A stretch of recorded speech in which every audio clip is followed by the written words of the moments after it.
Welcome everyone to the Kia Tilt-Proof Challenge. We're here to see if 4 gamers can stand up to the test. Wat is dat? Oei, oei, oei. Gas. Dios mío de mi vida. I think I lost.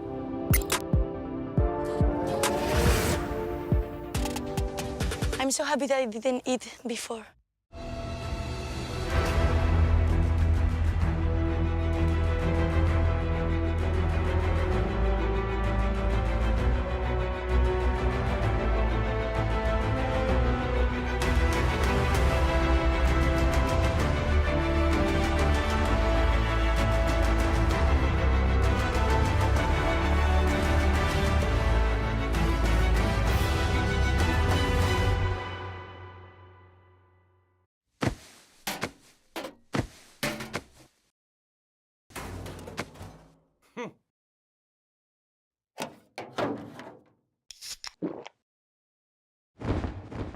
Red Bull gives you wings.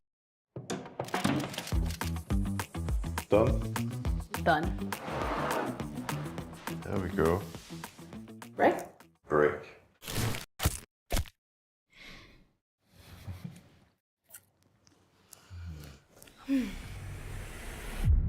Even the biggest champ needs a break.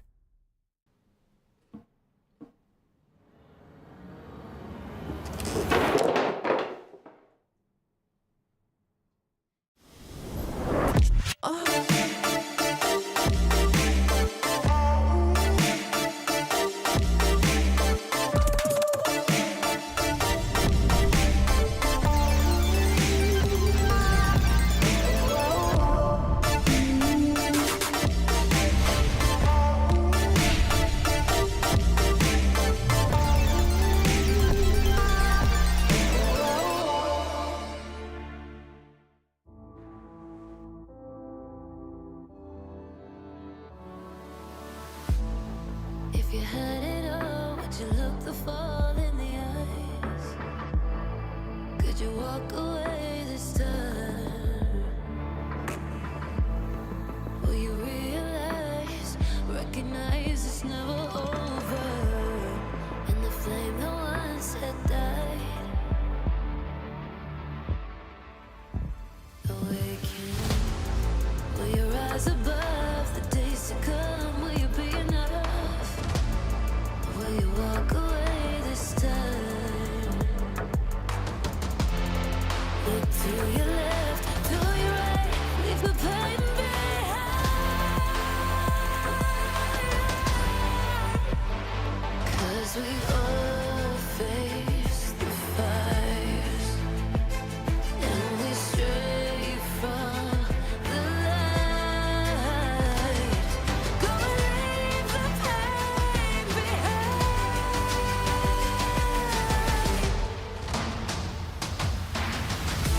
Feel that rush, feel the taste. Can you feel it? Rid the pain. Wash it away and stand again.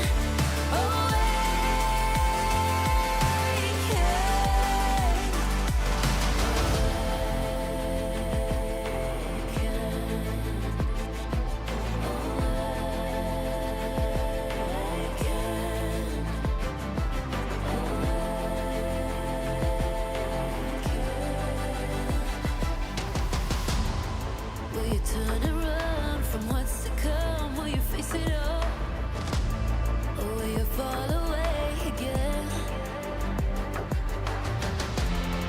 What's calling out to be found when the time is right? When the time is right.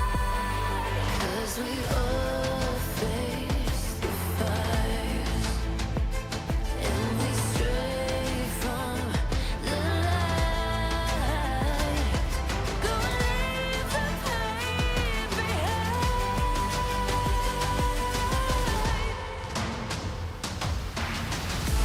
Feel that rush, feel the taste. Can you feel it? Rid the pain.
Hello. We would like to take a moment to express our gratitude to our former teammates, colleagues and friends who have worked so hard over the years to bring the LEC and these incredible games to life. This show is dedicated to you and players everywhere.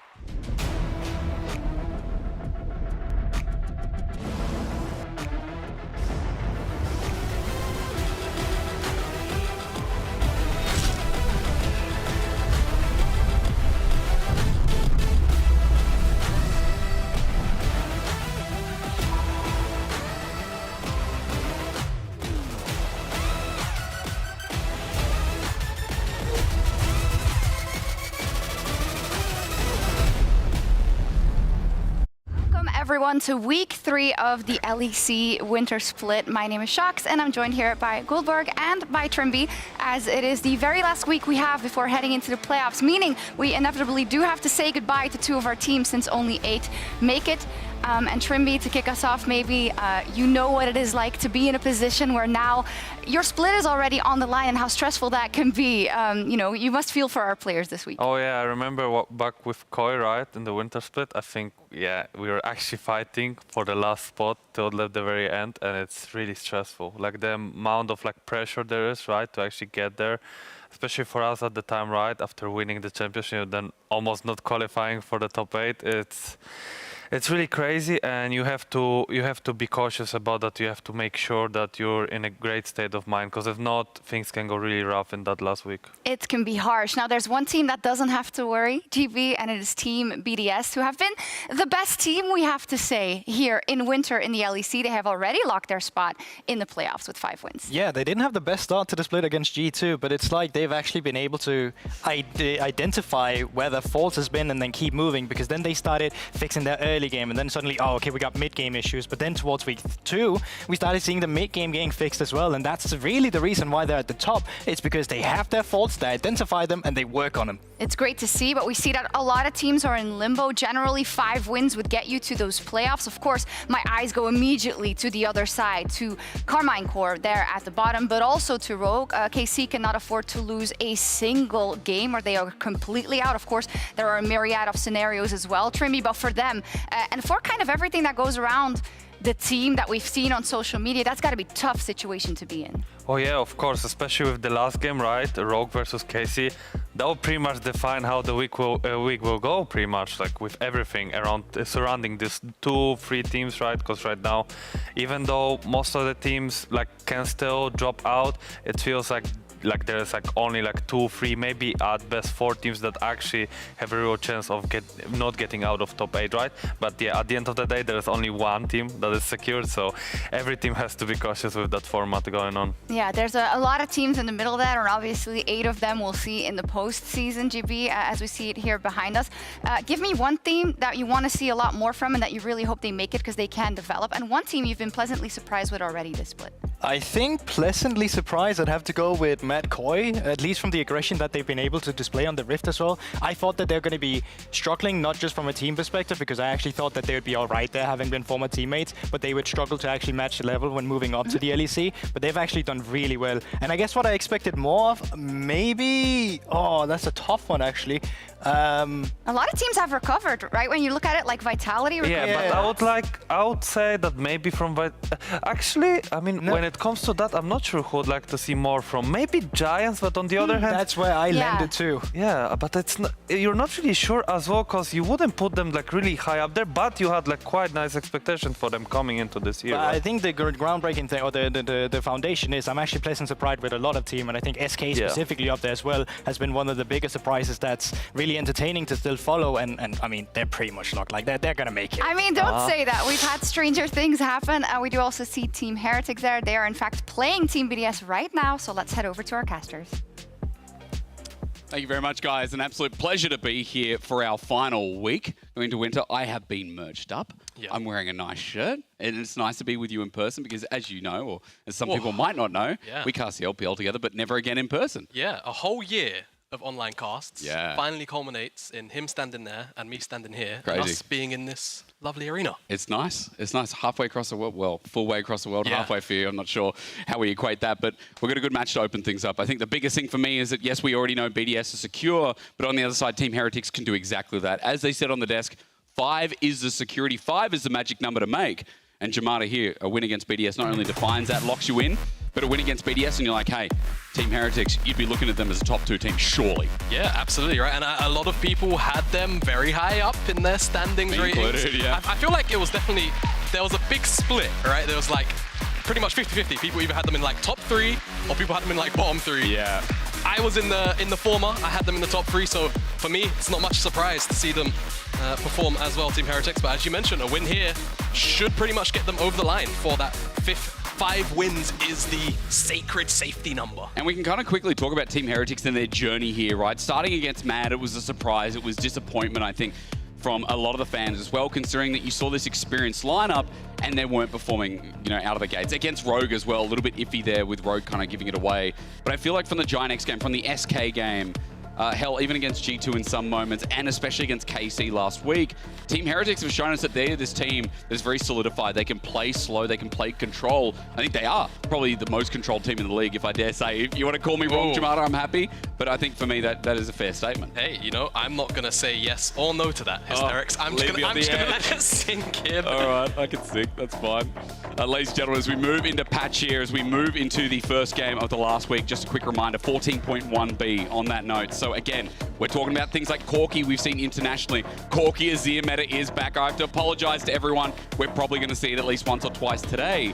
But as we see those bottom lane bans coming through, for now, we sit, we wait. Blitzcrank taken away from Labrov. It's good to see Team BDS have done their homework. Yes, absolutely. Flackett is not going to get his hands on the Seraphine, of course.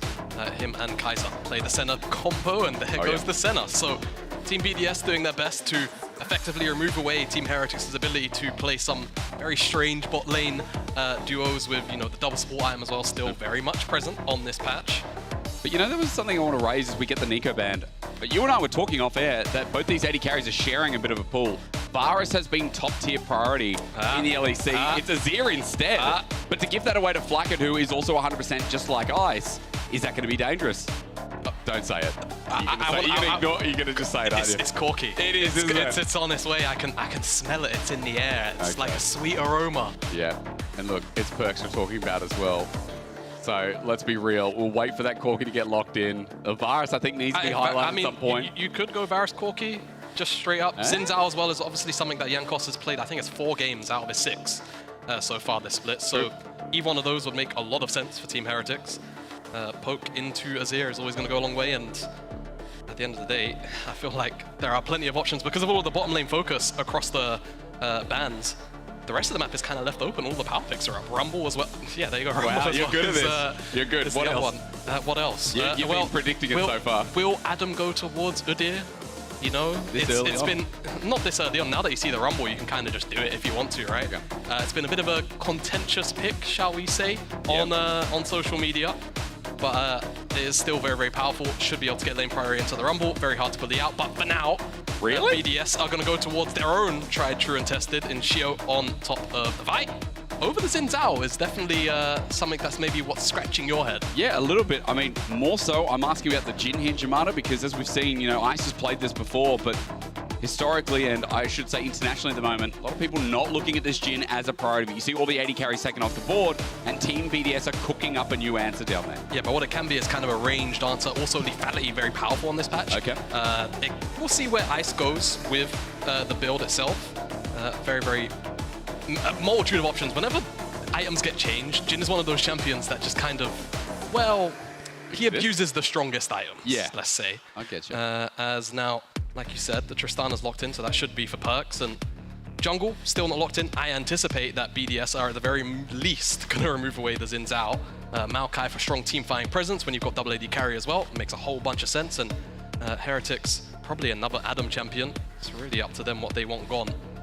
But the guy just has so many strange picks that you're going to end up having to deal with one of them anyway. I was going to say, you know, there's such a big champion pool. And to be fair as well, it's the Karma's banned away. I'm sure we'll talk more about that in 14 too.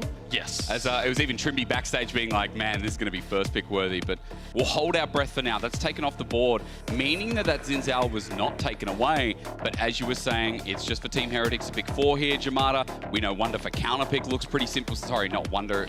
The support counter pick for Kai'Sa, where he's brought out options like the Bard in the past too, is worth highlighting here. We just expect the jungle to come through. Yeah, it should be jungle. What will Jankos pick? Will it be the Xin Zhao? Will it be Jarvan? Is it going to be something completely out there? Oh! Norton said. No, okay, so they're going to give Jankos counter pick. That's quite interesting. So it's very rare, I feel like, we see jungle counter pick go through. I wonder if there's a special plan cooking up here in the oven for Team Heretics. BDS though, they've got the opportunity to, of course, now to counter pick the support role. Loads of support still up, to be honest with you. So Labarov, it's a bit of a champion ocean option or a situation for him. Adam, will it just be the Cassante? As usual. Just going to keep it simple? I mean, look, Cassante has been here ever since that champion came out. He has just raided our presence on our screen. So another game here. Adam going a little bit simpler, but remember as well, up against the Rumble to survive the lane. Now Rel picked up here.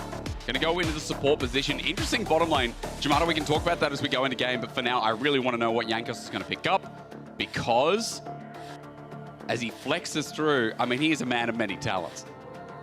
This is strong, but is it really going to be? Oh. Hey, That's mid-ground. That's mid-ground. That's not bad. I know you wanted to see the brand. LPL has been spamming it at the moment. Yeah, brand's very, very broken, but we're not seeing it here. We're seeing the Trundle. For better or worse. But I mean, at the end of the day, a lot of frontline available to BDS, which means that Jankos always has a subjugate target. And Team Heretics as a whole needed an additional kind of frontliner to be able to beef up and tank up some of this damage. When you've got the double AD carry, when you've got Rumble as well, you need to kind of have a little bit more moving forward. But I think, speaking of moving forward, that's going to be BDS a lot this game. Vi, Rel, Cassante, Jhin Ultimate over the top. BDS have a lot of pick tools to work with, especially in the mid game. I think in the earlier stages, we could see a little bit of a farm off, and it's really about once those level 6 ultimates come online for BDS to start to look to get a little bit more proactive, whereas Team Heretics have a couple more options earlier on through their lane matchups, but also just kind of the setups inside against BDS. Well, I'll be curious to see, because at the very least, a couple of little pocket picks, or should I say, picks to the side that we haven't really seen. Things like the Jhin, things like the Trundle as well, which we know in solo queue in 14.1 was spammed the life out of. But in pro play, it has barely been seen, few in between. Let's try English again. Go on. It's been rarely seen. There you go. That's my first language. There's so many people here who can speak multiple, but for some reason I trip up on that. But more importantly, as we're about to get into this game, is we're about to open up your week number 3, the last week of the winter split. We look for another lock-in Team Heretics. 5, the magic number. Keep that in the back of your brain today.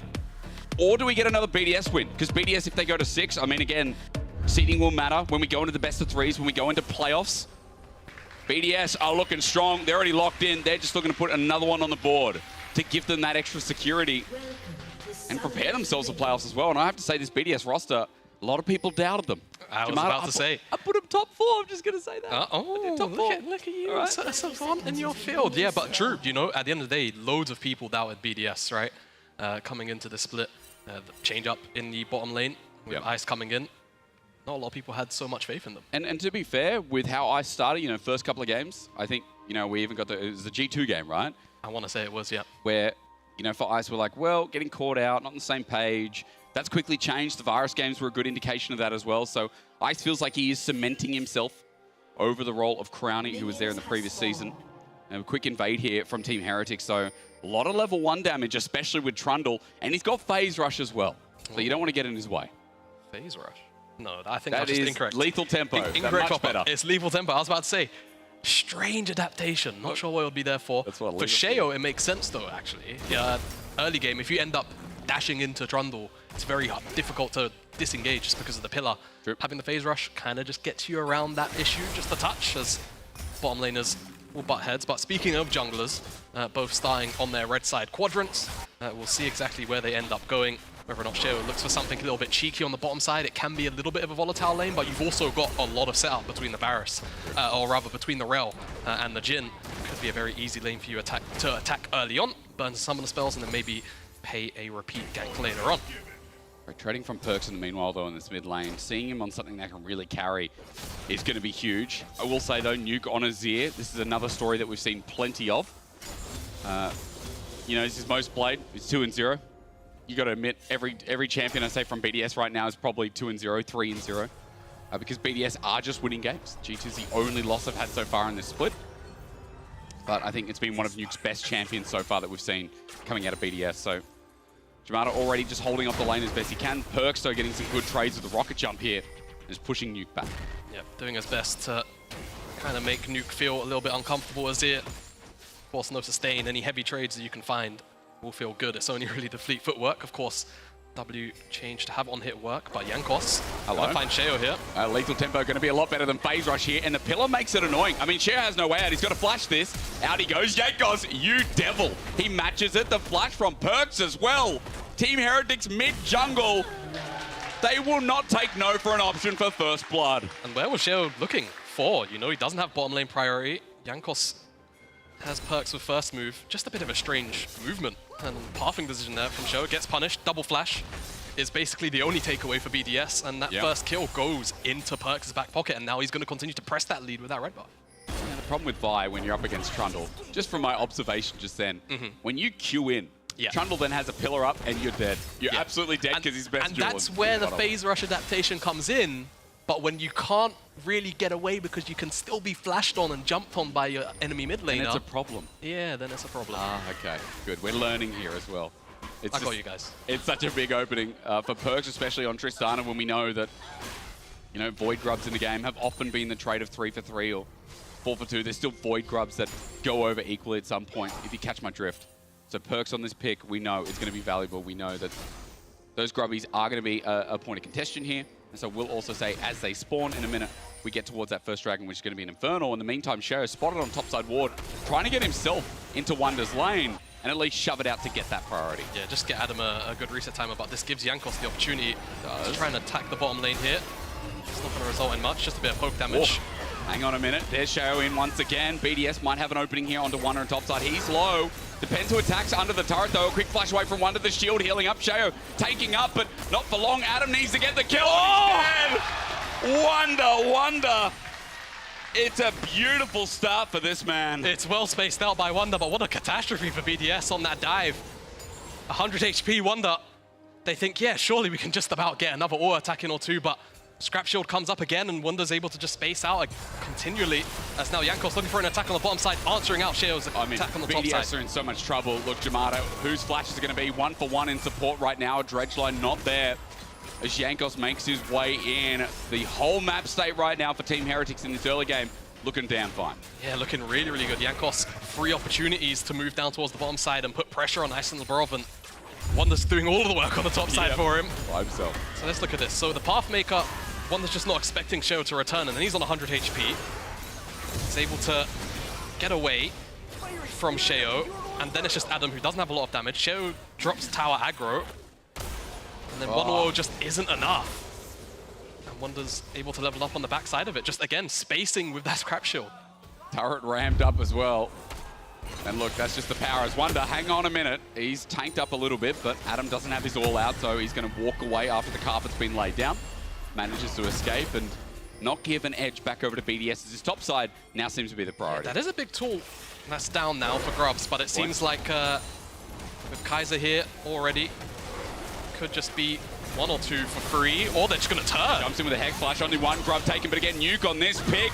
There he goes, sets it up. BDS with their first kill of this game as we look for another, but Wonder as he rolls it in. As you said, that tool not there, but the all-out is, and this will end up being a solo kill. Adam gets revenge. Strange set of decisions from Team Heretics, but BDS don't mind that at all. Absolutely. At all. Taking all of these free kills in their hands, they'll pick up the second and third Grub as well. Good exchange for BDS, but it's a bit of a head scratcher to say the least from Team Heretics. Turn just didn't seem like anyone was really on the same page. I mean, it's rough. It's rough when, again, Team Heretics had the map set up to themselves. Gold is now even all of a sudden. Fighting over this Void Grub. There's no one but Sheo and Jankos to play this out. Jankos does get the smite on it. Sheo has to run away. So it's 2 Grubs over to Team Heretics. 1 to Sheo. Actually, we've got a little counter there now. Yeah, we do. Yeah. I don't have to guess anymore. I don't have to just pretend. Like, I know. It is quite strange that it doesn't show up on like the player status HUD for spectators in the bottom left. True. But either way, it's far better that we have it up on the HUD. So makes life a bit easier. No complaining on our part. But yeah, real nice from Jankos to be able to sneak back in and steal that third one away, because BDS just felt like they had pretty much secured it. It's been a chaotic early game. It might only be 4 kills, but I mean, again, that play from BDS evens out the map. Jamada, I'm at a lull state myself because I'm kind of wondering what the next move is, considering we have those ults up again. We've got Dragon sitting there, which is chilling out for a little bit longer than it usually does. Remember, in LEC, I think we've seen this the most. Yeah. It's been blue side getting grubs, while red side agrees handshakes for the Dragon swap down bot side. Not in this game. Jankos is still up in the top side, spotted on a ward, where Nuke is aware that this Trundle is just moving into lane to help Perkz get the push and move to the bottom side of the map. Yeah, just wants to move down. Dragon will be the next call, like you were kind of alluding to. Level 6 is very close to being crest for multiple members on both sides, actually. Jankos, Sheo, both really close. Sheo's actually going up to his wolf camp, and maybe even his Gromp, to try and pick up that level 6. But perhaps neither team, for now, will feel particularly strongly about going to secure that one. But I will say, once BDS have their ultimates available, they'll be the ones, in my mind, with a little more of an easier time in terms of starting those fights. At the end of the day, as a point and click, folly till we die. Oh yeah. But Team Heretics do have options of their own, of course, on the opposite end through Kaiser specifically. We'll still need a little bit longer until that level 6 mark comes in. I love that we've got both our supports in, you know, kind of firm options, like Kaiser on Nautilus, engage tool, Labrov on Rel, engage tool. And speaking of which, Dread line there, they're going to meet each other. Not for the first time here in this game. Sheo walks in, tries to threaten this as blue buff's taken away in the meantime. Nuke in a great angle. Wants to get that nice glide, that slide, that Emperor's Divide, but he walks out.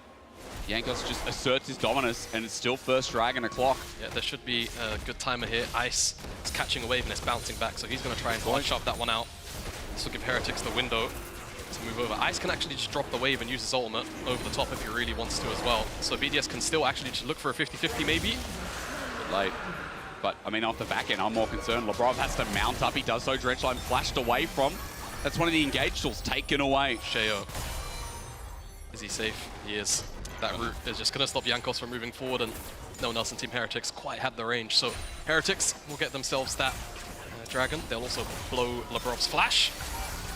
All in all, feels like a no harm, no foul kind of play. True. But at least you're stacking up the neutrals. At least Team Heretics get this Dragon down. Remember, 2 grubs picked up earlier as well. BDS looking for a play on the opposite side of the map. Nuke trying to move up and kind of make himself known in another lane. Now, Jamada, we're chilling for a bit, so I'm going to go back to the vibe I was launching at. Look at all these cool words that I just find in my vocabulary. Labrov and Kaiser have been sick. Yes. Kaiser's, I was going to say Labrov, Kaiser's Bard game, insane. I think we all know by now Blitzcrank is a must ban, and I'm really glad today Team Heretics did their homework and we're like, hang on a minute. We probably shouldn't give Labrov Blitzcrank after how well he's done. You know, even the takeaway of Varus after BDS decided to first pick that Azir.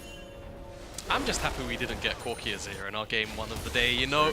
But we will get it. But we will get it. We will get it. Guys, do be prepared for Corki Azir. It will show up today, I'm sure. It is strong at the moment. What's the item called? Malignance. I keep saying Maleficent, like the movie, which is, I'm pretty sure, leads into the movie, the, what's the, 101 Dalmatians. Isn't it the precursor to that? What? Have you not watched movies before? You know what's going on? No, apparently not. I am very ill-cultured. I'm pretty sure it's Angelina Jolie. Someone can fix me on that, but still, at the very least. Good movie. Just check it out. Malignance is the item. Not to be confused with the movie with Angelina Jolie. More importantly, while we're talking about items, I'll stray you towards mid because Nuke, as he's just burned his TP, does have an Ashes. Makes me wonder, do they want to fight here? I guess they're answering it for ourselves. Walking towards the bot side instead, going to get some deep they just vision. want to cross map. But they're going to give up 5 grubs for this. Yeah, they will, but they're going to get ice, a whole bunch of plates. No one on Team Heretics is down here, and if Perkz decides to teleport, he will get dove. So, true. Let's see how Heretics respond off the back end of these Void Grub takedowns. But 5 still feels really good to secure for most teams. I will say, if you're trading sides of the map versus a Jin, you're probably like, he's fine. He'll get 1 plate, 2 plates. He's no Jinx or red-white Gunnaphelios. He is not, as Labrov is neither. There's the engagement. Chain's Corruption follows up Sheo with the root here as well, but Labrov has his own. The Magnetstorm holds him in place, but it's not enough damage. Kaiser picks up the kill. Very well earned. There's another one for Team Heretics. It's just showing this early game is still in their favor. Yeah, Labrov just a little bit too far forward, and like you mentioned, not enough damage backing him up. Nuke was definitely starting to shred through some of that front line, but he's not 2.5, 3 items just yet. Does need a little bit more time to scale up. So nice little pick off there by Team Heretics, and it feels like when you really take a stock of that sequence of play, all they really lost was a couple of waves of XP. Sure feels bad in the plate, and they got themselves those 5 grubs, so they can start to attack these towers now. Really start to chip away and get some more gold back in the next 90 seconds or so. That exchange will feel pretty good for themselves, as that Dragon also kind of syncs up with that timer too, a little bit over 90 seconds. And we're getting Chemtech out of the way too, the one that I still think is probably the worst. Have we decided on that? I mean, Infernal's definitely buffed, and I feel like Infernal's now a little bit busted because of the Cinders. I don't know your thoughts on that, but we get that one out of the way, we get a more exciting Dragon for Dragon number 3 as well. Now, just a quick tidbit, while we were mentioning items before, I want to say, Perks, he's got himself his little spiky electrocution as Ice just gets ulted out. But that disrupts the backbone. Very smart from Perks. Keep him in lane. It's just annoying, Desync.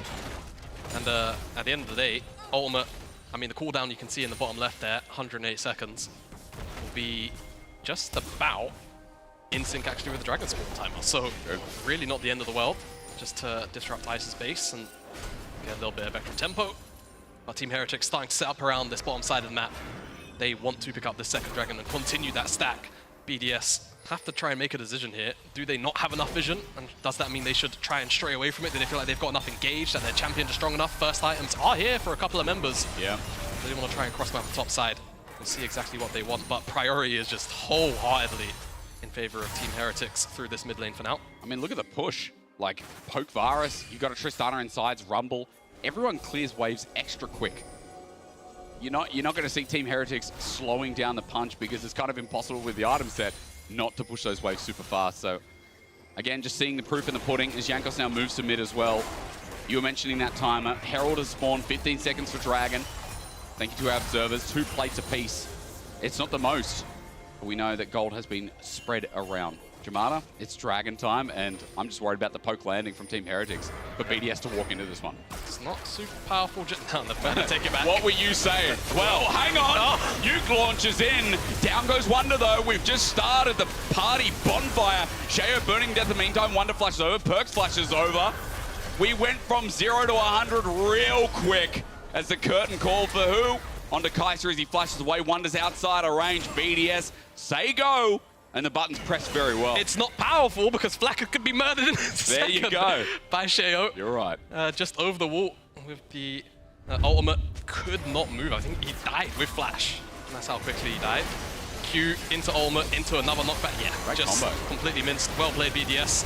Just find their mark there. Flacker thought like he was safe, but didn't quite expect the range of engage from BDS. And there's not really any damage answer from the side of Team Heretics, other than the fact that they're able to kill Labrov. But again, it's kind of just a foregone conclusion. Labrov is going to give his life time and time again in some of these engages. Now Team Heretics, who come out of the replay, looking for Labrov. Well, they're going to find him. I mean, this time, walking where he has no business. It's all for the Herald. A pick for Team Heretics. Yeah. Puts them back in. A bit strange that as we come out of the replay, BDS are where they are. Perhaps they are anticipating after the fact they didn't get the Dragon, that Heretics would walk straight back down towards it and they could maybe trade out the Herald, but Heretics, unfortunately, had their number, and they all pick up the Herald. The Dragon is still up for grabs, and that could be an issue, because if BDS don't make a decision, which they seem to be now, then they could end up losing all of it. It's going to be exposed to Jankos here. This might end up being 50-50, but Jankos trying to walk in. Oh, my lord.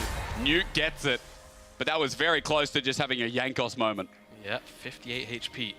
That was on when Nuke right-clicked it there, and Sheo smited.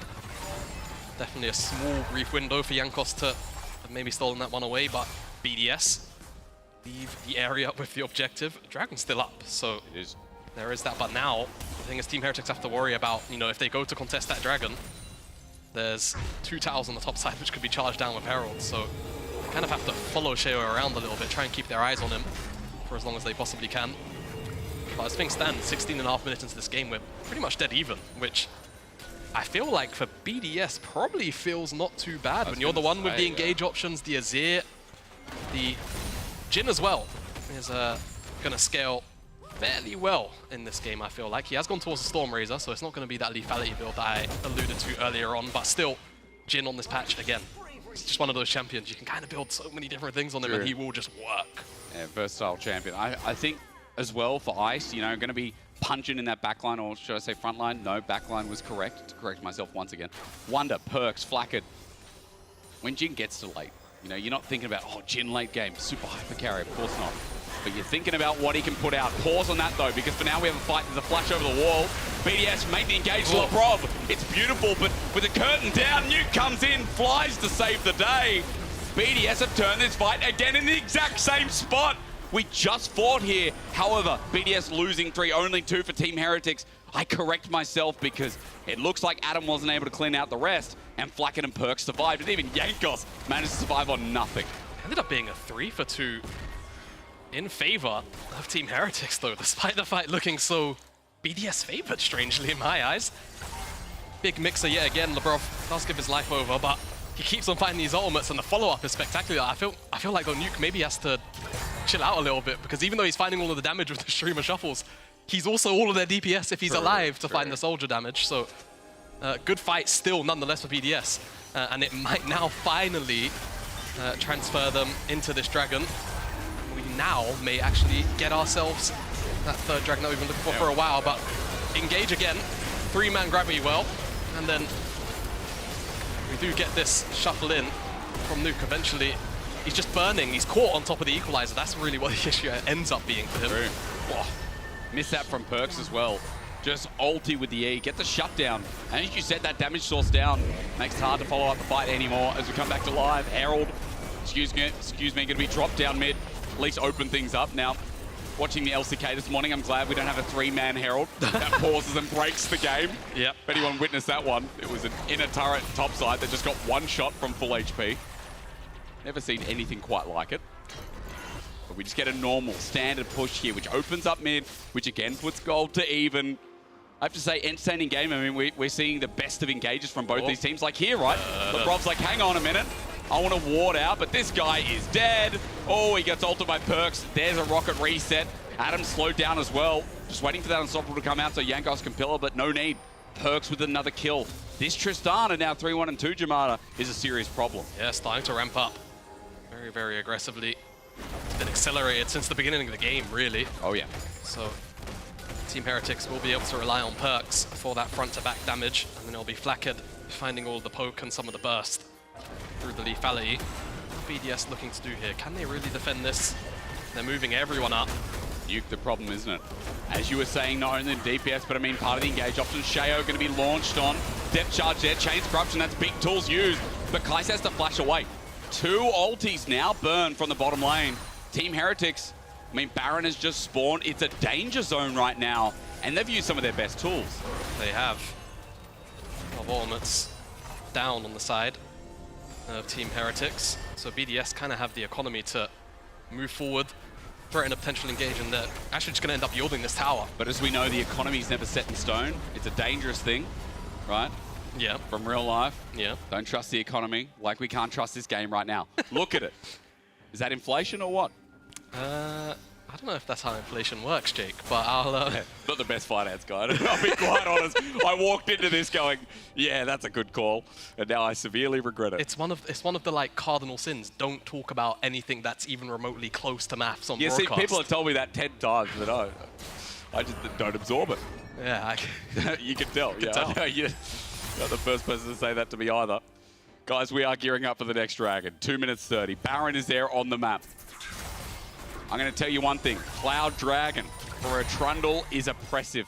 Also for a Rumble, the chasing power, Jamada. It's huge. It's egregious. But also just the out-of-combat movement speed, generally. I feel like in a game like this, which has been so cut and dry, basically, on the engages, if you're able to actually get around the map a little bit quicker, being in the right place in the right time in this game has been a very, very big deal so far. Yeah. Now, the only question is... Yes. Who's going to be hitting 3 items first? It's going to be Perks, naturally, because we don't even have a second for Nuke, which I'm surprised about. But then now I'm looking at it, there's a 30 CS lead for Perks. He's got a Last Whisper. We don't even have the Rabadons from Nuke yet, which we know, like, Aziz are outputting so much DPS. Yeah. So there's a big lead, actually, through mid lane, even if it's only 861 gold.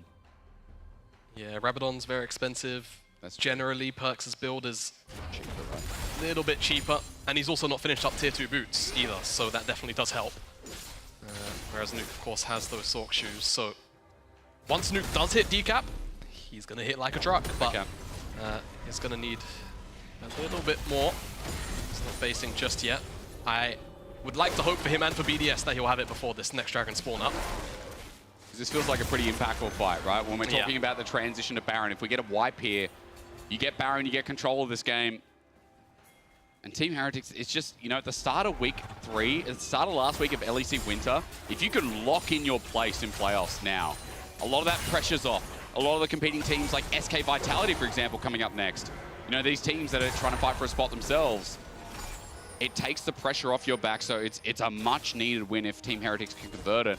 But as we've seen so far, we've been talking a lot about BDS's engage options. The Rabadon's Azir will now be talking about as well, as he has that DPS to follow through with the ulti. We're getting towards Dragon O'Clock. 30 seconds from Arda till the cloud spawns. Yeah, for Heretics, we just need to see a fight start without, you know, Flackett getting immediately one-shot so he can try and put some poke in. BDS are always going to be the ones making the proactive move. Will they find themselves being caught out? No. But you can see the vision is slowly starting to dwindle a bit, but there are certainly options and enough information available for BDS. Be careful, root down, hang on a minute, Perks is caught out, the engage from Lebrov! Again, Nuke piles in, it's over! It is over! The quickest quadra kill I have seen in competitive, and it is just playing over from the beautiful team engage that BDS have shown us 4 times in a row now. There wasn't even a pop-up, it just said quadra kill for Nuke. They're gonna get themselves the Baron, and yet again, Lebrov finds a fantastic engage. I'm not sure what his score is, but it's not representative of the weight that he's been pulling in these skirmishes at all. And now BDS will find themselves with a big purple worm buff. They can return back to the map, look to strip away the structures. And this was just so quick. Like, I thought, oh, here we go, team fight. And it's just over within 3 seconds of it starting. Yeah, look at this, 4-man grabby. Well, I said earlier that Nuke perhaps should maybe not slide in every single engage he sees. I take it back, mate, I'm sorry. He's the one that knows better, obviously, but I mean, how can you not when you see 4 people like that stacked up inside of a Rel ultimate, and BDS, for what feels like the 4th or 5th time this game, find themselves a wombo combo ultimate fight. Yep. And Heretics just have no answer to it. I mean, 7-1-2 now. He picked up a quadra, ladies and gentlemen.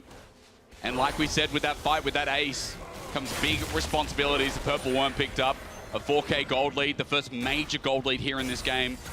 BDS sitting as #1. But it isn't for the time being. It feels like this split. Are they our strongest team? I'll leave that up to interpretation. They started with G2. They started while they're still incorporating Ice into the roster. In the coming weeks, in the past 2 weeks, BDS have looked great. And I dare say Lebrov. Best engage support, best hook champ support. I think Lebrov is having a field day, just like I think he did at Worlds on things like the Alistar. Yeah, absolutely. Lebrov definitely take a bow after this game, win or lose. Still, of course, have to knock down the Nexus. A lot of those inner towers still left up and available for Team Heretics. BDS perhaps struggling a little bit, but to crack open some of these structures for now, but we are still relatively early on into this Baron power play. 90 seconds still left. This will be where they look to try and make the money, but it looks like Heretics might be able to hold fast here. Because you talked about, you know, you and I both talked about the wave clear. Yeah. Early game, right? There is still significant wave clear. Tristana enables that. We've got Flackett on his lethality virus, which against Baroned up minions won't be as effective. But you see here, you look at the wave, it's still cleared nicely by Perks as Adam tries to jump on in and pick on the mid laner. Oh, they've He's been separated. He can't move. He's sent to Narnia. The Lion, the Witch, the Wardrobe. I'm not sure which one Adam is, but definitely feels more like the Lion taking him away. Absolutely. Perks just gets kidnapped by Adam. Now they're sat in a 4v5 without their DPS source, Team Heretics. They're going to lose this top tier 2. Mid lane as well could be on offer if they want to rotate down to it instead of siege the base itself. The choice is really theirs. Heretics don't really have too many answers into this. Maybe Wonder can drop the equalizer on the wave, try and clear it away. They certainly can't look to fight. Let's see what they actually opt for, because BDS still have a lot of their engage tools available. Easy dive, Shayo again, the engage is there. It's just for Team Heretics to hold off the fort, but BDS are unstoppable. Adam with another flip back, and Yankos can do nothing but watch. Inner turret goes down as well. This Baron power play is 4,500 gold. When BDS sing, they sing loudly. Yes, they do. And it's deafening Team Heretics right now. Fallen several thousand gold behind, like you said. Almost 5,000 gold that Baron power play was. BDS, they can return to the map, pick up the dragon. Basically just pick a lane to siege or pick a side of the map to pretty much suffocate Team Heretics out of. Wouldn't be too surprised if they just try and play it by the books after this dragon. Play through the mid lane, set up vision on the top side, wait for the Baron to respawn, pull Team Heretics out of their base, and just end the game like that. Or if they can continue to find picks, that also will work as well. Cher's been able to find Flecked multiple times. See if that will continue to be a trend. Heretics, what are the options here when your backs are against the wall like this? I feel like you found Labrov quite a few times in the early stages, but he's been a little bit more disciplined since then. True. And I'm just not really sure where you're going to be able to set up vision where BDS actually care about and end up checking into. You can maybe try and set a couple of wards on the top side now, but it feels like a little bit of a waste. You want to be as defensive as you can on this bottom side if they're trying to siege up there. But BDS continue to kind of just shift around, take their time. So things are really awkward for Team Heretics here. You just give me a lot of maybes. I know, it's they can just... do this. Yeah, maybe. The thing is, when you're this far behind, ice. And ice maybe, yeah, there's depth charge, full committal. You understand why Team Heretics need this pick with the dredge line. Easily done, no one's nearby, shut down over to Perks. Mistakes like that are how Team Heretics can come back into the game. But there's nothing available for Heretics to actually take. So, whilst the def is not ideal from ice, it's not really going to cost BDS anything in the grand scheme of things. He doesn't have flash now, so yeah, he's a little bit more vulnerable if he finds himself jumped upon, but Ice has done a pretty good job so far this game of not actually being caught out or pounced on. I think mostly, really, when you think about it, because of Labrov's engages on top of everything else. He's got such a safety net, and I was going to say, like, even if there was something available, I feel like a pick on Ice isn't, maybe it's not game-breaking because you need Nuke. Yeah. You need this Azir to die. You need the main damage source. But again, we've shown it's only by his own making, and even then, right now, with the instant burst damage, with Blighting Jewel, yes. Yes. Yes. You got that. You know, it's crazy learning the new items in this season. That's not what is. I know it's not new. Oh, I know, okay. no, I'm not that bad. All right. I have casted before. I've done this before. The Blight, you forget the old names. Yes, you do. Like, I forgot the name of Rabadons the other day. Don't ask why. Just a me thing, apparently, is Team Heretics trying to defend their own jungle. We're having some banter. We're waiting for BDS to close. I'm just looking at Labrov. You want to see he's engaged. I understand why. First is going to start off with Adam, though. The all-out again separates. Equalizes a good zone control, but not when Nuke's in the picture. He runs forward only. Cleaning up it all, Jamada. How easy these fights have been for the last 10 minutes. BDS are going to hold on to their first spot. They ain't giving it up for anyone. They're going to move up to 6-1. And whilst the kills may indicate that this was a bloody game in the sense of one that was pretty close, I promise you it wasn't. No. BDS have slaughtered Team Heretics at every single junction that they could. And whether Labrov goes 0-5, whether he's on Blitzcrank or Rel, it doesn't matter. His engage tool's huge. Needs to be thought out for the approach.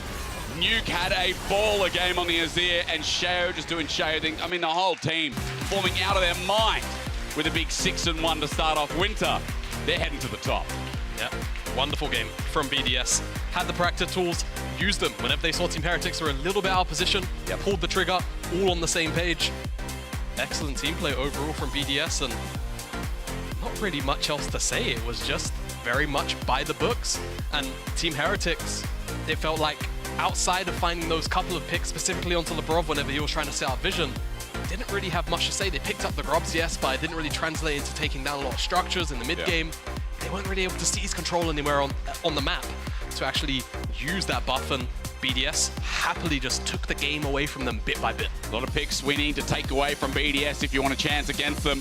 We're going to get the order right. Well done, gentlemen. Well done. And a big win as well. Ladies and gentlemen, your key play of the game. You can vote on X. I believe it's Shao, Nuke, Labrov. Yes. I was right. Ladies and gentlemen, we're going to have a break, though. When we return, it's SK Vitality, and we've got an interview with Striker after the break to wait for as well.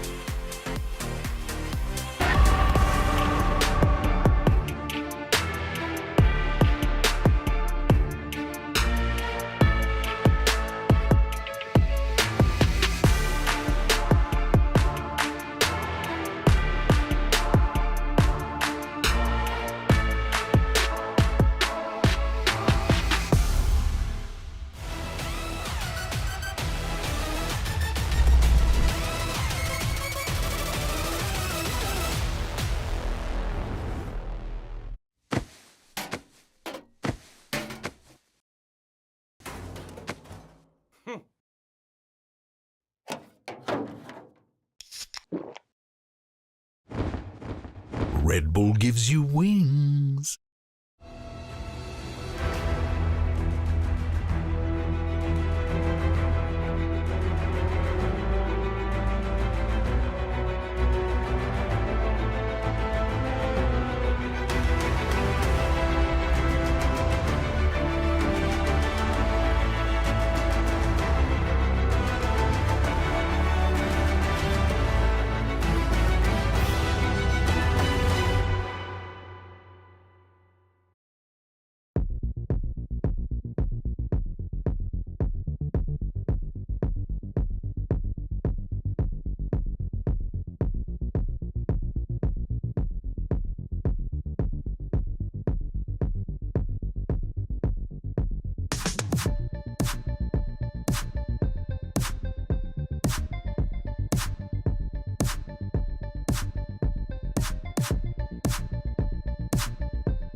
And welcome back to the Riot Games Arena for the first interview of this week 3 of the LEC with Coach Striker. Thank you for joining me. Thank you. Congrats on winning yet another game. We've been talking about BDS as one of the most stable teams we have in the league right now.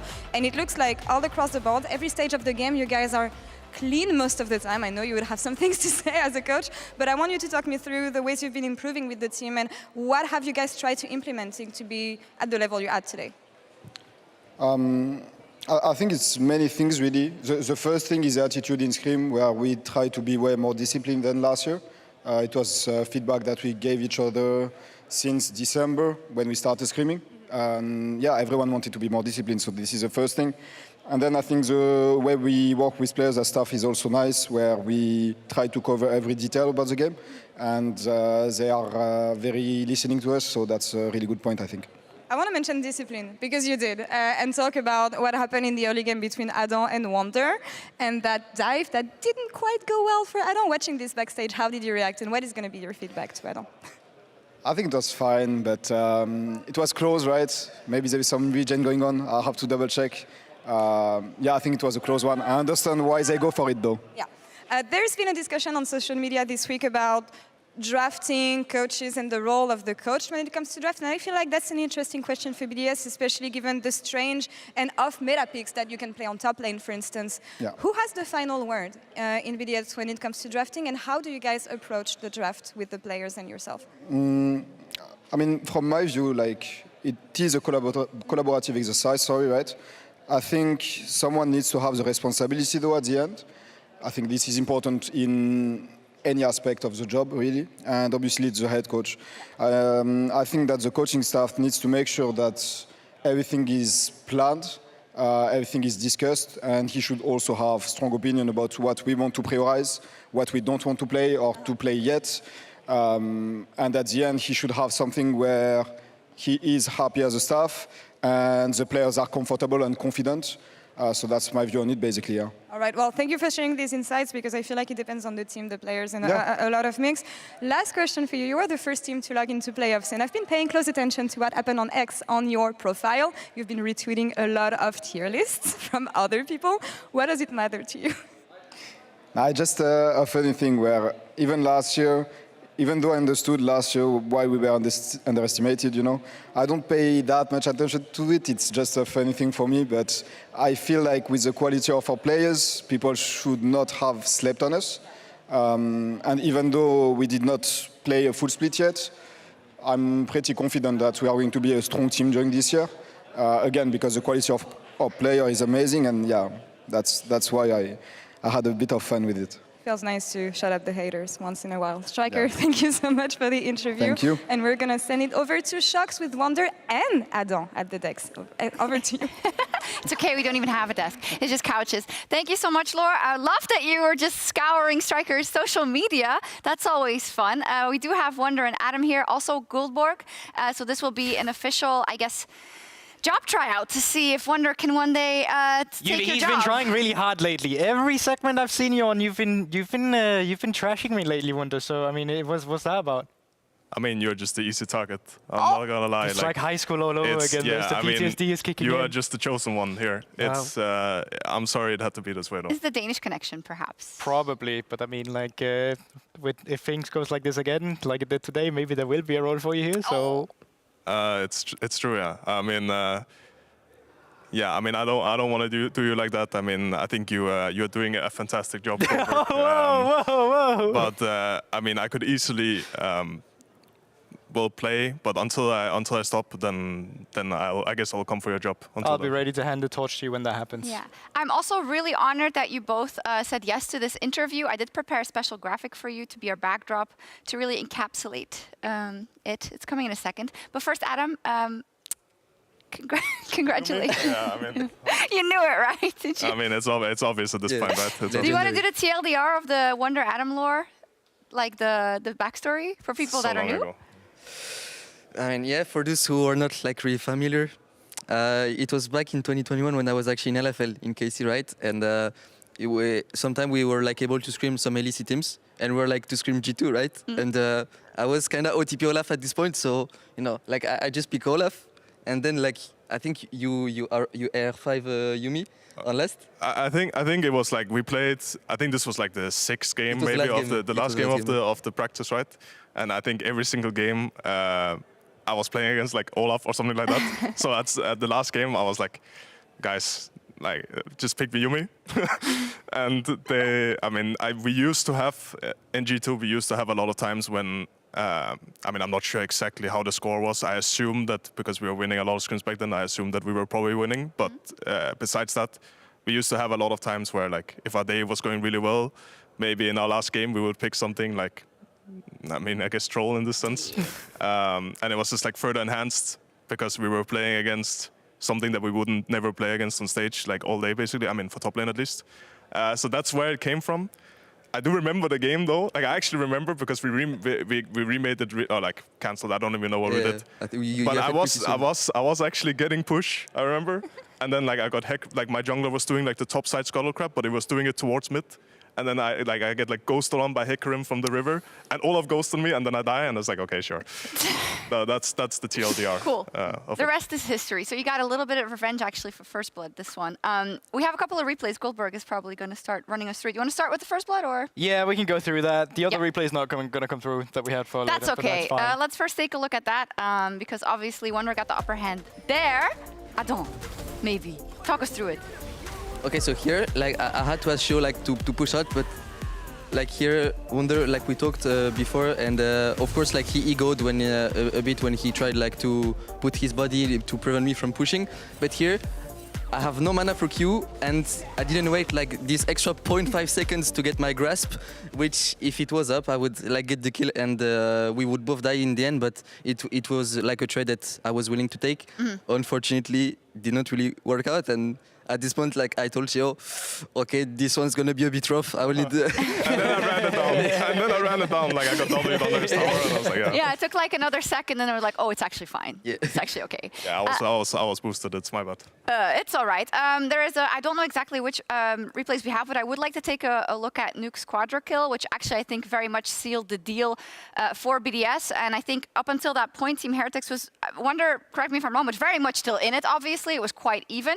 So I'd love for you to talk me through this fight specifically. Yeah, I mean, here we make the mistake of actually trying to, because we already have position in the jungle. And I think, well, I mean, Tristana gets hit by Jin W, and then the fight just starts, right? Here, in theory, we should all be in river, and if they decide to push mid, I will be the one catching the mid wave, and then I will join with like Rumble and through the jungle, right? So like in theory, we're in a good position here. After this happens, though, they get Nash. And I mean, we are in the game, but we should probably be, like, given the circumstances, a lot further ahead in this game than we were. I mean, Cassandra was, like, really strong, right? When he shouldn't be after they failed the dive, and also just in general, like, the matchup he shouldn't be, like, as strong as he was, right? So, yeah, I mean, a lot of things did go wrong, but of course we could still win the game. I mean, we had damage to kill the tanks. We had Trundle, we had, like, Tristana and stuff, so... we were definitely still in it until this point. I think after that it becomes kind of hard to play. Yeah. But also to credit BDS, it is one of the things they've become better at as well, the mid-game team fighting. At least I've seen a lot of good cohesion between you guys already going into last week with Nuke on the Nico as well. So it's one of those things that's really interesting to have a look at in your games. What's also interesting, good segue, my Telestrator's working. Yay! So let's dive into that as well, as I got it here on my lap. So I got it a play that I wanted to take a look at, which I think is around the second Drake as well, if we roll through it. There we are. Because I thought this was interesting. I don't know what your cons was like here, Wonder, but to me it looks like, okay, you have bot lane prio, you're setting up vision around the river, where you're actually able to have a good Drake setup here with 1 minute to spare. But then it feels like there's a communication where you also want to cover the cross map, where Jankos is moving up towards Rift Herald, he's letting in the vision, and that's kind of stopping you from having pressure combined with you also. I know you're backing for Leandris here, but Perks is also backing for Warfield, or Caulfield's Warhammer. And then suddenly, a lot of the vision control that Team Heretics spend a lot of time setting up towards this dragon has just been completely nullified. Which also means that when they finally go in to still try and contest this dragon, they're doing it on no vision whatsoever, and it becomes an easy team fight for BDS. So while the Rumble comes back here with Leandris, the setup you would want for a fight here with a Rumble that has just finished his first item, it's just not there at all whatsoever. So I'd love to hear, Wonder, what's your take on this scenario in hindsight? Yeah, I mean, okay, so for top lane, I mean, he TP'd earlier and he was playing with Cosmic, right? So I didn't have TP, so I definitely needed to base on the wave and be in time for Drake. So that's also why I based, also because I had Leandris. I think it's fine to give them the first move because they were on the mid wave. But after that, we should have probably been a bit more, like, we should have retaken a bit better. I think we were just, like, too fast at walking into them. Even though we saw, like, all of them, we were not, like, all on the same screen, basically. And I think that's probably, like, the biggest mistake that we did. For Trundle, I mean, in theory, Cassandra could have stayed on top and pushed and then TP'd in to join the fight, right? And they could have just tried to trade instead and taken Rift as well. I think it was Rift that spawned, right? Yeah. So I assume that's what he voted for. It was not, like, really necessary, I mean, because they took the fight, right? So in the end, that's kind of how it turned out. I think this is just, like, I guess, like, the fight just played out the way it did because we were just late to the fight, I think. Yeah, I think BDS had a great game again, and I think has been having outside of the start versus G2 to the split, only good games, right? You can't even get first seed at all. And I would love to know what you think about Vitality and SK. That's the next game. We had a Vitality who had quite the resurgence lately. Yeah, I mean, they kind of bounced back from their first week, right? But even though like they managed to 3-0 this last week, I don't think that what they showed was really promising. It was promising, but I don't think it's at a good extent. Like durable, or what do you mean? I think it's like a small step up, but it's because I think they've also faced like kind of weak teams. So we kind of need to see them against like kind of like the stronger teams for now, and hopefully against SK they will show a better face than last week.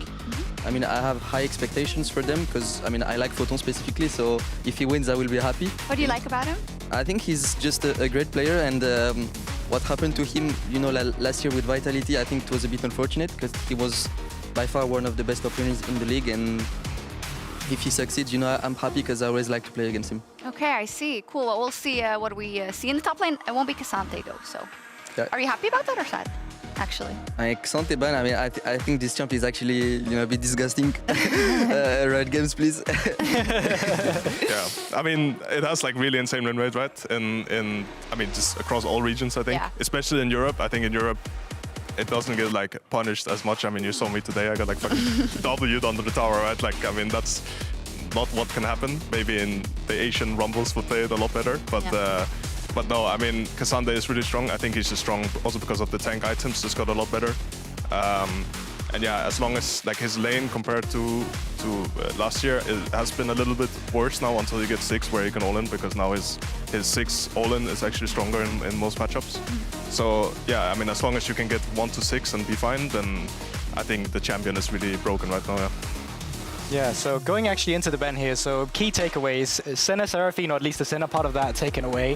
80 carries like Kalista getting taken off, and then 2 top lane bans, one from each side. What I think is interesting right now is the Rel ban as well coming out from SK Gaming, because we don't see it too many times, but we often see it pick, which could also mean that they want to emphasize on the jungle pick themselves. Like, we still see the Sensaos, we still see the Vi's as well, and we have seen a B1 Vi as well to come through, but even stronger champions like Varus, Asir, like lots of OP still available, Ashe as well, so I talk all these champions and they lock in Maokai. This is back in Winter Split again. That is the Eastern drafting, picking Maokai.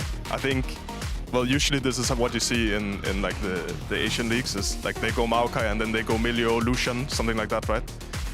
Both because it's good with Maokai, but it's also like kind of decent against Maokai. Really good against him. So I mean, that's probably what we are gonna see, if they are like not afraid to pick Lucian, because Lucian is like losing every single game.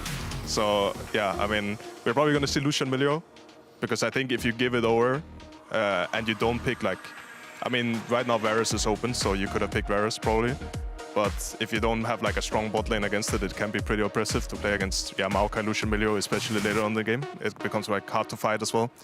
So that's probably what we're gonna see, and then maybe we'll see like Varus into it. It's like a strong pick in all regions. Oh, bye. Yeah, I mean, we also see like the first pick Maokai from SK. I mean, SK like kind of team identity is like, I think rely a lot on Isma doing like 3 camps into helping one of his laners. I think we could see in like his 6 games. And I would assume like Niski would fish, you know, for like a Tristana or Yone even 4-5, because I think it fits well with the Maokai. And here we can see Lucian Milio open. They can go even Aphelios. They will go Lucian Nami probably now, probably, yeah. Unless they just want to play the Lucian mid. But Rumble is banned, so usually when you see like 80s mid, you want to have like some kind of AP top, and maybe they go Gragas. It's like it's not very common. No, it's a meme for sure. It's a Niski hover. Don't talk about the hover, it's just get Niski. Yeah, it's true, it is Niski, right? But I mean, this is like kind of common. If you don't go the Lucian Milio, you can end up playing into Lucian Nami, but for sure Lucian Milio is considered like a lot stronger. So they are probably just happy with this trade and then picking Aphelios or something like that with Milio and matching into it. Yeah, I think that's exactly it, because like you go the Milio Vi, then you're already threading a Lucian pick on third. So if you just take it away as SK Gaming here, well then you just go Milio, Aphelios, and you're still gonna have really good scaling into the mid to late game team fights. So yeah, they do have like a very good champs into Lucian in general. I don't think Lucian is like particularly happy about, like, I mean, also not having Milio, but also playing as like a champ like Vi, for example. And yeah, even though they do have like a Maokai ult flying in, Vi can still ult through it and like get on the Lucian if he steps too far up. So it's definitely not an easy game to play, but I think, well, they're both just drafting to their strengths, right? So. What's wrong with the EU Lucians, actually? We haven't won, really. Well, I think it's just hands diff, I would say. I think last time I checked, Lucian was like 0-11 in NA and LEC added. So, I mean, I also believe that like Asian teams just play too well around this Lucian, which because it's like really specific gameplay when you compare Lucian to any kind of ADCs like Aphelios, Varus.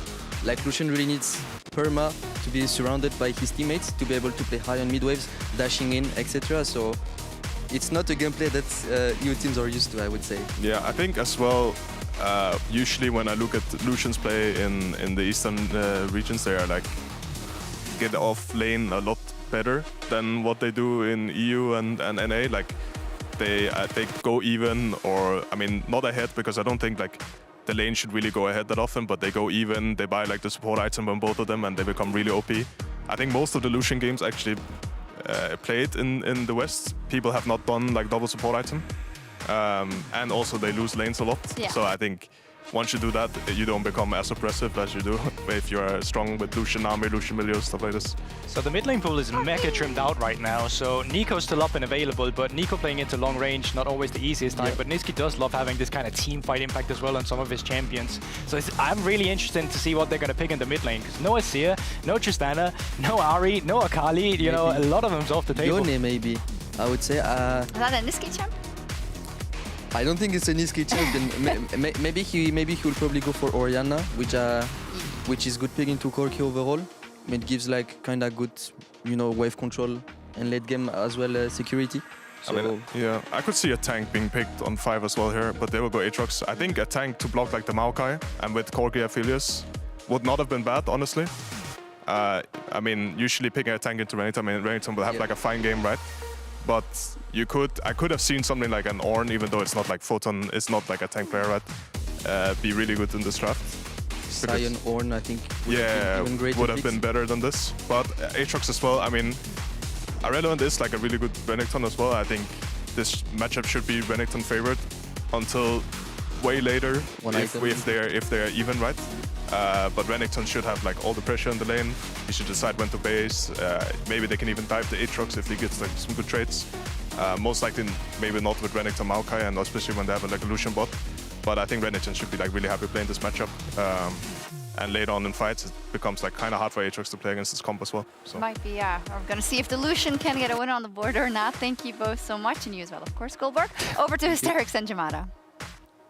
Thank you very much, Shox. And ladies and gentlemen, another lock-in match, only for SK, of course, but for Vitality, it's been such a great story to get them to this point as well. A 0-3 start, they've turned it around, now 3 wins in a row. One of them against G2 as well, which was a very big deal.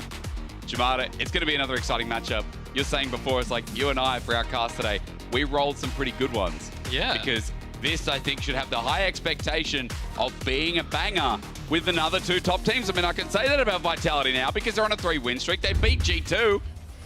Maybe they can beat SK as well and move up to the magic number of 4. Give them a bit more security as we roll in. And that's what we're looking for here for Vitality, and a lot of that success through last week was through VTO. Yeah, it's a good point to start talking about, isn't it? Vitality with a huge turnaround from week 1 to week 2. We are, of course, just looking at video, but I mean, I think he had a great performance up against G2. It was on this Corki pick that we've seen a second time now that we get to see again.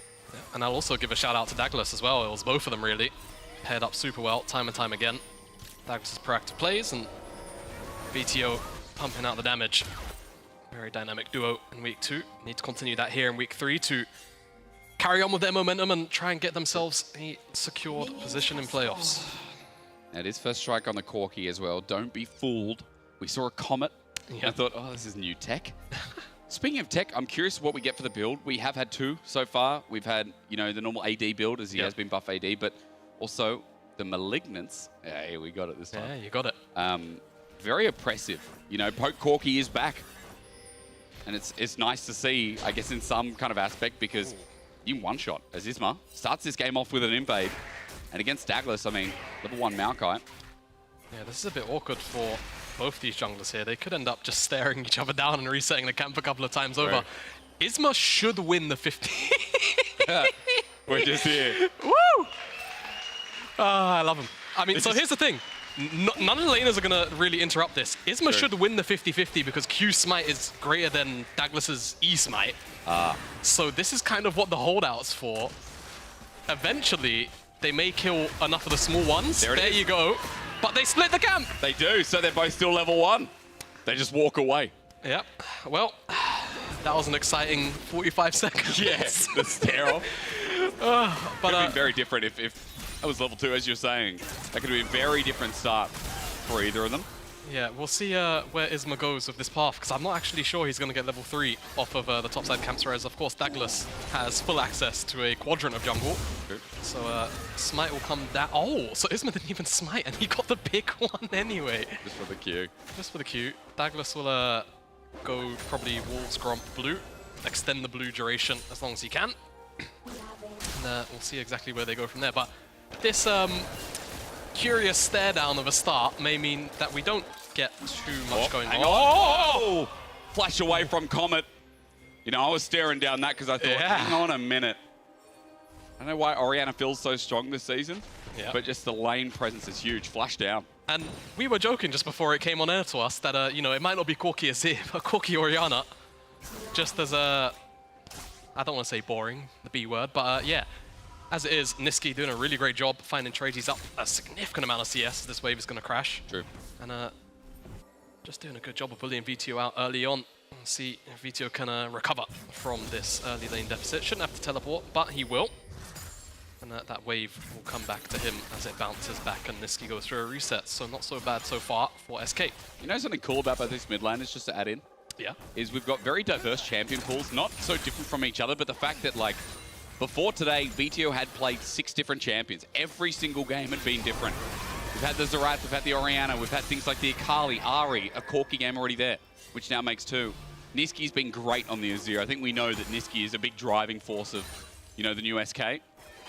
And we know that this guy is syncing up really nicely with Isma.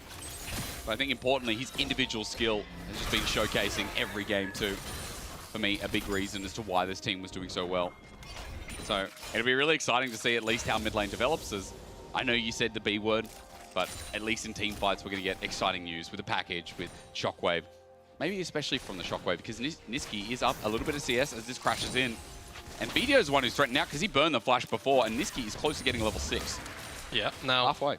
What I will say is, I feel like they're still just kind of going to sit here and scale. VTO is going to continue to be bullied out, but unless Exakick and DOS try and transfer their lane pressure away from this 2v2, as the trades are quite heavy, and try and move it elsewhere, VTO should be safe, so long as he doesn't eat so many command dissonances from Niski, who continues to find his mark.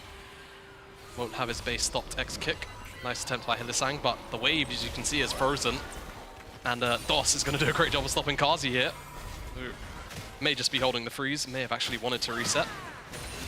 Never know unless they actually go back right now, but whilst all of this is going on, and the resets does come through, Douglas secures a grub, and he's probably going to secure all 3. Isma's on his way towards the top side, but unless he's mighty quick, he may not be able to stop this one from going over. There's the smite. Easy. All 3 secured. Okay, nice objective start here.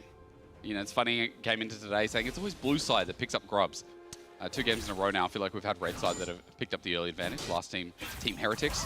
Well, if we're going by last game, wasn't a great omen for Team Heretics. He still got 5 grubs in the end though. Yeah. We'll see how it goes this game. 3 already to Vitality. Now, a quick note, as mentioned on desk, as we're chilling here, looking at bot lane again, things are going well for Exakick and DOS. But remember, Lucian and Nami ain't so great in the West, specifically in the LEC. Yep. Lucian 0-7 at the moment, Nami 0-3. It would be a huge, huge statement if you could get the first win. Every time that Lucian gets locked in, I just imagine Dracos is like Yoda when Order 66 happens, and he just kind of keels over a little bit. Oh, God. Yeah. Another one. But Exakick and DOS so far doing an alright job of just kind of putting the pressure down onto Kazi. and Hylissang. No major gold or CS lead just yet, but I'm sure SK, if they want to, can start to utilize this pressure, maybe try and transition it into a Dragon sooner or later. Isma going deep for the meantime. You say there's no lead. If we get a fight here, things could change, but Vitality's bottom lane being there means that Isma can't do too much. As you mentioned, Dragon there, Cloud to start off, nice little stats boost, which really you could say about all of them. Even Chemtech individually. Individual Dragons are great. The you know, Chemtech one specifically. I will say the only thing I'm waiting for in League of Legends is different colored buffs, like green buff. Green buff? Green buff would be cool. Alright. Not sure what you get. Ignore me for the time being, because topside's popping off. Good smackdown from Photon, and he actually held on to the World Ender. Irrelevant pops the Dominus. So ultimate advantage there is, I love the cameraman doing video a little bit dirty because he's just getting bullied again. Niski is smashing this lane. Naturally, Isma's back where he started because look at the damage. Flash away from Douglas. Mid-jungle and SK are doing what they've done for 3 weeks now. They're dominating the Rift. Yeah, they are. Pairing up, invading. Really red well buff. played. Yeah, it is his red buff. I mean, now Hylissang's here, and DOS is actually rotated up towards the mid lane, but he's not with Isma, so True. It's a 2v1 for now. That Aatrox has ulti too if he comes on in, so And Isma has first to move. pay respect. But they want it, don't they? They want this red buff. They don't want to let it go. And I mean, again, Isma will win the smite. He's got to get it down to about 1k. But instead turns to the play, looking for the smite. It is, I believe, Douglas who picks up. No, Isma. Shockwave almost kills Douglas. He's burning down, but not enough. Here comes Photon. Isma wants to flash out, but Photon has a bigger target on Deniski. Down he goes, smacked into the dirt. Photon with a big first blood. That ulti difference pays out in spades. Yeah, not only did Photon have first move, but DOS moved back down towards the bottom lane, so it was no longer a numbers advantage or anything even close to a positional advantage, and SK just kind of give it up, and yeah, Hylissang just being a bit of a nuisance, going to push Isma slightly further back into his jungle. Doesn't matter what champion does it. Hylissang is Hylissang. Yeah. You know, watching externally for many years, I think he's the craziest supporter of the West. And to put it lightly on Milio as well, just trying to get deep and dirty. As well, look at this again, Jamada close to killing Douglas, but yeah, no cigar. Cozy campfire tops up Douglas, just keeps him alive, and then Photon didn't blow the ultimate when he exchanged earlier on with Irrelevant, and that extra movement speed helps him close down Niski. Vitality coaching staff not the most impressed with the nature of that invade. True, because I guess they're also a little bit concerned about how mid-jungle is still going, right? Even despite the kill, even Photon getting up in gold, the problem is mid-jungle's ahead. Bot is still a Lucian Nami lane that is consistently pushing in and getting plates. SK control the bottom side of this rift. And we've still got a Dragon to look at, which looks like Isma will be the first to start. Yeah, we'll start this one up. Douglas up on the grubs. So 6 grubs for 1 Dragon. Seems like that's going to be the trade here. We'll see again, with the grubs, it's about normally the sacrifices that you tend to give up, and so far Vitality haven't given up much to pick up these grubs, so now that they've got them, trying to chip away again at those outer structures specifically is going to be key, but of course they scale into the game anyway, so a useful buff. Regardless, that'll be Dragon picked up for SK. Next one will be Chemtech, so no, looked down upon Dragon will be our soul. Looked down upon, nice way to put it. This Dragon will be respected here because we get a better soul. There's exit kick running in. I mean, he's trying to show us that Western Lucians can look great. However, it's still early days, that's all I'm going to say. Yep. It's that pick, I think Renekton at previous Worlds was something as well as Irrelevant, showing us how Renekton can get bodied a little bit. That was great trading from Photon, as I mentioned it. Yeah, excellent trade. And that's going to send Irrelevant back to base, it seems like. Douglas on the top side of the map, don't forget, because the grubs were taken down. Irrelevant's going to know this, and he is moving up here. If he sticks around, the dive surely in the offing.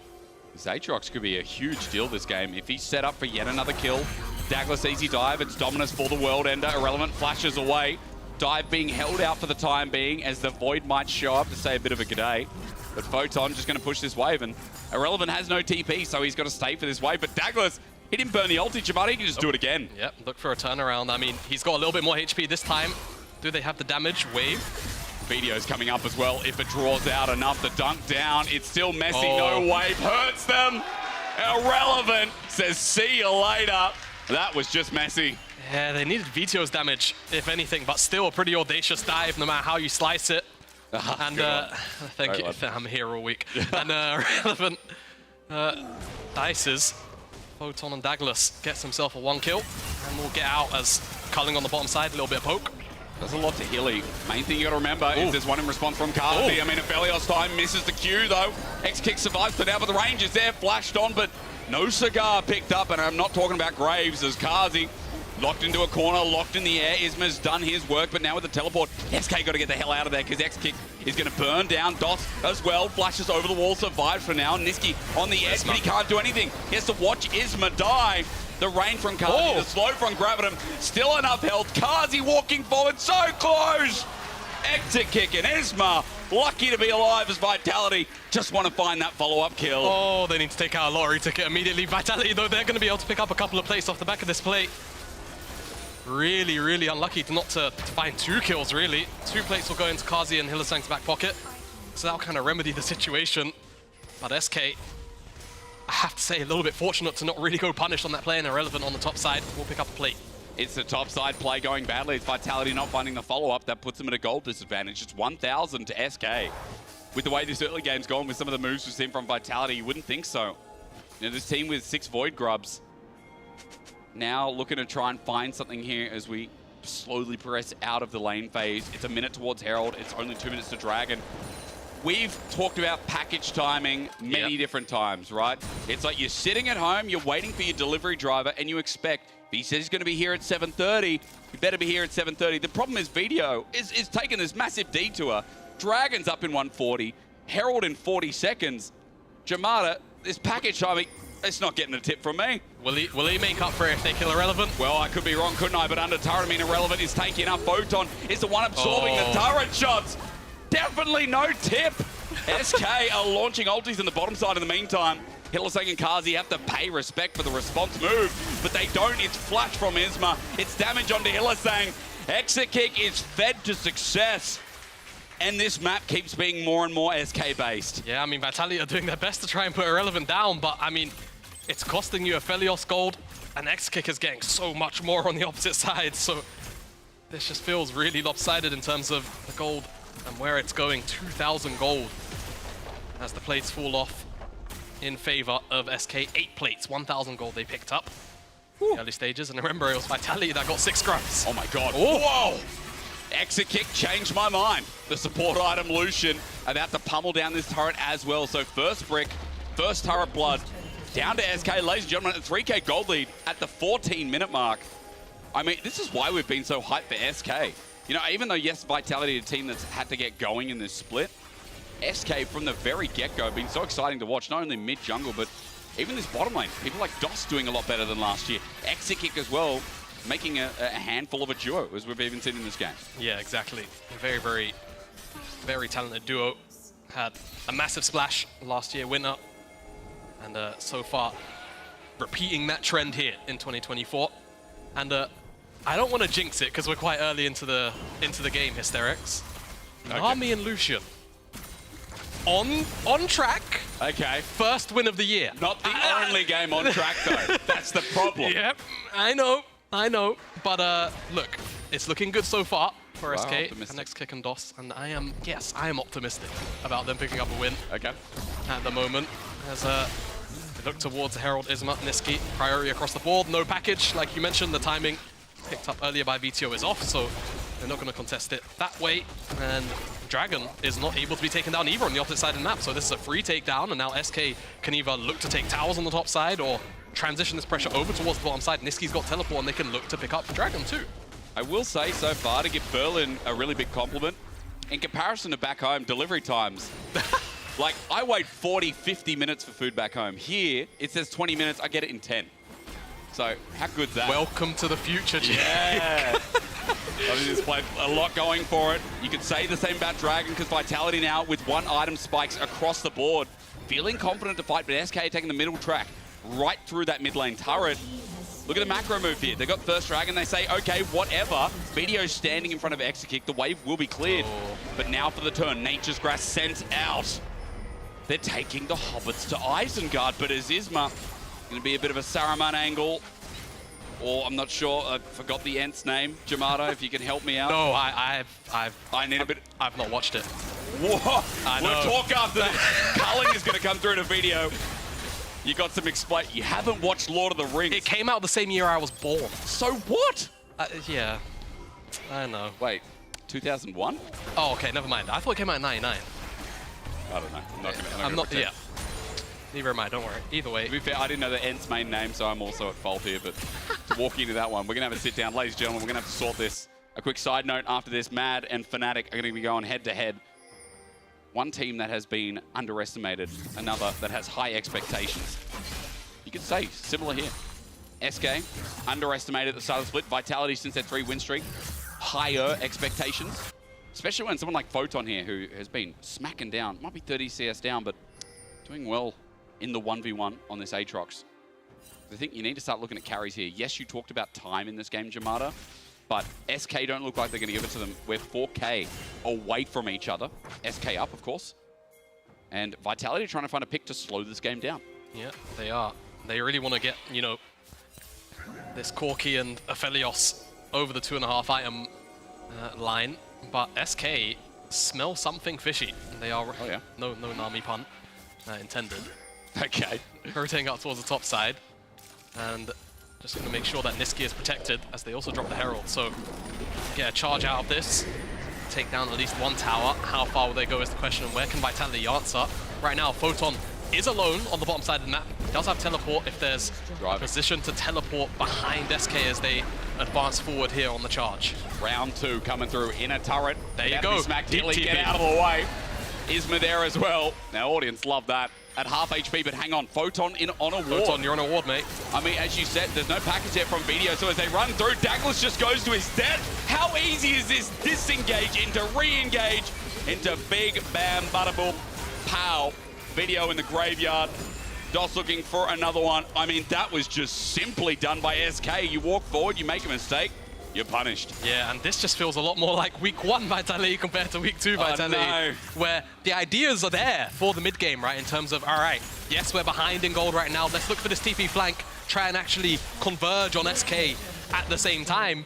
They just don't do it at the same time. Douglas is immediately blown up, and the play falls very flat on its face. And again, they just continue to hand over gold to SK, and time continues to not be on their side. Lucianami, they're doing it. They drop into a replay, and like you say, Lucianami could be in for a win. They're doing it, and yeah, Photon on a ward, so SK then know that the pinch is on. Douglas goes in. Douglas gets a one-shot. Yeah, Ulma from Millisang doesn't really help anyone either, unfortunately. He's just a lamb to the slaughter. So is everyone else. Once Isma presses his R key for the turnaround. And it's approaching desperation station for Vitality. SK have all the damage, they have the engaged tools, and frankly, they're also just a little bit too difficult to get engaged on. He's such a good vibe. I think it's been talked about on many desks, on many casts as well, but Niski really is a real positive attitude on this team. And, you know, not to be understated, it's not just something casters talk about or analysts talk about and go, yeah, like, you know, good attitude is important. No, it really is. It really is, and uplifts the team. I think for SK, you know, that positive vibe throughout has been shown game after game. They're all on the same page, you feel like. Even in some of their losses, and say it's not as egregious as some of the other teams we have. But now a 6K gold lead in this team, focusing in on the Baron, on the Dragon, spawning in 50 seconds. Vitality, the team we hyped up on the win streak, but it's SK who, when to lock in playoffs, are like, yeah, we can do that, no problem. Isma jumping in. Ooh, very deep, Isma, but he draws on. Douglas goes so far, and so with the heal, he doesn't die. Was that a Crypt Bloom or a Redemption as Hillesang flashes away from the Shockwave? I can tell you now, that was a redemption, and SK now with numbers advantage with no enemy jungler. They've got a Baron to look at, or they've got to fight. Which one do you want? Yeah, SK. Options there. It looks like Isma really wants the Baron. They're getting the mid lane wave for now. The Dragon's also up in 10 seconds. Kazi has to be careful, no flash. Even without Shockwave, Niski walks up, the damage insane. I mean, look at that. Oh, my lord.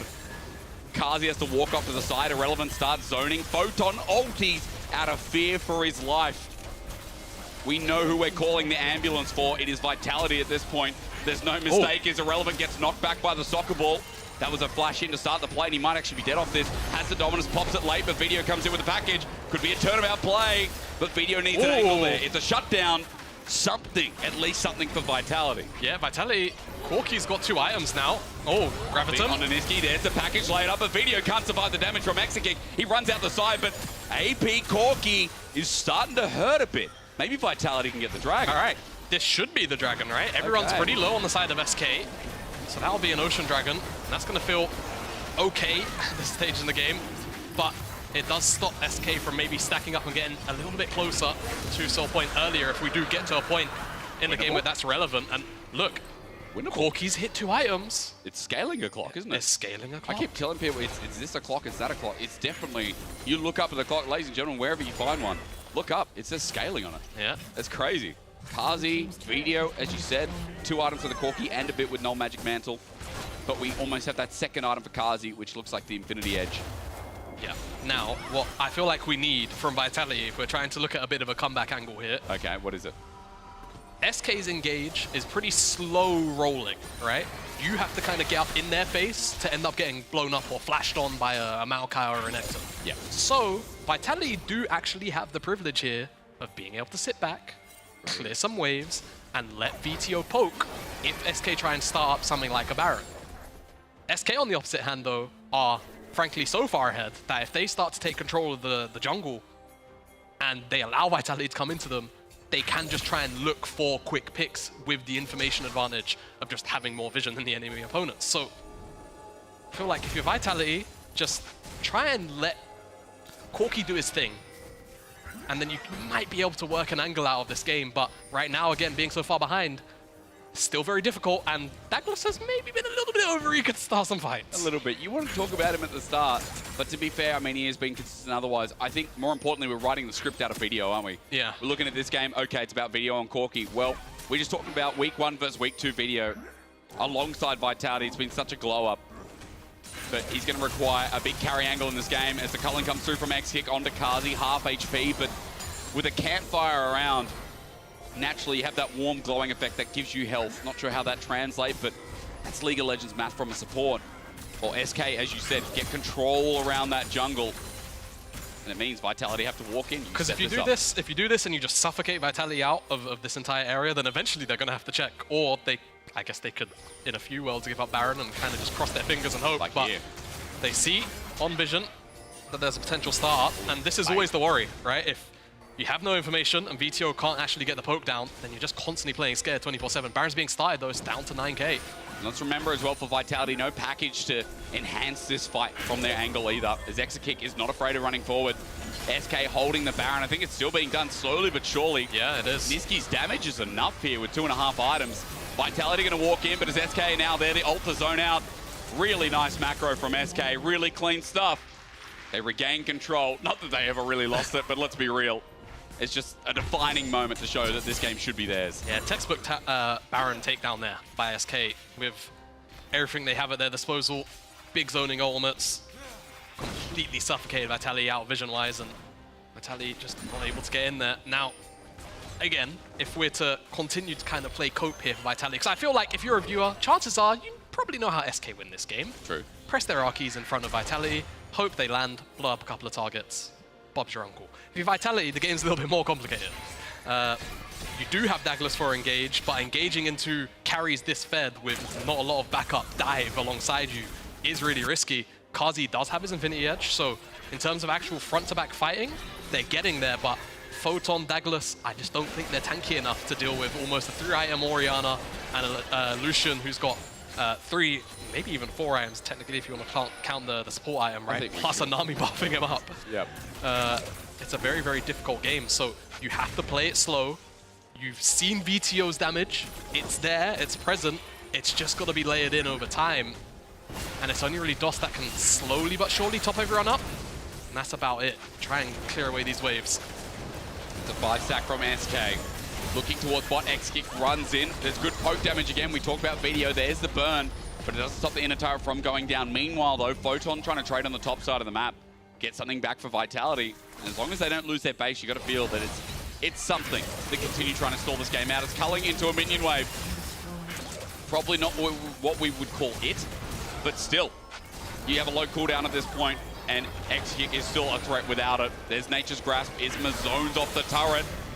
Everybody ready to jump in. Vitality like, wow, did we see a hula hoop? I think we did. We did. In motion, Irrelevant is going to be ulti. This is an opening from Vitality. Grabbing him in front of the turret. Dagler's trying to sacrifice his life, but Irrelevant's still taking it up. VTO, the main damage source starts. What a Chad! An absolute Chad! The Nami Lucian looking to get a win, even though Photon gets the kill in response. Oh, Kazi does too. Maybe I called it too early. As Dagler's Photon look for the follow-up. Kazi going to get the stun down. He's stunning me at this point. Another kill. 3 dead. Vitality get another inch. To quote my senior by many years, it's the dirty yes word. Scaling's coming. And Vitality have managed to find themselves a fight that didn't look so good at the beginning with Douglas going in on Irrelevant, but here we are. They're going to get themselves a 3rd dragon. They're going to put themselves 5 minutes away from an Ocean Soul. Hysterics, my dear boy. Do you believe? Ooh. It's a dangerous word, belief. But Vitality are going to need a whole bunch of it. It's lining up. This is the crazy thing. It's still such a gold lead. It's still such a wish, you know, like 7K gold lead. As you said, we've seen how SK can blow up. A mistake in base doesn't show us that they're going to lose this game, but it shows how Vitality can stall it out, especially when they're on Sol Point. When Sol Point is going to line up a couple of minutes after the Baron, when we know that setup's going to be a lot of push and pull between these teams. I feel like for Vitality, they've got a little bit more wiggle room than you'd expect at this point, and this disadvantage in the game. And we are just waiting for that 3rd item on Kazi and on VTO, because then we can really start, you know, big breath in. Yeah. And especially Kazi hitting that Lord Doms. Oh, yeah. Super important to get through Isma and Irrelevant. Very big, bulky health bars. VTO's damage is already there, specifically on the squishies. It's just going to continue to ramp. But even on the opposite side, you've got Iron Completions soon to come for Niski. Just picked up his death cap, actually. There you go. Yep. So it's not as if SK are capped out. They're still getting stronger as well. It's just that Vitality are finally starting to have a couple of more options and answers into what SK actually have on the table, stocked and loaded. I hope that Lucian Nami's not just cursed. You know, I hope this pick, no matter what, is some kind of Western curse. Because I think X-Kick and DOS played the lane really well. I mean, we've seen, I think, one of our better Lucians for sure. Nami can add on top of that with DOS. Surely they can't lose this, right? Like, you know, This is the definition of a caster curse. Yeah. We'll wait and see.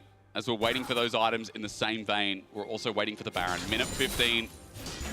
Set your watches. I already told you there's scaling on there. Wipe that off for the time being and type Baron in. I'm not sure what you use for a watch. Time telling, typically. Yeah, no, but like what? A watch? Yeah. Pocket watch? They all do the same thing. They all tell you the time. Yeah, but it depends on the preference. What do you use, you know? I use a sports watch. I used to have nice, like, nice, you know, jewelry watches. They were cool. Oh, yeah. But I've changed. I like to be synced up. I like to know how many steps I'm doing. Because the place I'm staying at has 5 stories high with no elevator. That is a thing in Berlin. Oh. Yeah. 5? 5 stories. No 10 lift? sets of steps, and they're steep. Bloody hell. Oh, my God. You're getting a work in every time you go home. home. Every time I want to go home, well, you got to do exercise. Yeah. All right, now, Vitality, as highlighted by our observers here, have pretty much no information outside of their base. So this is a very scary, scary time. Boom. Again, kind of repeating the point from earlier, SK can do this, slowly suffocate them out and then force them in. And look for a turnaround play once they enter the jungle. That's going to be the ideal situation, unless someone squishy just gets a little bit restless and phase checks in first. Baron spawning, top left of your screen. And now SK have the opportunity to try and burn that one down whenever they see fit. And when they see fit, seems to be right now. Just a side note, Video didn't hit level 16. That's his ult, Jamada. An extra point, extra bit of damage. Vitality trying to run into this choke. Cullen comes out. Healer saying is frontlining for some reason. There goes his health. X-Kick threatens the flash dash, and SK get a good chunk, good bit of damage here. It's going to take time to heal this up with a cozy campfire. Yeah, it will. But he's going to have to stay out on the map. Who is it? Vitality. Knock, knock. Video's there. Shockwave. Down he goes. No, he's alive. How is he alive? The Shockwave was a one punch that just didn't connect fully. The Baron, though, the Baron's actually being started up, and the Redemption's even going to delay VTO on his recall, so this should be Baron, just because of where everyone on Vitality's been pushed over to. great little play by SK. And again, what did we say? It's this one person on Vitality, one of the squishies gets a bit restless, ends up checking in. Yeah. It will cost him the Baron, and VTO gets clipped by the shockwave. Fortunately, doesn't lose his life. And it won't cost anything else, but now with that Dragon spawning in 45 seconds, it should be SK's. Douglas is doing a bit of a tour. Let's see what he can, I don't know, vision he can put down, I suppose, but shouldn't really be sticking around too much longer as they come back out of base SK. I think we should set up the potential that this Dragon seals the deal in some kind of regard, right? Okay, let's be real. Maybe for Vitality, they need a bit more, but with Package, as thank you to our observers to highlight, Photon with Teleport. SK are in first, though. I mean, Isma's angle, great. There's the ulti from Hilly. But Isma now launches out the Nature's Grass. The range is there. Guess who's in front? Douglas without a chance. Hilly and Photon running for their lives. Vitality down one. It's the jungler as the shockwave hits again. The package is out, but it's not optimal. Vitality are grasping at straws right now. And it's like the paper straws you get from takeaway. It hurts, it melts, it breaks. Irrelevant running forward into Kazi.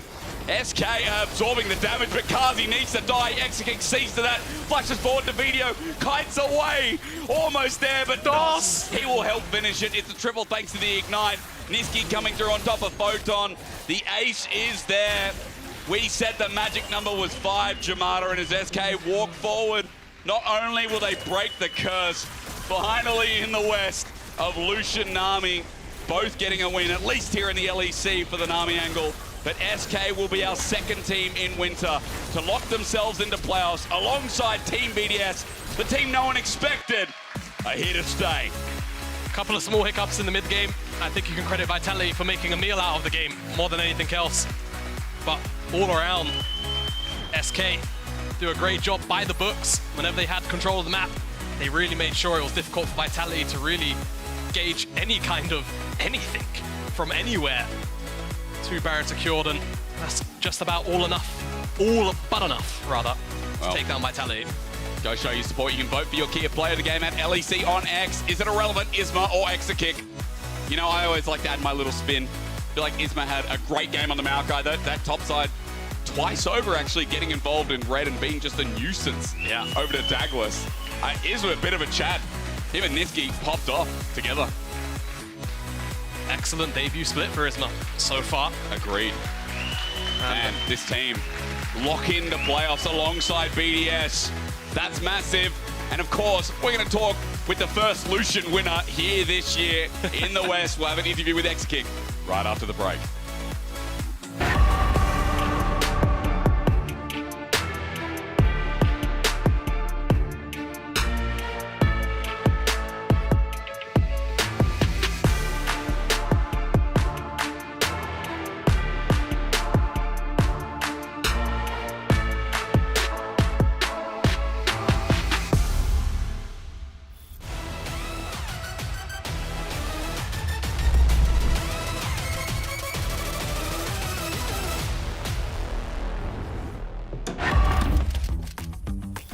Done? Done. There we go. Break? Break.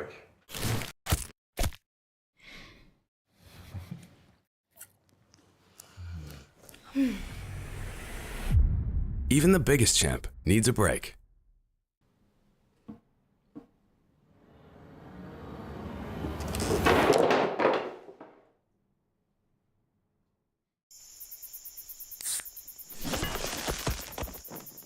Red Bull gives you wings. Welcome everyone to the Kia Tilt-Proof Challenge. We're here to see if 4 gamers can stand up to the test.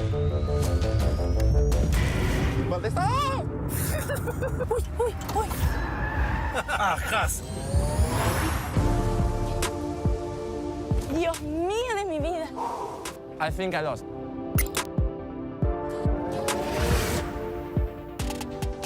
I'm so happy that I didn't eat before.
Do they have the damage? Wave.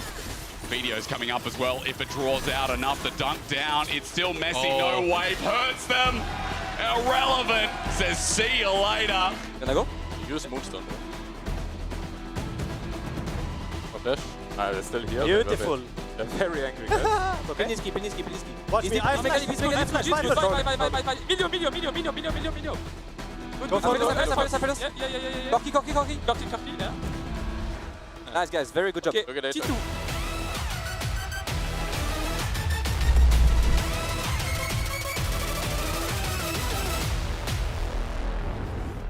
And welcome back to the LEC, as I'm joined by Exaki, who's the very first player in the LEC at least, who made Lucian work. Congrats on this and on picking up the win, I guess. Tell me about the confidence you had in picking this champion in his bot lane, because as I said, LEC was not really performing on the champion. And second one, why do you think teams were failing so much on Lucian? So first of all, I think it's the first Lucian to win in the West. Yeah. So it's kind of good. And yeah, I mean, I played one Lucian game last week. I was disgusting on it, honestly, because we didn't practice too much, I think, during scrims. And so what we did this week is just spam Lucian. And I just think the reason why it's not working is because you need a lot of discipline from the whole team to make this champ work, because there is steps to respect. And yeah, it's a lot of teamwork. I think it's like champs like Caitlyn, that you need your whole team to play around it, kind of. Discipline that paid off today because you got the Kia player of the game. Exaki, and you were telling me that your performance was, I quote, disgusting last week. Tell me about what you tried to implement and how you fixed things that didn't work out last week, for instance. So, yeah, I mean, I was disgusting, and what we did is review a lot of Eastern Lucians. For example, I don't know, Guma, Pace, and LPL players. And yeah, that's what we did, just watch what they do and how they set up this champion to make it work, the timings and stuff. And I think we did it well today. Yeah. And yeah, I'm very happy. I think it's really interesting that you use LCK and maybe LPL games to train on certain picks, because I feel like you may learn certain things watching other teams do it, but when it comes to implementing this stuff into your games, you don't have the same team as T1 in the sense that they click really well and they do things because they know each other that well. What makes you think that you can apply this to SK, for instance, which is a completely different team that works really differently compared to T1? I think it's because they are very disciplined, probably in scrims. In LEC, I think sometimes, us included, there is a lot of ego battle or like unawareness in the timings that leads to random kills. And I think this week we really tried to replicate the stage games in scrims, and I think shout out to BDS that does it very well, I think, in scrims. And yeah. BDS locked last week, you locked today with this win.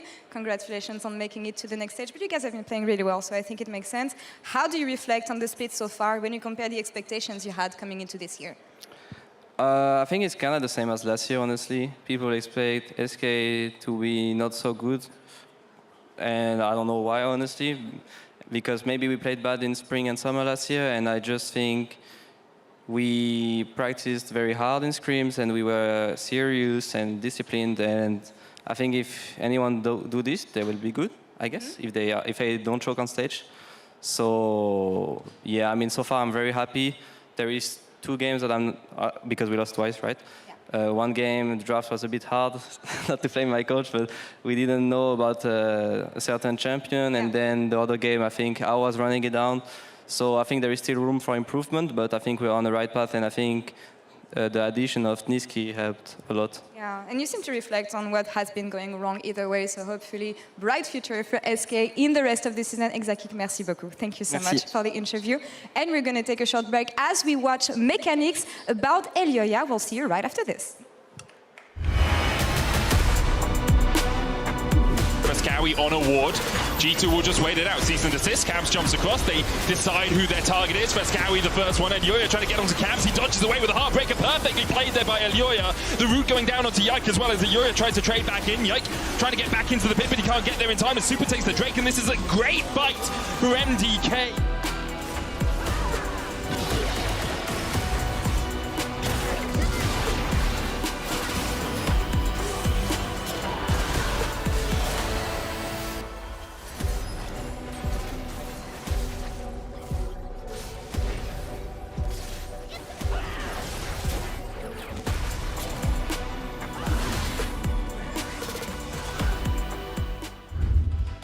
Well, here we saw some highlights of Elyoya last week, and he's heading up against Razork in this one, Fnatic versus Mad Lions Koi.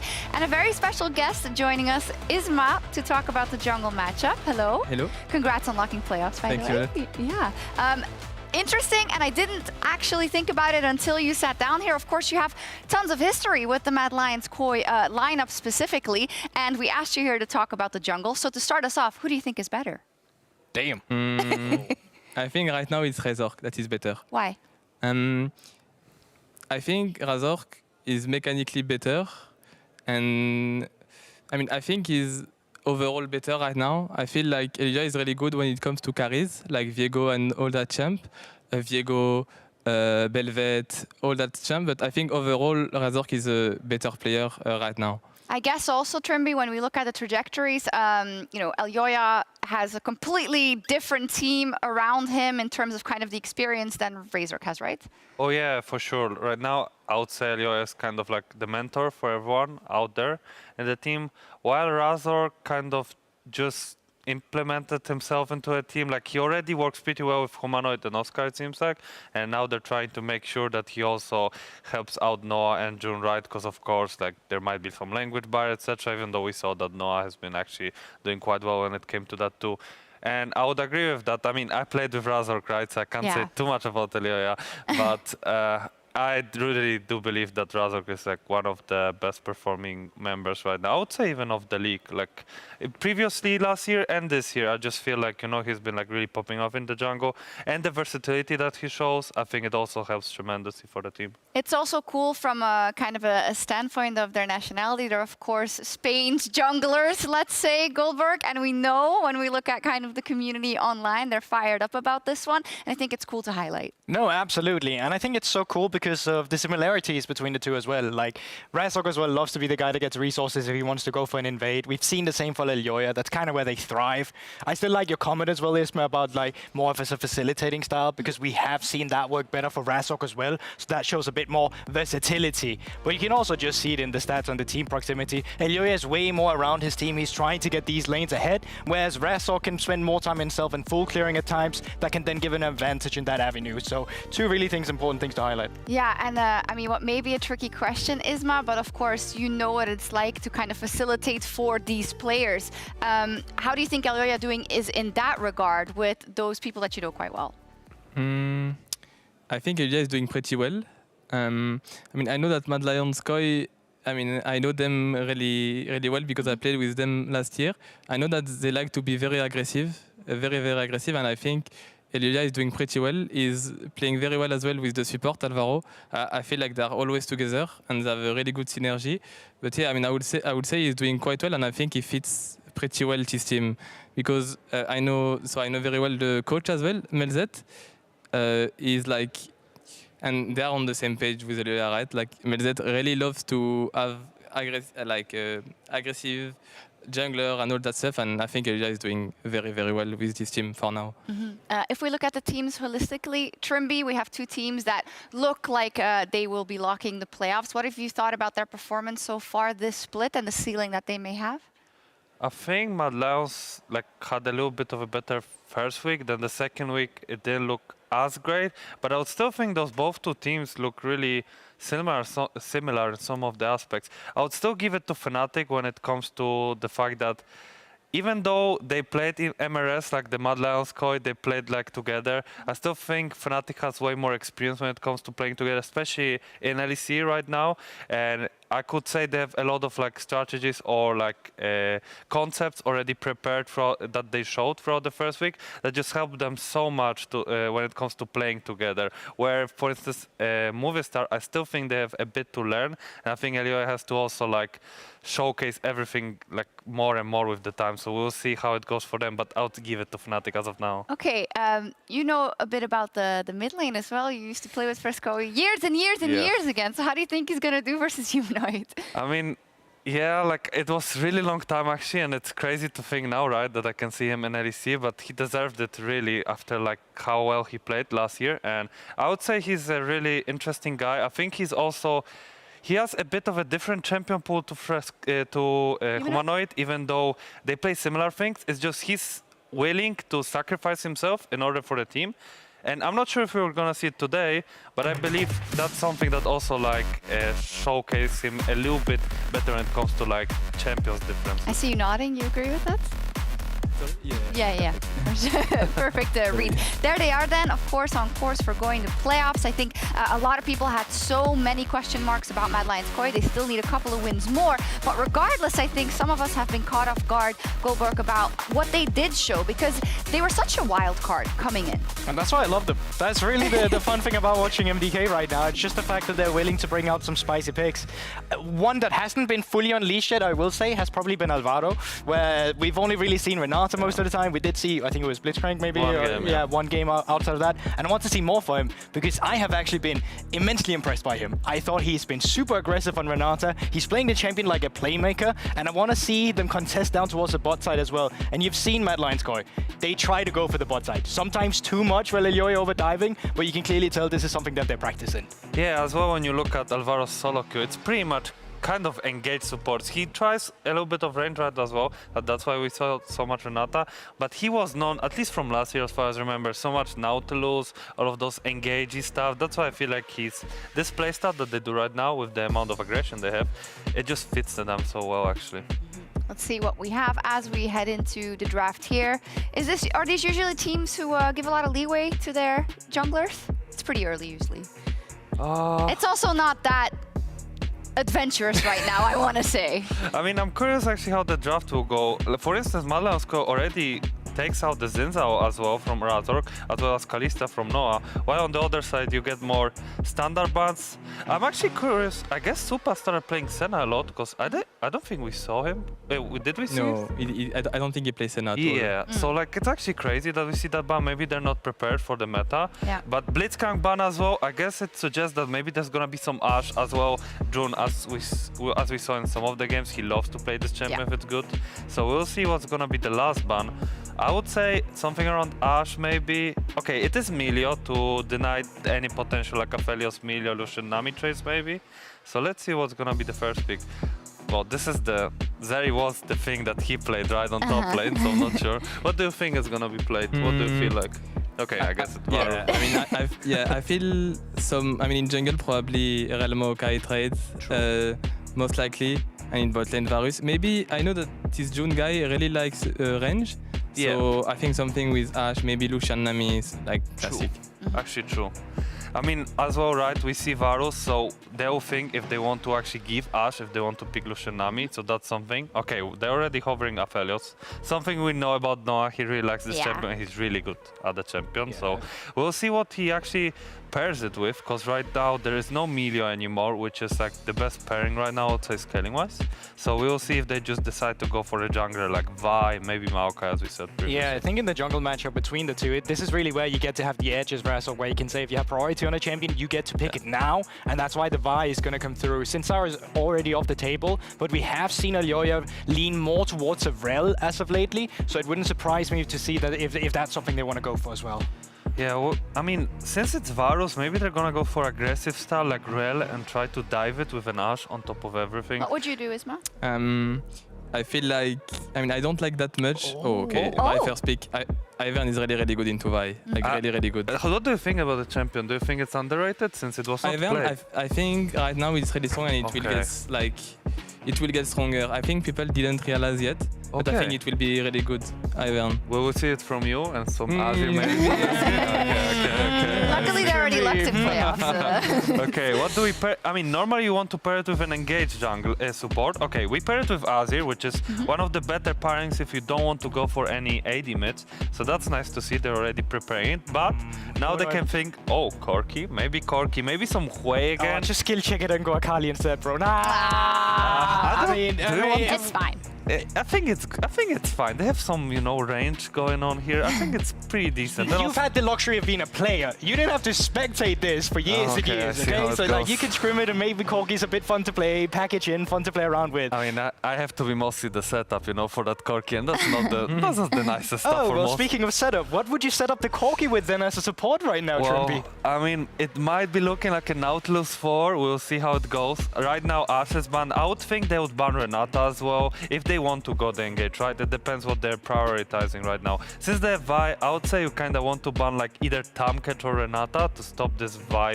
to help this Vi actually engage and be even useful. On the other side, there's Jax, so they're banning the possible blind tops, which also might be the case since, as we know, Oscar, if Cassante's not banned, he will most likely like to pick it. So we'll see how that one goes. And with this, okay, there goes the Renata, and I would think they still want to ban the second top laner unless they think they cannot counter the, I don't know, Nautilus coming in or other champions. So that would be something that, yeah, I would like to actually see, because then it's about Fnatic what they want to actually do on fourth pick. If they want to let the support counter pick or if they want the top laner to last pick actually. I don't think Mad Lions Koi draft is fitting their style that much though. Like with Ivern and Azir, I feel like... Oh, I think they do need engage anyway, no? Yeah, but I will prefer to see, for example, Ilya on a carry and Frescovi on a, like Nico, something like this. I agree with that. I agree with Azir, that. like... Oh, maybe it's Varus top actually. We didn't talk about oh my god, it actually is, because it might be into Cassandra. It's I now a really hope good so, pick. because... And ironically, it's really... It is. Oh my god, it is. The thing is, like, I feel they really need to engage on the left draft. I feel they have... They like, because like, Rakan doesn't want to be the only one engaging. Yeah. It's not that easy, especially... draft. I mean, it's a very interesting one, and you have to play around a lot around top, while on the other side, enemy has heavy engage, right? Yeah. Vi, they have Rel, so Aphelios and Corki can actually deal the damage. So it's gonna be about how well Varus can actually like prioritize the lane on top and get some kind of advantages. Isma, in these drafts, in which team would you rather jungle right now? Would you rather be the Vi or the Ivern? I would really love to be the Vi here, because I feel like if you ult Varus, he will die. If you ult Azir, he will die. Even if there is Ivern, yeah, sure, he can put it, but I would really prefer to be Fnatic jungler right now. I see it. This is, I believe, the first Varus top in main leagues in 2024, but I let my casters validate that. Over to you. It was actually your point, sorry. Wow. Here we are to validate that. We also don't. We have no idea. I was not ready for this curveball. Yeah. We have used one of the many pro builds websites to Google very quickly what it does. It looks like Varus AP mid, if you remember back in the day. So obviously very oppressive. Early trade patterns super strong. The downside similar to the Varus top. I mean, but for those that don't know, Merwin is the guy that will play the crazy stuff. He's very enthusiastic about all manner of different champions in the top lane, and he's going lethal tempo. And look, all I'm saying is Merwin versus Adam in playoffs. Just let me see it. Who can dig deeper into the weird picks? Holy moly. Well, I'm excited to see what this champion can do. This is going to be one of those we learn together casts, because this is brand new for me. Hadn't heard about it coming into today, but I'm excited. So I think on paper, just a theory craft, just to spitball a bit with you here. Obviously great into tanks and tanky front lines if you are going to go for the AP build. Eats tanks alive, has good ranges, and it's just general, same as it is in bot lane, a super oppressive early laner. It's sort of like if Vayne Top was good in pro. Unlike Vayne Top, if you hit him with a single piece of CC, he's going to die. Well, so this is the thing, like if you want to do like a comparison, Quinn top, Vayne top, these AD carries that you can often find in top lane, they have ways of escape. A dash, like Quinn has her blind and her E, Vayne has her Q and her knockback, she also has a stealth when she gets ultimate. Yeah. Really nice trades from Mad already. I mean, both Jun top has lane and health bot lane. bar. Yep. Instant pock on. And the wave is on its way now, so I don't think he's going to get a recall off. So nice advantage gain in the bot lane. But yeah, but Varus doesn't have that, as you rightly said. He is running both Ghost and Flash. You imagine as part of that precaution, right? Certainly. But no TP means the potential for the cross map. It means we're likely going to be seeing a lot of 4-1 setups, maybe even just forcing 5-man groups from Mad because their only TP is available on Frescowi. But yeah, Varus top. Early laning phase, going to be easy for him. You're going to see him have a nice range advantage. Oscarinin is not going to be able to do a huge amount. Yeah. And so he's just going to get chipped away at. You imagine once he gets his first base off, once he gets a bit of armor under his belt, there's room for him to potentially get some nice trades off. But there's the lethal tempo, and already you're seeing the potential damage, starting with the E on the Varus top. Yeah, the extra slow going to be nice. Obviously, level 2, you expect you can take W just for the extra burst on the Blight stacks. If he does opt to build AP, obviously he's going to shred that tank health bar pretty early, but because he opted for Doran's, early adaptive stats will shift to AD, which is great. Oh my god, look how much fun he's having. Don't we all love ranged top laners? Look at him go. This is tough for Oscar, and I like the call out from MDK here because Oscar's been playing a ton of Cassante. It's kind of, he's been unafraid to blind pick in most scenarios. That's true, that's true. And you can tell why. He's been performing fantastically at it, but MDK obviously with what they feel is an ace up their sleeve to punish this kind of pick. You have to imagine as well that they locked in the Varus first as a flex pick too, right? Sure. So that you can potentially move it to the bot lane if he doesn't lock in the Cassante, whether or not it was a specific pick into the Cassante. Hopefully we can get some insight from them afterwards. But so far it's working very well. Elyoya now pathing towards top, has the level 3. They're already threatening a dive. Yeah, what can he do? Do they have the damage? Setup here. Tanking now is Merwin. Merwin gonna flash to safety. Flawless exchange of aggro. First blood for Mad Lions Koi. That was damn clean. Razork, can he punish? TP already coming in. Into the bush he goes. Elyoya's been spotted. Ball breaker a little off, but gets the job done anyway. That's the return kill. I mean, not the worst case scenario overall for Fnatic. You think about what was spent in that, yes. Ideally, Oscar Renin loses a lot of farm, but he gets to immediately TP back into the lane. He'll catch a lot of the aggro. But I like the way that this was set up, because Merwin just tanks the tower initially, just right from the start. Yep. And then he knows that he has both the Ghost and Flash to be able to create distance from him after he's taken a certain number of shots. See a bit of trading down towards bot lane. Bottom of your screen, Naka's present. Noah already forced away. That's the Ghost now used as Supa walks up.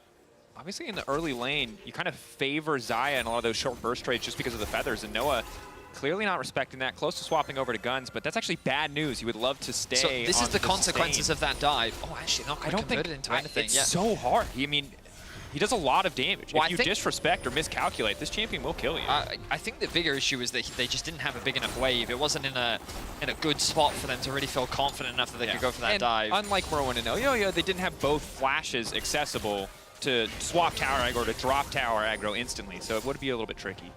But with regards to the scaling, like you look at the champions in this game, Corki, Aphelios, obviously very potent late game threats. But also Varus. Yeah, but if he's going AP, this Varus scales disgustingly well. I'm curious as to what direction he will go, right? Because a dagger is no real indication. It could very well be that he goes for the we could be Blade of the Rune King. Yeah. No, that's the best and worst part of playing Varus. What is he cooking? You don't know. Yeah, so we'll have to wait and see what direction he fully commits to.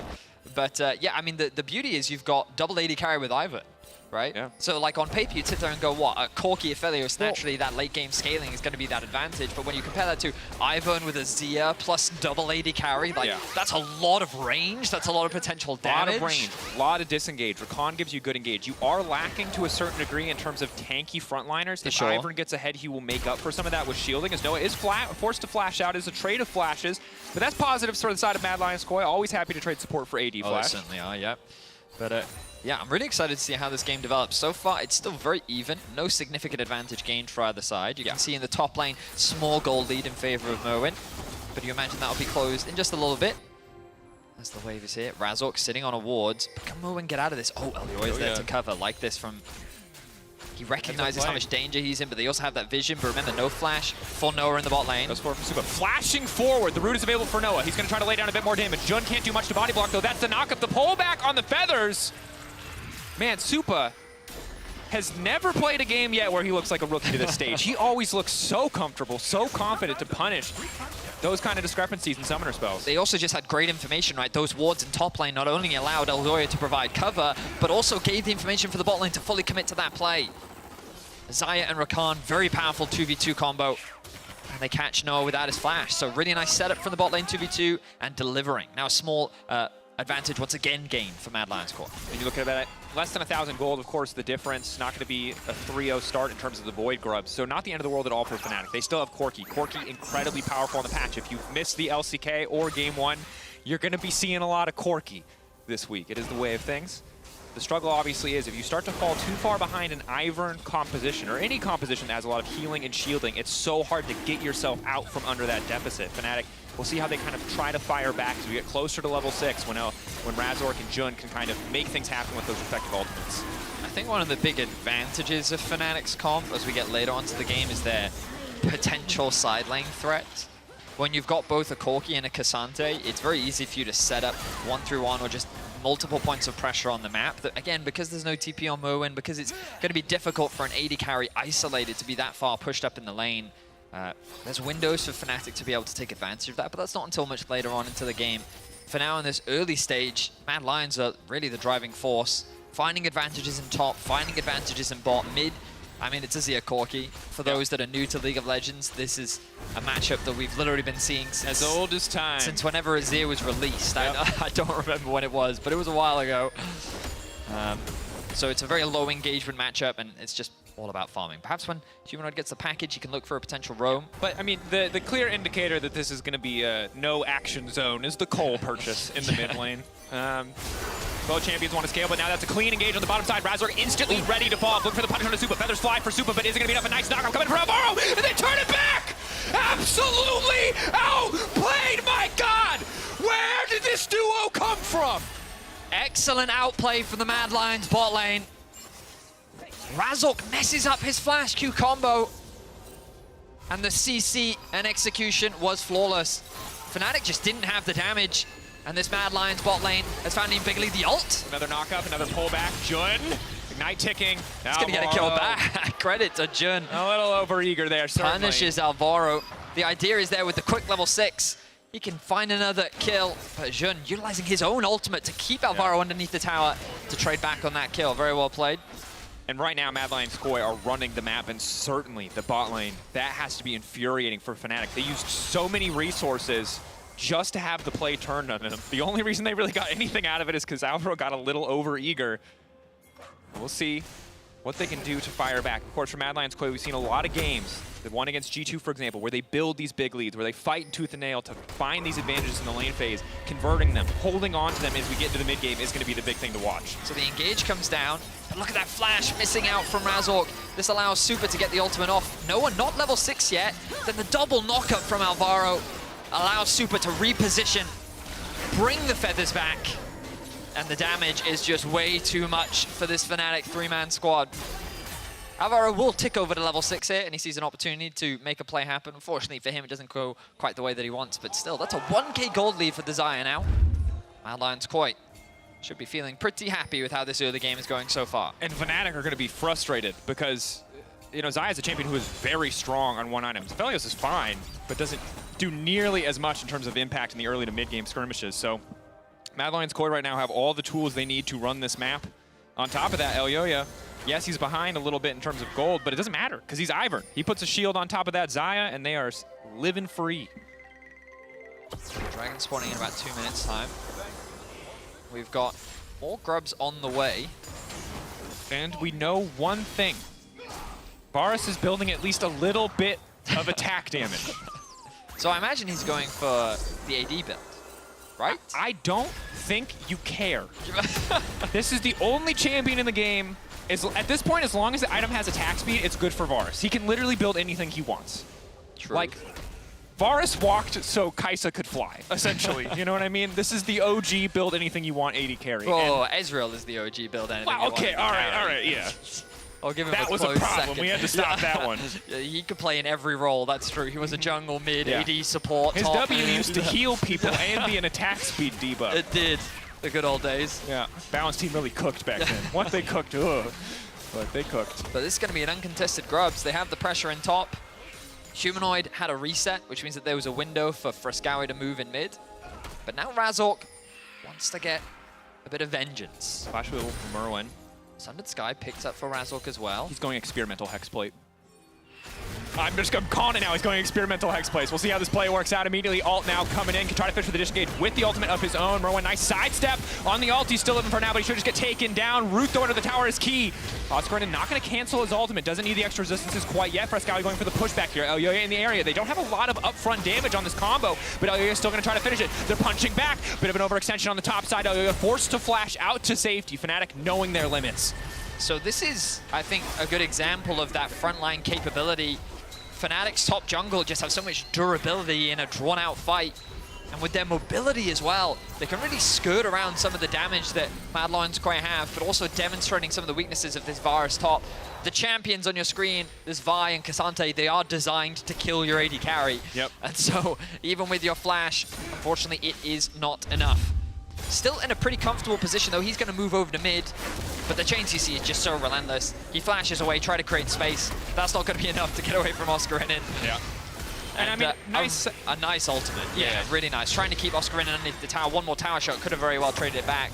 Look, they knocked Vi back. Vi is the full HP target here, and she just walks away from the soldiers. She's sidestepping what she can, and then she turns her attention onto Elyoya, and then Oscarinin gets involved in the fight, and he's forced to flash away. So, well played from the Fnatic top jungle. Certainly, and I think knowing that they are just stronger in that context. Azir doesn't even have a fully completed item yet. Yeah. Elyoya has bits and pieces. He was just able to finish his first item there, but ultimately, not enough. As Humanoid, now on the chase, wants to shut this Varus down. Not a lot that Merwin can do on this one. Some clean sidesteps, though! Oh! He dodges! Happy feet! Are they just better? What did they eat this morning? Every single player on Mad Lions Koi is outplaying. Merwin with a great sidestep to dodge that last rocket. Beautifully done. A dragon now going to be secured for Mad Lions Koi. I love this team. I don't know what to say, man. That is hype. I have not seen so many experimental hex play. Experimental hex. I haven't seen so many raw, just like 1v1 or 2v2 outplays in mini games, Mr. Day. That said, Fnatic now trying to mount defense on the bottom side. Caught me off guard, I'm gonna be honest. Fresskowy, there, makes sense on Varus. He uses every single part of that well. Albaro now trying to follow up for the engage. That's a two-man lockup. Noah throwing down a bit of damage with red guns, but already Razork is about to get taken out. He's trying to get out to safety. Super Death to finish the kill, and he's gonna find one. Does he have time to pull the feathers back? What's left on the cooldown? Can he drag them in? He has to retreat for now. Humanoid, the big source of damage, looking to mop up the kills here, Fnatic. Hope in their eyes, blood in their eyes as well, maybe, as they start to chase for this one. Oscar now coming in on the backside. That's his TP advantage. Elyoya, surely no way he makes it out of this one. No minions to Q2. Nowhere he can go. Are they going to try to take the time to donate to kill the Noah? It looks like the answer could be yes. Really taking their time. Want their AD carry to grab it. Clean, disciplined play on the bottom side from Fnatic. Fnatic definitely not down and out just yet. Bit of a blunder from Humanoid in that 1v1 against Merwin. But let's look back at how this fight played out. So it's Fresskowy getting caught very deep in the enemy jungle. Fnatic quick to get that pick. But the re-engage from the Mad Lions bot lane.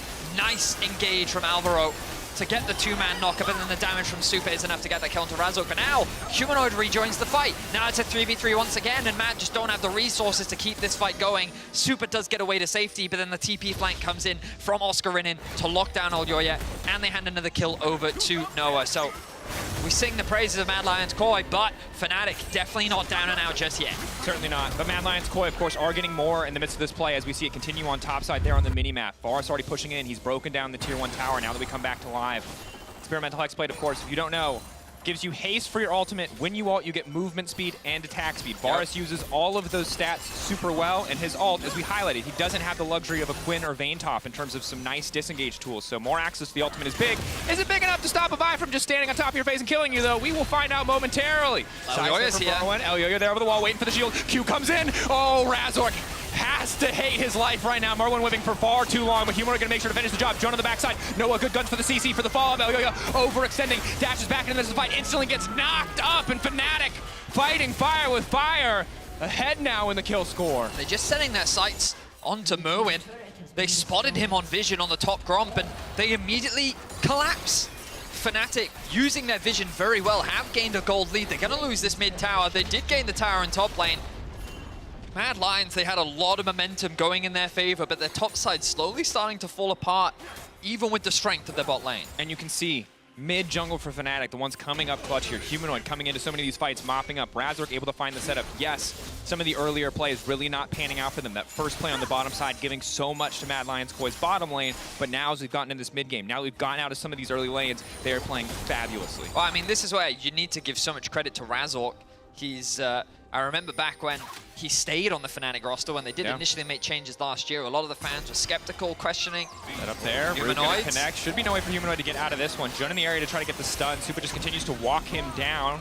Alvaro now on the way in, gonna act as a highway, forcing the flash out at the very minimum. Jun should not have a way out of this. That is one dead rel, more than enough chain CC to secure this kill onto the support. Jun's still running, has to get the ghost out.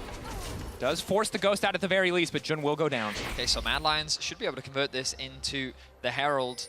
But we're seeing a lot of the successful plays from Fnatic be driven by Razork. He's doing a good job of finding these windows where he can force a fight, utilizing his CC to lock down the enemy AD carries who don't have those summoner spells or ultimates available.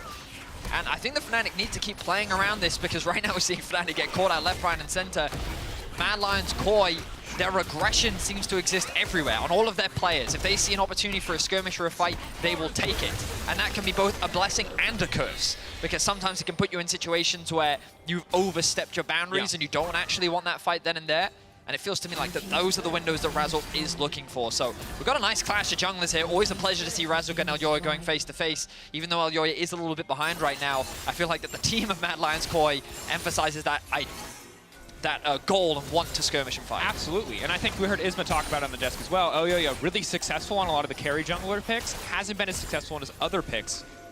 This champion, Ivern, not a carry. Much more about utility, much more about setting up your allies, and while the early game was pretty good, as we've gotten later, it started to fall apart a bit, underestimating how much, or overestimating how much damage they'd be able to do in the exchanges. 16 seconds now until Ocean Drake spawns. Mad Lions Koi have push in mid, have push on bot side. They will have first setup. Fnatic, do they want to contest this?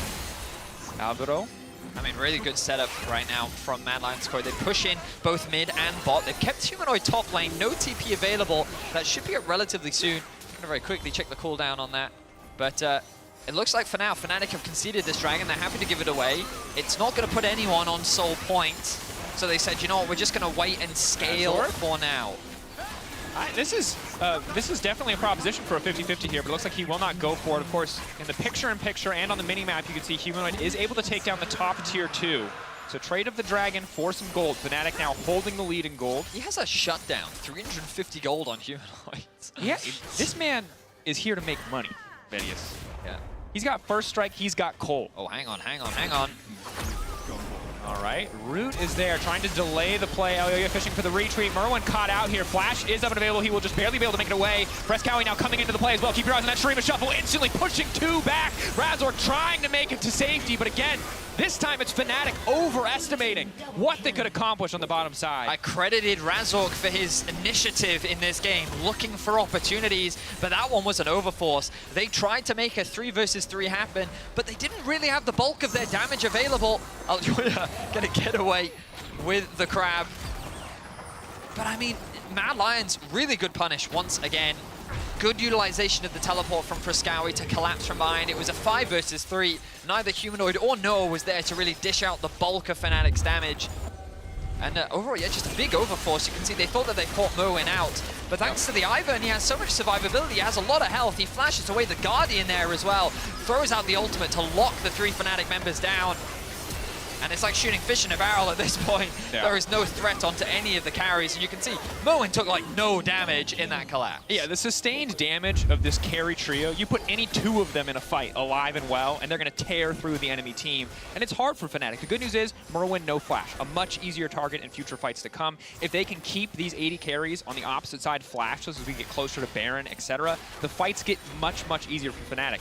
But if Varus has flash, if Azir has flash, if Xayah has flash and all, these fights feel pretty impossible for Fnatic to play out. I like how Mad Lions Koi right now is just controlling the vision, really calm play. They need to play on another mid wave. I think they may have overcommitted a few members, but Varus can now move into mid and catch this. They want to keep these waves in their control. You'll likely see Frescowie now pathing back towards top, push out another wave. As I say that, they're really pushing deep into the enemy jungle. Okay, so they're just going to use this mid wave to try and get a bit of damage down onto this tower. Sure, the Herald, no one's going to ride the Herald. They don't want to get over-eager there.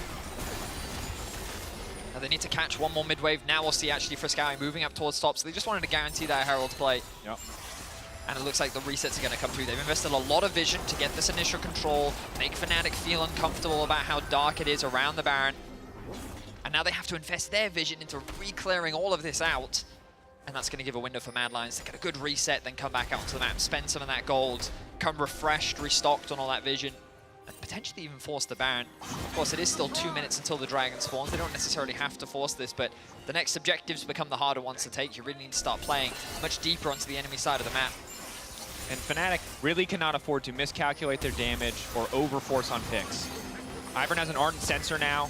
At this point, so much effective gold in terms of damage output is going into the back pocket of 3 different carries on the side of Mad Lions Koi. They will certainly outdamage if Fnatic cannot find their man and shut down one of their targets instantly. So now it's the contest over the mid wave. Bot wave is in a bit of an awkward spot for Mad Lions Koi, but again, they only have 1 TP and it's sitting on Friscawi. That's currently on cooldown. Fnatic, though, choosing to try and contest this 5v5 in the mid lane. Agreeing a little bit to the ARAM here. Mad Lions Koi might just try and force. Oh, I like this from Mad Lions Koi. They're playing off that mid wave. They know that they were able to clear it first. That gives them access into the river. The vision is still largely in their control. And they've now just replenished all their wards, so it's easier to maintain that control. And now you really start to make Fnatic uncomfortable. You really start to make them sweat. Yeah. They'd love to push out another wave top. I'd like to see Muin or someone go and catch the wave very quickly. It looks like they're going to do that just now. And Super, again, controlling this mid wave. As Merwin moves up, it's a brief opportunity for Fnatic to try and punish while the carries aren't located together, but instead they'll just trade waves back. They're committing Humanoid's TP in mid. They've actually sent Friscawi bot, knowing that his TP is going to be up soon. The Dragon is spawning in about 50 seconds, so now the priority will shift. They're going to move away from the top side of the map with all that control. Fnatic are going to invest their time re-clearing it, while Mad Lions Core actually move their pressure now down towards the bot side of the map, knowing that that soul point potential is available to them in about 40 seconds. Yeah. It is important to note 3 items on Humanoid. If we square up again, if it's this ARAM in the mid lane, it's going to be about the sustain of Elyoya, the shielding of Ivern versus the poke that this Corki can bring to the table. Mad Lions Koi really want to get their carries in range. Do not want to play at Corki max range rockets here. But with vision control of the area, it's so hard for Humanoid to reliably connect with a lot of these rockets, to reliably poke these members down. Okay, so Fnatic not clearing out all this vision means that Mad Lions Koi are going to start that they've completely abandoned the Dragon. It's an Azir of ours. They shred this. They're going to delete this. It's already gone. The feathers. It's dead on my screen. Enemy jungle nowhere to be seen. Razork cannot find the angle. Didn't expect him to go for it or felt that it was already gone. And the Dragon's still up and available. Mad Lions Koi. I mean, this is fantastic. They caught Fnatic completely off guard. I mean, I was just talking about how I expected them to now shift their prio down towards the Dragon and start setting up a contest around that. But instead, they decided to just repeat back towards the Baron where the vision already was. Fnatic hadn't cleared all of that out. They hadn't reclaimed that control. And Mad was like, sure, okay, if you don't want to own this part of the map, we'll then take it from you. And they took a nice, easy Baron. Now they have control over the top side. They can threaten this tier 2. And their comp is fantastic at sieging. Oh, it is. Humanoid luckily has enough wave clear to slow this down at least a little bit. The fact that, of course, they have 5 stacks on the Void Bite buff does mean that the little minions are going to spawn block some of those rockets from coming through, which will be frustrating. Oscarina going unstoppable. A tower already set up in the mid lane for Frescawi. So he's still a hard man to kill. True. But right now, Mad Lions Koi are just using their range to slowly keep control of their pressure. You can see Muin pushing another wave top. They can rotate down to mid, the 1-4 that we talked about. And they're just kind of suffocating Fnatic. There is no side lane threat that we talked about that they could maybe use. They're just being smothered right now from all this pressure and wave clear and range that's coming out from Mad Lions Koi. And earlier in the game, we were looking at almost 2,000 gold apiece for Razork and Humanoid over their respective opposition. Now it's shrunk to less than 1,000, less than 300 in terms of the jungle matchup. Bot lane still remains wildly far ahead. Mad Lions Koi very much in control. We'll see how much more they can get done with another minute and 30 seconds of the Baron buff. Well, their eyes are now on that tier 2 in the bot lane, right? They've shifted their priority over here. Friscawi ticked over to level 16. That's the push in mid. And now again, they continue their pressure. There's nothing they really need to be scared of. Sometimes you can argue that relatively low range AD carries, someone like Azaya, can be scared of things like Syndra when sieging or something like a Rumble. But what do they have to be scared of? Maybe a Rel engage, but that means that you're going to have to either find a flank. You should always be a little scared of Corki rockets on this patch. Sure. That's all. But against Baron and Power minions, I don't think they have to be too you just paranoid hide about behind it. them. And when an Ivern is sitting there pocket shielding you every 3 seconds, I think you're... I love this control. Very disciplined play from Mad Lions Koi. We were talking about how much skirmishing and aggression we were seeing from them in the other game, but now it's just clean control macro. A great play around the map.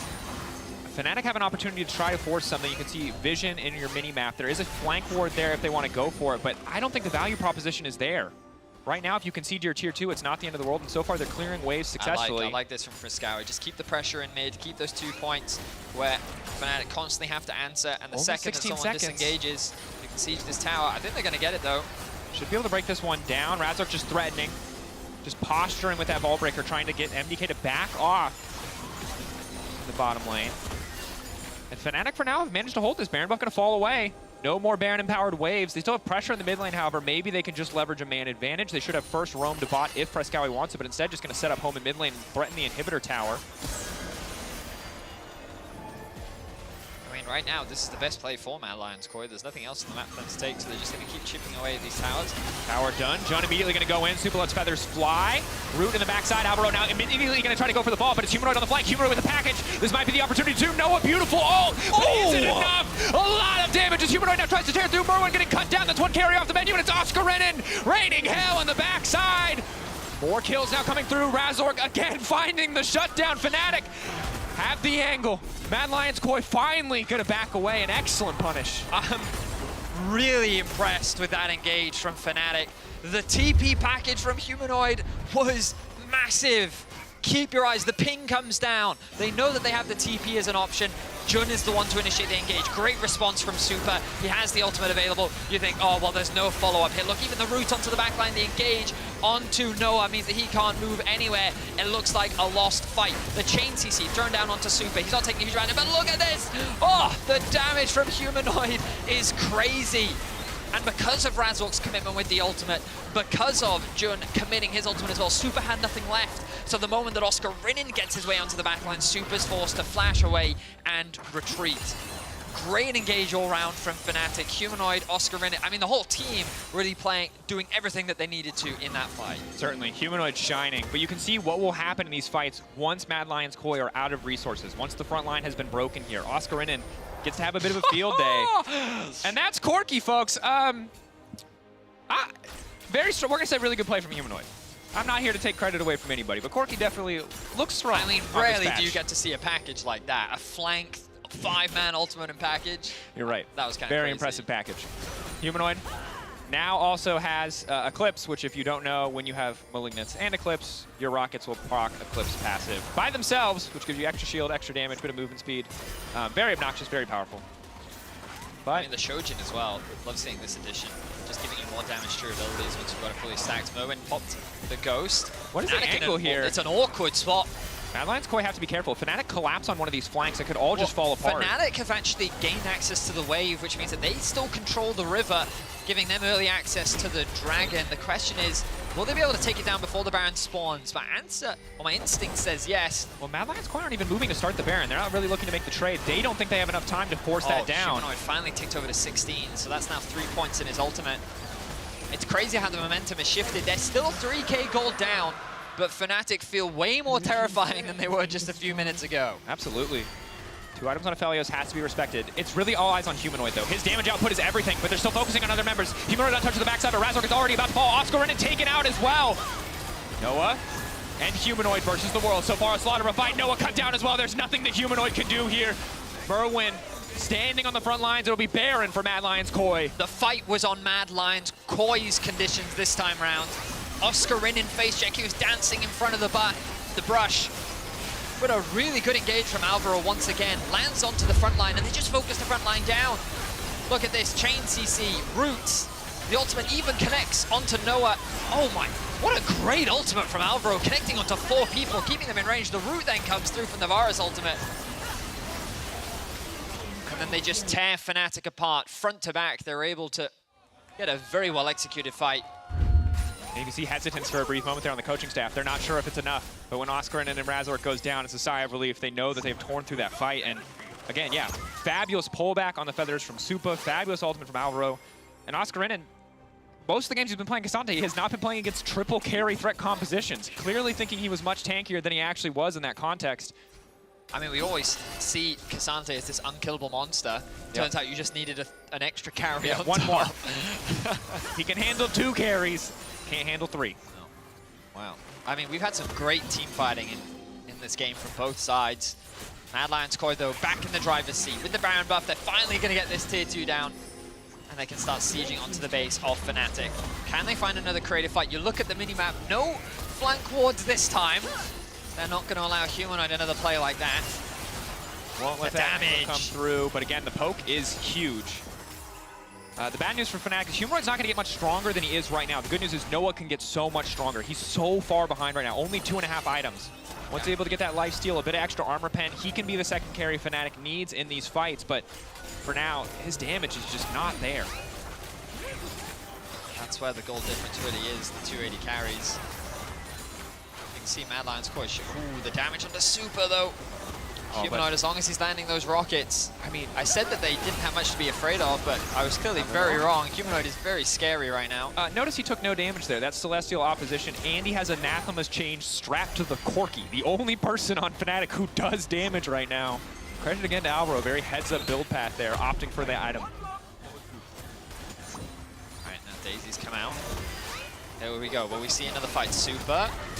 Oh! Knockback there, instant knock-up, instant change. He is enough to burn through. That's a carry down. Fnatic, do not hesitate to pull the trigger. One carry will fall. A second on the menu, but Mormon trying to fire back desperately. Oh, you're there to shield him, but if there's just too many members of Fnatic barreling down. They found their man. They found their fight. They do it again, Dracos. Exact same spot. It's the exact same. Flank this time. This time, though, Razork lands the CC onto Super. Doesn't even get to use his ultimate or flash. Fnatic continue to hold the line. We're going all the way with this one. So let's look back at this. Super's already been chipped down by Humanoid. The initial groundwork has been laid out. And then Razork has the Q charge, flash into the connect, instant ultimate, chain CC'd. The follow-up from Jun is like, Super didn't get to move, man. He did not get to move. Q flash from Razork, not giving him enough time to react. That's a risky play. If Zaya's a little bit quicker on the trigger, if she knows that that buy is coming, that entire play does not work out. That's why I love watching Razork, man. He realizes the chips are down. He's got to do something. He takes a gamble and he makes it work. I mean, yeah, you couldn't see him over the wall. There's suddenly a buy instantly on top of you. Understandable. Oh, I mean, Super not being able to react, absolutely no discredit to him. He still has his flash. He still has his ultimate, which is going to be valuable in the later game fight. The biggest thing for Fnatic, though, comes back to what you were talking about. How are we doing, Noah? How are we looking on those items? Little bro. We're still only on 2. It's like when you boost your friend in an MMO. You're like, look, man, I want you to be geared for the raid, but I don't know if you should be here yet. You need to spend a little bit more time farming. You don't quite have your gear together. He's trying his best. Will this base be enough, actually? He's going back to base now. Will this be the Bloodthirster completed? There it is. All right, third item now finished for Noah. Still wants that level 60. Alvaro instantly going for the engagement. He's only going to connect on one. That's going to be one dead. Rakan instantly getting cut through, but Morwood is untouched. Keep your eyes on that Varus ultimate. Look at that damage! 3 carries, free firing. Oh, the damage! Oh! Humanoid, the richest member of the team, just getting cut down. The flash in, the shutdown. Mad Lions Koi take the fight. Can they move to just take the game? Oh my word! We know that Moen is an experienced Varus player. The fancy feet on that one, the damage cuts down Humanoids. This game is sick. It's what the hell? This game slaps. There's gonna be a. Wait, that's not the soul. I apologize. Not the soul. Soul point for both sides. We go again. But maybe they can end 30 seconds on Humanoids. No, keep it going. I want more. Straight into my veins. This is what I needed. Super has the shield. He's not going to fall prey to that engage. Razork, no flash available to him. They're going to have to give an inhibitor at least, but I do not think the Mad Lions Koi are going to slow down. 20 seconds left on Humanoid. Package is in the base, though. Maybe, just maybe, Humanoid can try and turn this one. Merwin stepping up, though. The siege with this Ivern is ruthless. Oscar just doing what he can to clear the way, dashing back to safety. Celestial opposition going to fade away for Jun. That's a little bit less tankiness. Mad Lions Koi don't want to overcommit. We go again! One more! Fnatic didn't hear no bell, folks. We're still going. Baron, 45 seconds, so the resets from Mad Lions Koi got to come through quick. Super, you don't want to overstay here. Oh no, Razork! Razork now caught out if the jungler dies. Baron is going down, but he's trying to turn the fight in the meantime. Package available, but no, you have to just back off. 60 seconds. A huge blunder there for Razork. He believed the Mad Lions Koi would reset, but now there's no reason for them to. They can stick around in the top lane. They can begin the siege once more. And the initiation from Fnatic sits in the fountain. No Rakan ultimate available yet. Relatively short cooldown. Elio continues to fish here. Oscar being the front line. 10 seconds for Baron. The team needs. Yeah, you highlighted. It should be free Baron for Mad Lions Koi. Fnatic shouldn't be able to clear out enough vision. Walking into this jungle to even contest or peek at contesting could just cost them the game. Whew. Really well played overall from Mad Lions Koi. I mean, you have to give him credit, like... Blue Trinket. By and large, they have been in control of this game. It's just Fnatic has found some very creative fights that has caught Mad Lions Koi off guard. But that pick was all they needed. Now the Baron is once again, that's the 3rd Baron of the game for Mad Lions Koi. And Let's see if Fnatic can find another miracle fight, because that's what they're gonna need. I mean, it's just so hard if you're Fnatic right now to play this game. Humanoid really is your only damage. I mean, Noah, if he gets in range in theory, but Noah's range is essentially the same as Supa's range, Frescowi's range, and Merwin's range. So if he's in range, they're in range. Humanoid is the only one who can play this out safely. Yes, it could be different if he has Calibrum, if he's got the green gun, but at this point, Noah can barely hit waves outside of when they come into his base. He does not get to pick what guns he has for a fight. GA finish for Humanoids. A little bit more tankiness for Razork as well. But the level difference is very clear. 18 for Super, 18 for Frescow and Moo, and it's literally one creep off of 18. That's the Jack show. Oh, there it is. I mean, he's going to be tough to kill. Certainly is. Extra base stats come through quite nicely there. Patient play from Mad Lions Core. They're stacking as 5 this time. No longer playing through 2 lanes. They said, screw that. Razork trying to go in. Alvaro not fully committing with the ultimate. Supa uncontested, just continues to auto-attack. Jud now trying to go in, he catches one carry. They're trying to lock down. Again, the Xayah caught out. Supa nearly flawless, but nearly flawless is not good enough. Merwin free firing on the backside. Noah eager to step up. Knows this is an opportunity to turn it back. Oh! Flash out clean. Frescowi getting over eager. Frescowi going golden. Buys himself a brief moment of time, but surely he falls here. Flawlessly timed from Jun. Shutting him down right as he comes out. TP on the flank. Oh! The package! Fnatic do not stop, but neither does Merwin. He's free firing. He's doing so much damage, but Fnatic will live to fight another day. Another miracle for Fnatic. The prayers from the faithful shall be answered, and they will deliver 5 members strong. Can they run it down? Can they end the game? Banger. It just keeps going. The fights have been fantastic. Fnatic with a win here will lock a spot in playoffs. Mad Lions quite guarantee a tiebreaker. You're looking at the timers, Super, 10 seconds. I think their timers are too low, man. 35 seconds on Merwin. I think we're gonna go again. I don't know. Ultimate's Alvaro coming 17. back up. Razork now with the ulti available. No, this is the situation where Mad Lions Koi are so weak. If Razork can pick out a single isolated target, it can all fall apart. They need 5 members strong, but they don't have Super's time. back. Frescowi, 10 seconds. It's do or die right here, right now. Has to clear the wave. Has to clear the wave. Supa this time around pulls the feathers up, tries to bring them back, but once again gets knocked up, gets locked down. But Alvaro, just in the nick of time. A living personification of Xayah and Rakan. They make it work. They hold on. Mad Lions Koi's bot lane, carrying through the entire game. This time, Super will not fall. And Mad Lions Koi will deliver the TP from Frescowi. He's going to end the game. Incredible game. One of the most exciting games of this split will be ended. Mad Lions Koi moving up to 4 wins, guaranteeing themselves a minimum of a tiebreaker, one step closer to locking top 8. What a game of League of Legends. Whew. So many positive things to talk about from both sides. Yeah, I mean, you can look back at this and you can look at the oopsies, or you can just look at all of the banger moments. There were so many great it's fights. An infinite highlight reel. My God. That was so much fun. You can vote for your key player of the games. They're on your screen. Merwin, Frescowi, Alvaro. What a great game. That was super fun to watch, super fun to cast.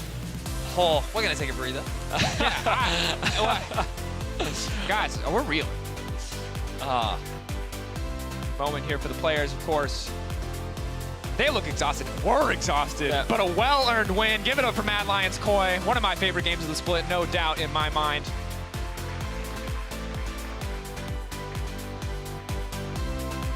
Whew. And I just think we're just gonna have to see if any other game can live up to that hype. I mean, obviously frustrating for Fnatic, but I think like with the timers, they really cut it close.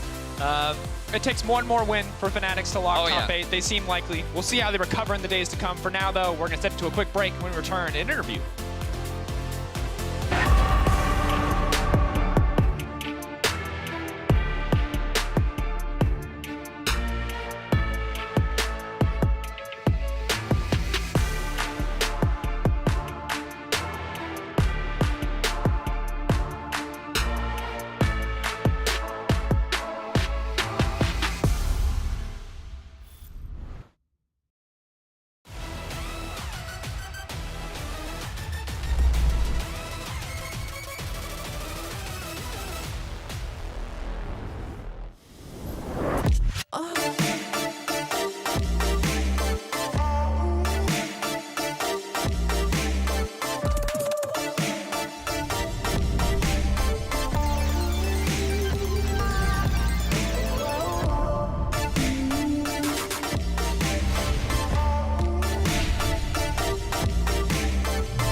Red Bull gives you wings.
Both champions want to scale, but now that's a clean engage on the bottom side. Razork instantly ready to fall. Looking for the punish on the Supa. Feathers fly for Supa, but is it going to be enough? A nice knockout coming from Alvaro, and they turn it back!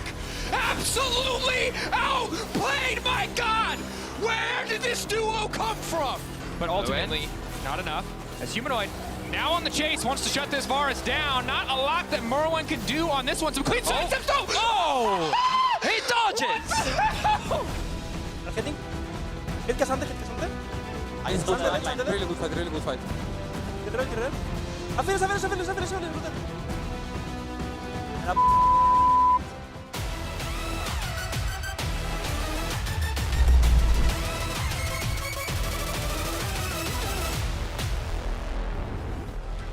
And welcome back to the LEC, where I'm joined for the very first time in the LEC. First, Garvey, thank you so much for joining me after this game. Crazy game, as you said, as the caster said. You were telling me that it was really stressful. Tell me about staying calm and collected in a situation like this, because I feel like as a rookie, it must not be easy, especially when you know that you're playing against Fnatic. Yeah, I mean, for sure it was stressful at some moments. Like, we knew that we just need to be decisive and we need to somehow manage to stay calm. We play a bit slower than usually, but we found the openings in the end. So I'm really happy we got the win in the end. It wasn't the cleanest game, but I'm really happy that we managed to find the fights in the end that were super messy.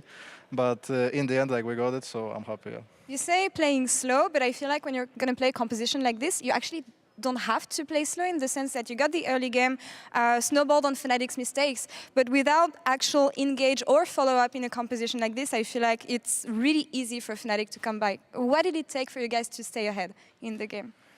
I mean, for sure, we are not used to play that slow. Like, I can agree. We had a comp that scales really well, so we don't need to be that fast, or we don't need to snowball that hard. We always have the win con of like just scaling because we had Ivan, Azir, and like 3 AD carries kinda with Azir.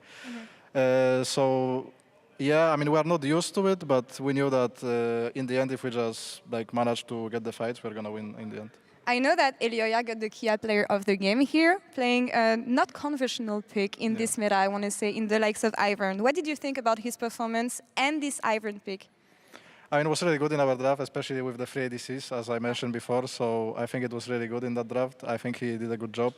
I'm really happy with everyone's performance today. Like, even though it was still messy, I'm happy that we performed in the end. It's been a convincing run for Mad Lions so far, but I want to ask about you because there's been a lot of discussion around you being the only non-Spanish member of the team. Do they swap to Spanish sometime? And are you scared they're talking behind your back? Yeah, I mean, sometimes they swap to Spanish. Sadly, I need to tell them to not do that very often. We have some rules.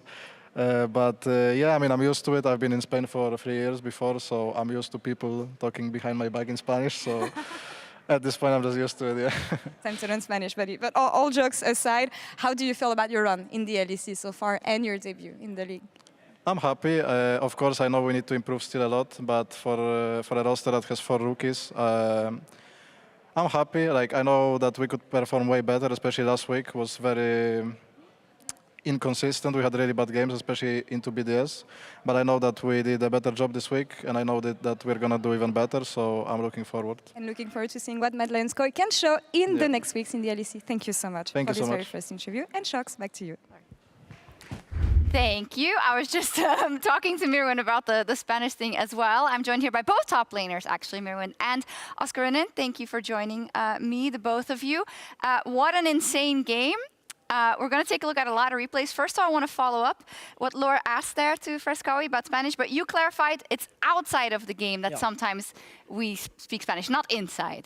The only thing we do in the game in Spanish, it's expressions that cannot be translated or are not as good. But the Fresco already knows them, most of them. So it's like, it's chill, you know? Can you give an example? Or? No. Oh, are they too like, oh, okay. I see. That's the beauty of Spain, you know? So. Swear words? Some are. Okay, cool. I won't go deeper into that. But hey, both of you, insane game. I want to start with the last replay. I'm going to go maybe to Oscar first because unfortunately it happened to your team here. You're about to kill the base. What happens? I mean, I don't think we should have done this. I think we got a bit too excited. I think if we were in a better mental state, we would have not done this and we would have just played slow, played for the soul. We just want a team fight. We could just get, all the position and everything, but we said that we couldn't, and we couldn't. So yeah, we just got mega aced there, and we lost again. Simple as that. I guess sometimes it can happen that fast, and then for you it was the other way around because right before that, actually, you lost a fight that could have lost you the entire game as well, right, Mirren? Yeah. I mean, like, in the end, like, the last play, we were really chill because the timers were like, Shaya was coming in like 15 seconds when they were like hitting T2, so it was really impossible to finish. So we're chill. We knew like they were going for the end, and it felt like they were like so desperate to finish. And yeah, like in the moment they fuck up the engage a bit, we knew we were like winning the game. Mm-hmm. I want to take a look at some of the replays before that, but basically the key of the game to us seemed like, Oscar, that Humanoid was extremely fed, and if he would be able to get the angle off, it could work. Is that a right read, or do you think you had more tools actually than meet the eye? I think we could just play for just Corki poking. I would just be frontline. They couldn't really do much because I think we outranged them. Mm-hmm. And if Corki could just hit ults and chill, we would just probably win fights. Or if he has the package, he can just do this. Yeah. And 1 minute in the fight. But yeah, I think we played too fast the fights, or we were not patient enough. Mm-hmm. And yeah, I think that cost us a lot the game. Yeah, unfortunately it did. Let's talk about the top lane matchup as well. We were covering the draft here on the desk, and the Varus came out. It was first pick. Nobody really caught on because this isn't something we have seen yet, Mirren. So talk me through kind of how long you've had this Varus in your back pocket and in which situations you bring it out. I mean, I've been playing Varus for a long time already, even last year. I played it into Casante in an AP version, but it got nerfed, so with new items and also I play different build. And I think it's good. It's like in many matchups it can be good. It doesn't really need to be only Casante. So yeah, I mean, I will make sure we bring it more to the stage so it's a bit more fun, not only Casante and Rumble every game. Yeah, I like that a lot, and I can see how you say that about the specific matchups in lane, but I guess the difficulty can come out of you have to play the whole game like that, right? Does it really only work if you get ahead that much? I mean, usually by having Varus in top you can get insane leads because of how strong the champion is. So like you're always playing with an advantage. If you're falling behind, it's probably because you're playing bad. So it's just that. Called out. Anyone who's playing Varus. Oscar, how was the experience for you? I mean, I kind of knew what he would do in lane and everything. Like, I already kind of played against these matchups against him. Yeah. So I knew more or less how it worked and everything. And we already knew that if we picked Casante, he was going to play Varus top. But yeah, I mean, he is just a really strong laner, Varus, and you cannot do much on him. If you ult, you are just going to insta-pop. Yeah. And yeah, you have to chill and you're going to be Casante. He's going to be a strong ADC later on in fights, and that's it. Oh yeah, I guess you had the special information because you do have the experience. Did you call it out in draft immediately, or? I mean, I think we kind of knew from the beginning that Varus could be top. Because, yeah, I mean, I know Mirwin. Yeah. But yeah, we didn't really care, and we just picked Casante anyway. Okay, I see. When I said we hadn't seen it, I mean, of course, in the kind of the major leagues, let's say. And I think this is so cool that you're bringing it out. We said it like the first week already, also like the LeBlanc and everything. And you say now, I don't want it to always be the same matchup. Is that kind of the mission you have for your kind of first year in the LEC? I mean, I wouldn't say it's my mission. It's how I kind of think about the game and about matchups. So it's my way of thinking more than my mission. Okay. Of course, and also the champs are more fun, so that's an extra. So do you think, like, for top laners, they often say, oh, well, we're stuck in this situation and we always have to pick these champions? You actually think it's not true? I think it's not true. Like, not only for top lane. I think in every role you can play a lot of stuff. People just, like, don't even try them and then just complain, so. Okay. Oscar, what do you think? I mean, I really agree with him. I think you can play way more champions than what people usually play. But I don't think it's only on players, it's also on coaches and teammates to believe in your picks and everything. So, yeah, even if you want to play, I don't know, like Teemo top, like if your teammates don't really believe it, you're not gonna play it. That's true. So it's both ways. Yeah, it is both ways. It has to be the right team environment. Regardless, though, I think it was a great game from both sides. Unfortunately, just losing out, Oscar, but congratulations, Mirwin. Thank you. Mad Lions Koi with another win. And now we're going over to Giant X versus G2 with our wonderful, beautiful, talented, intelligent, well-dressed, great hair, great voice. Cut me off whenever, guys. What an incredibly talented, skilled desk full of beautiful, talented, handsome, Thank you so much for the stunning insight people. from our top laners as well. I feel for Oscar. I love the players who are willing to do that. They're willing to come on there. You have to eat crow a little bit. You know, you're sitting there, you're uncomfortable, but he still I gives love the good fact answers. that they called every pro player out, though. You know, like play more stuff. Absolutely. Big fan of that. Please play more stuff. I get it. I'm down for Teemo top. I hate If playing you can against convince myself, your but- coach to let you play Lucian, you can convince him to let you play other stuff too. That's all I'm saying. Only one person's won on that champion. Well, speaking of some creative picks that we have seen, we got G2 versus Giant X. For every great pick, there's a stinker. Sona Seraphine. Yeah, we saw it last week. It didn't quite go the way that G2 wanted it to. And yeah, so far they went 2-1, 2-1. They're like many of our 4-2 teams, one game away from locking in playoffs. Giant X, they're a little bit more under the gun, as so the saying says, as they find themselves only at 2 wins with both KC and Rogue hot on their heels. They would love to get a win here today because it would just help separate them from the rest of the pack. But Giant X is the team that has most in their own control right? Certainly. Like they're the, the teams contesting near exactly, the bottom, right? Because down at the bottom you've both got Rogue and you've got KC, and both like 0 and 1 wins respectively. Yep. So the fact that they already have this advantage means that if they can get this win, it's already going to make it that much harder for the teams underneath them to catch up. Yeah, and I think for Giant X, we've seen so far on stage, Jackie's looking really comfortable on the Nico specifically, has been a great playmaker. Other than that, kind of struggling to find comfort, struggling to find that footing. His Yone game against SK really did not pan out for the team overall. So we'll kind of see what the draft strategy is today. Does the double support item arms race continue in this draft for G2, or maybe have they moved on after their previous experience? Well, what I think is super interesting is that it feels like the G2 after coming back into this 2024 season, many expected them to be the clear favorites, and that's definitely not the case.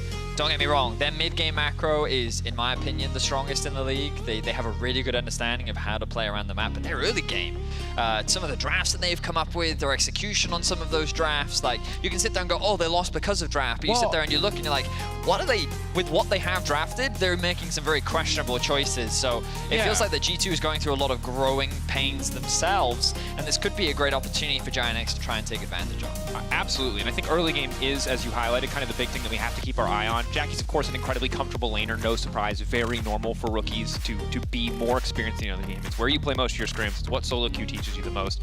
But seeing how that transitions into the mid game for Giant X, if they can find a lead, will be big. My eye is on the G2 bottom lane. It was there before the Sona Seraphine. You know, I think they've had a lot of lanes where they've been caught off guard and they've been caught out in a way that we didn't really see in 2023. Hans definitely had a rough split. I don't really agree with that. Caps, I think, has kind of been the shining star of G2. I think he continues to hold the moniker of best mid in the league right now. We'll see how the weekend develops, though, as they're going to lock in their Callista. For those that don't know, when G2 was high on Scrimbucks, it was this champion that was helping them earn them. Hansan has always been known as a hyper-aggressive AD carry player. Draven and Callista are two of his go-to, so G2 no strangers to just locking that in. They're going to move away from the Sona Seraphine, and they're going to go back to their tried and true. And believe it or not, this is Hansan's first Callista of the whole split. Yeah, it's kind of crazy. Think about. Obviously, with the Senna band away, a lot of those double support item combos fade away at least a little bit. Doesn't stop other champions from picking them up, but Senna certainly the premier option. Zaya's been rising in priority a lot. It seems like one of those champions that's maybe showing up a bit more in scrims here. She often finds her way into in every meta, right? She's a very solid AD carry. Yeah, she's just reliable. Often into the late game, she doesn't quite compare to the same hyper carry. She's got a very powerful early to mid game. She can, obviously, she's still a threat late game, don't get me wrong. But sometimes her range can let her down, and there are other areas where certain hyper carries can outperform. But against Callista, you're going to see a lot of fighting back and forth. Wouldn't be surprised to see that paired along with the Rakan. LeBlanc locked in for Caps. Very excited to see Caps on LeBlanc. I'm hoping we finally see a return to the old AP builds. Yeah, and if you missed it on the hotfix, they did hit her base attack speed as well as her attack speed growth per level, which her auto attack animation was rough. I'm not gonna lie. You really have to, in my eyes, from what I have seen at the very least, you really need to build AP. But we'll see. Obviously, the AD itemization is still, the itemization portion of it's still strong. Just doesn't synergize as well as it did on LeBlanc previously. Maokai now locked in. Again, very strong champion in terms of what it provides to the team in terms of overall utility. But this is one of the big shifts we've seen this week as well. A lot more priority on range supports in our last 2 weeks. This week, a lot more people willing to play melee support matchups, and the Xayah-Rakan combo has been looking good. Well, I wouldn't be surprised to see Nautilus, maybe even Alistair banned as well. With Renata already taken out of the pool, that was one of the go-to pairs up alongside the Callista. Do you do... No, never mind. I was thinking like the Rogue throwback where they would play Soraka, Callista bottom lane. You could go an old school SK Jarvan Callista bot lane. That's... I mean, you're just throwing names out there. when they took Stopwatch out of the game, or at least put it strapped it to a Seekers, Jarvan support died, and frankly, good riddance. Well, we'll see. G2, wouldn't be surprised to see them ban out junglers right now. They could get rid of Xin Zhao, something that we've been seeing a lot from Peach. They could also, if they wanted to, maybe they want to get rid of some Engage. I was going to say Sejuani Vi, some of the safe ones. I like kind of like the angle of banning the Vi as well as the Xin. I think that Xin, in general, still appears to be the premier option in terms of individual contributor as a jungle. I think. Lissandra's a good ban. For those that don't remember, last year, Mickey was bringing this out a lot specifically into the Rakan. You can obviously W his W, interrupt a lot of that potential playmaking.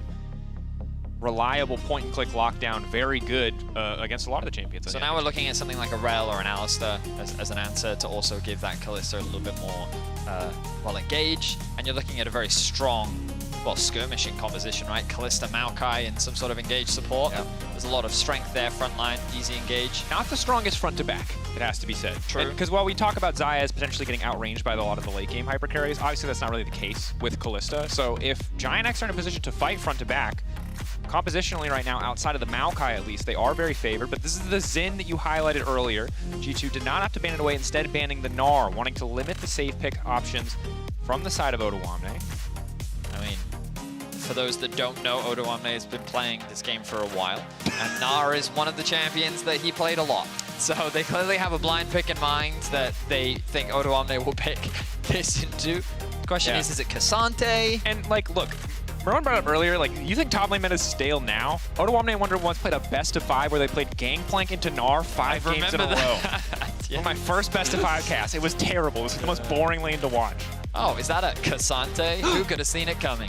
Well, they banned the Rumble, so at least we won't have to see it against a Rumble. Okay, so the question is, how will they round out their support? Has Mickey been cooking? Yes. Yeah. Fun fact, Nico, Kalista, a composition we've already seen before here in the LEC, something that G2 cooked way back in the day when Kalista top was a thing. We did see a Nico support in the LEC, did we not? Yeah, we did. We've seen it in LEC domestically. All right, so the thing is, what I'll say is the reason why Lux is often considered good into Rakan is because Rakan has to kind of travel in lines, right? He's always either traveling to his AD carry or he's traveling forward towards you with his W. At some point, he has to jump directly at you. Yeah. It makes the setup easy. And so when it comes to skill shot bindings, it becomes easy to punish if you know what to look for. So the Nico, I think, can be an effective answer. Also, Kalista throwing a Nico into the enemy team, I feel like could be a really cool combo. The interaction, fun fact, similar to the ARAM interaction, if you ever played this one, a little bit different with as the timing has changed, but essentially unreactable hard CC. Very fun, very fun. Potentially, yeah. So Gwen going to be around out for Odoamne in the top lane, a matchup that we've seen multiple times. I do think that since the animation changes, Cassante has a slightly easier time in the side lane compared to what he used to, just because there's way more magic resist in the game. Yeah, but that doesn't stop the fact that Gwen still massive monster, huge hyper scaling into the late game, and you kind of look at this again. Azir, Gwen, great scaling options, really good powerful skirmishing. It's a very traditional front-to-back composition, I feel, that we've got coming out from Giant X. G2 have got a lot more skirmishing on their side. They also have a very powerful front line, but a lot more side lane threat, a lot more looking for flanks. Their composition relies a lot on finding good vision, great objective setup early on, forcing the enemy to walk into you, and being a bit creative about how you actually execute on these fights. And I like that you talk about the objective setup, because you have a bit of passive vision from the Nico clone, a bit of passive vision from the Kalista W, a bit of passive vision coming in from the Nico Sapperling. So in theory, if G2 are in an even state on the map, they can get a lot of vision for free without needing to phase check. Something that might be a little bit harder for Giant X, but they do have a Sejuani. He's always got access to that passive as well as the Aftershock. So should be pretty safe here, but yeah, standard composition against a much scrappier lineup on the side of G2. Again, if G2 win, they are confirmed, they are locked. We expect them to make top 8, but it's always nice to confirm it early in the week. Giant X on the opposite side, fighting for their lives. Down at the bottom, your Rogue and KC need every single win they can get. All right, so we're going to be jumping onto the Rift, and first thing I notice, a lot of pings onto the fact that Broken Blade is running Ghost. I wonder if Giant X are going to look to try and punish that early on.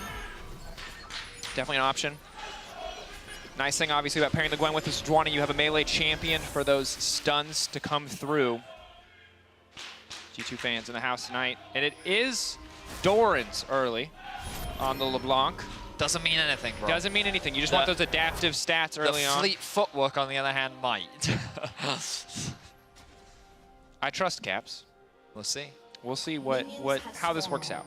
We'll evaluate in hindsight how good of a choice this was. Correct, because that's what everyone loves to do. Everyone loves to do. If you win, it was always the right choice. If you lose, it was terrible, clearly. Idiot. Anyway, here we go. All right, so early game. Looking on the, I didn't see any early vision invested, unless that is a blue ward dropped. Yeah, that is a ward dropped on the ramp. Hansama are going to be spotted out, so they're going to know that vision there. So G2 already investing in the early vision game, trying to spot out where Peach is and what he's up to. Looks like he's going to start red. May do a full clear towards bot side of the map, but he also might do the strat. Oh, look at them. Hansama's just not autoing until the last second, so they don't know which one is which. It doesn't matter. They're messing with their heads. Who's who? Got a poke onto Patrick. Level 1, you expect to pretty heavily favor Mickey and Hansama here until the feather pullback comes through for Patrick. He just doesn't really have any options to trade. Just nice harassment coming out from the G2 bot lane, 2 versus 2. Looks like Peach is doing full clear on his top side, going to look to path towards bot. Yike already on a full clear bot. Are they going to set up? Sometimes we see G2 do this. They do a full clear bot, level 3, look to actually try and dive with the level advantage. Yeah, got a stacking wave in the bot lane as well. Level 2 now secured. Good chip damage. Only level 1. All right, just keep Yike your eyes on the Yike. way. If they can do this very quickly, they might be able to do it before Ignar and Patrick at level 2, which is huge because Ignar is a dead man walking. But that's the route used by Mickey already. He's trying to push this wave as quickly as possible. Oh, you can see he's going to be spotted, Peach, they've spotted him. He's sprinted bot actually, side. okay, no, this is fine. They're just going to use the pressure to actually steal away these camps, which I think is also okay because you look at Jackie's already forced underneath this tower. If this was a Xin Zhao, perhaps the idea to set up this invade would have been very different, but by going for the Sejuani, Yike is saying, what can they do? And the answer to that is not a lot, as Ignar, Patrick, and Jackie's all getting chipped away at. Ooh. That buff is going to go to Yike. Peach will walk away. He wants the Gromp. Oh, this is tough for Ignar. Root not quite going to connect. He's getting chipped down. Hansama running low on mana here. Should have enough for another Rend.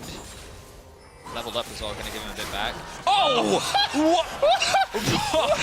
This man's going to get the gold medal in the javelin toss. Quick first blood now coming through. Mickey looking for the follow up here. Peach is definitely overstayed his welcome. Yike looking to body block, looking to immediately fall up. Stun is there though. He's turning it back. Yike overstays. Peach healing, but Hansama should just be able to grab this kill. Heal now coming through. Peach will go down as well. Buffs donated to Hans. Big for the side of G2. So this G2 bot lane, turns out that when you give them a bot lane where they can fight you in the 2 versus 2, they will fight you Yeah, in the 2 versus 2. Did we say they were struggling this season? We meant they're the best. They're clearly insane. No, obviously, powerful start. And they've actually stayed away from drafting a lot of these super oppressive early laning combos. We talked about it, right? We've seen 3 Aphelios games, 2 Varus games, a Seraphine game. But when you give Hansama a Kalista, this is what he does. It was so casual. Now, Yike, he definitely overstayed his welcome. The passive from Sejuani was enough to deal out the damage to be able to at least give him a kill. Gets the level up as well. Mickey's going to miss the root. Bit awkward there, but Hansama able to secure it. But that's 2 kills now. Oh. Who's that pro? No, never mind. I think what we were trying to say is the next game is Rogue versus KC. Don't go away. They're fighting at the bottom. We'll see who comes out on top. Just a hint, a teaser of what will happen on the next episode. Peach going to be able to steal some Raptors away. Ignar making his way mid. Ooh, Root going to hit on the minion though, not connecting onto Jackie's. Jackie's just gets a little aggressive there. Okay. Hits him with a thumbs up. So right now, G2 pretty far ahead, but only in the bottom lane. That said, Kalista being pretty far ahead is, I think, 2nd worst champion to have a lead next to Draven, so pretty concerning. Aggression from Peach though. He's just like, yeah, I know where Maokai is, so I'm just going to take all your camps. But Yike's doing the same thing. He took away those Raptors. Oh, actually, he didn't. I don't think he took the big one. All right. Yet another minion body blocking the chain for Jackie. Now Hansama's in danger. Can they get the kill though? He still has flash up and available. They're taking their time. Has to flash the knock up. Well layered CC there. Now Hansama's gonna be trouble. He's just dipping, ducking, diving, and he will die. Massive shutdown. Giant X getting 1. Mickey X trying to body block as much as he can with the clone. 4 stacks. Stun comes through, and Patrick cleaning up on the bottom side. Peach grabbing the final kill. I mean, Peach cleared out the entire bot side of G2's jungle. Came up right behind Hansama, who is stacking up a wave, and they get a nice kill. Gold gonna very quickly swing. Caps gets level 6. Oh, the sidestep. Yeah. Just Caps things. It happened in the Yone game. It's happening in the Azir game. It was that mental game. That's what he likes to play. Yeah. Still though, shouldn't take away from the fact that Giant's bot lane found a huge, huge punish. Thought you were gonna do the Undertaker meme. Never mind. Comes up behind Hansama. He's far too pushed up in the lane. Flashes away from the knockup, but Peach patient with the Q, able to use his dash to chain CC. Good damage from Hans, but wasn't quite enough to get the kill. The level up from Patrick here as well keeps him alive, so Mickey can't really trade back any kills. Double buff now exchanged over to Patrick as well. Yeah, and Giant X, good punish on the bottom side. Again, taking away the double buffs, passed back over to Patrick. We'll see if Mickey and Hansama can continue their game of catch with this blue and red buff. But for now, mitigating some of the gold difference. Tragically for Giant X, none of the money went to Patrick, really. Still a 600 gold lead for Hansama. Still Patrick at a 20 CS deficit, so G2's bot lane is still pretty far ahead. Peach actually the one who benefited there, so we'll see if he can do anything with his individual lead. Dragon is available. Yike is in the area. They have the push on bot. I think Caps is building Energizer items, Dracos. Looks like he is. I thought for sure it was over. Caps versus the Balance team, chapter 333. Yeah, because it was the B patch, the hotfix that nerfed this, right? Gave her a little more AP ratios. Just trying to nudge you in the right direction. Engage now coming in bottom side. Heal to try to get the movement speed out. Nice body block coming in from Mickey on the root. Yike is here, but he's not going to do a damn thing. Peach got 6 on the wave, but they didn't really need his ultimate. He threw that onto Mickey to lock him down. He's going to get away with his life. But Hansama loses another life, while Patrick gains another kill. He should be able to secure a plate here as well. Mickey trying to be annoying. Patrick wants the plate, man. Mickey will not give it to him. He's ready. Wants to cancel backs. He's committed. Nice, Ooh, nice. This is going to be a bit awkward. Yike on the way down. I don't think Yike can do anything, though. The only person There's that a can really do dragon. They anything. get first access to dragon, I think might be the play here. For sure. Yike really wants to get level 6. God, Mickey's committed. I thought that was you making those sound effects for a second then. Nope. He wants to try and find Patrick. Won't be able to find him. This is a big window, though, for Hansama, because now he's come back into lane. Okay. And now he's going to try and get a plate for himself. So a bit of gold into his back pocket. Bear in mind, he had like a 900 gold lead earlier. Now that's dropped to about 300. Yeah, gets one plate for free, courtesy of Mickey Delang. Some of the recalls there probably would have gotten it anyway, and G2 now starting their sights on the Drake here. First Drake to get taken down this game alongside the first 3 Void Grubs. So a minute and 33 seconds until the second set will respawn. Obviously 5 and 6 is what you're looking for in terms of the overall buff. Here we are. Yeah, Grub spawning at about a minute 20. That's the next major objective. Let's see what Camp's first item is. You know it's gonna, what are we doing? Yeah, but I'm curious just like which one it is. Which Energizer item? Yeah. I'd forgotten what 80 carry itemization, I'll be honest, bro. I know, like, this is mid lane LeBlanc itemization. Yeah. You're supposed to know this. Nah, man. I forgot all the 80 carry items like build out of this Storm thing. Razor. Or Yeah. Static. Actually, it looks like it might be Static. See? Static. I told they all build out of the same thing. Look, we both got caught lacking. We're all just going to pretend that never happened. 80 carry items suck. They all just build out of the same Nobody thing. clip it, they do. I mean, they're the same build patch, so I guess we have to wait and It's see. all the same, man. I didn't have to check that at all. Didn't have to double check. If it's got the shard in I it... feel for 80 carries, you know? They tried to get new items with the whole mythic thing, and then they ended up just getting the know. old stuff back. But at the same time, you did see a Varus build experimental hexplate last game, so you know 80 carries can't be trusted. They will complain about an item, and then they will just abuse another class's items. Cook. Yes. Then the 80 carries will sit there and tell you, it wasn't an 80 carry, a top laner did that. All right, buddy. I think Varus is still safely classified. Well, Cap's going to go back here. Ignar has level 6, the potential to make some of these plays. Peach, pretty prolific on the map right now. Peach is having a great game so far. His early jungle did get invaded, but he's done a good job of really making sure that his presence has been felt on the Rift. Level 7 now. All right. To the Grubs.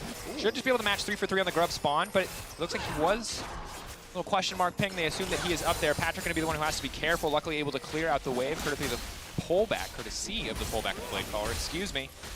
And that's going to be 3 for 3 on the Void Grub buff. Traded back, so neither side going to get the might spawns. All right, G2, they see their counterplay on the bottom side. They're setting up. They've got Yike, got Mickey, they've got Hans, more than enough CC. Patrick has Cleanse and Ult. It should be impossible to kill him. Ignar stepping up a little bit here, just hoping to catch some cooldowns before he can dash back. Mickey is being just super annoying. Giants know, though, that they are the weak side. Jackies and Peach on their way, though, which should give access to Patrick and Ignar back into this lane. And Peach now here. To watch out for. Mickey continues to be super obnoxious. Static Shiv for the LeBlanc, not Storm Razor. Here we are. See, that's what I'm saying. Either viable.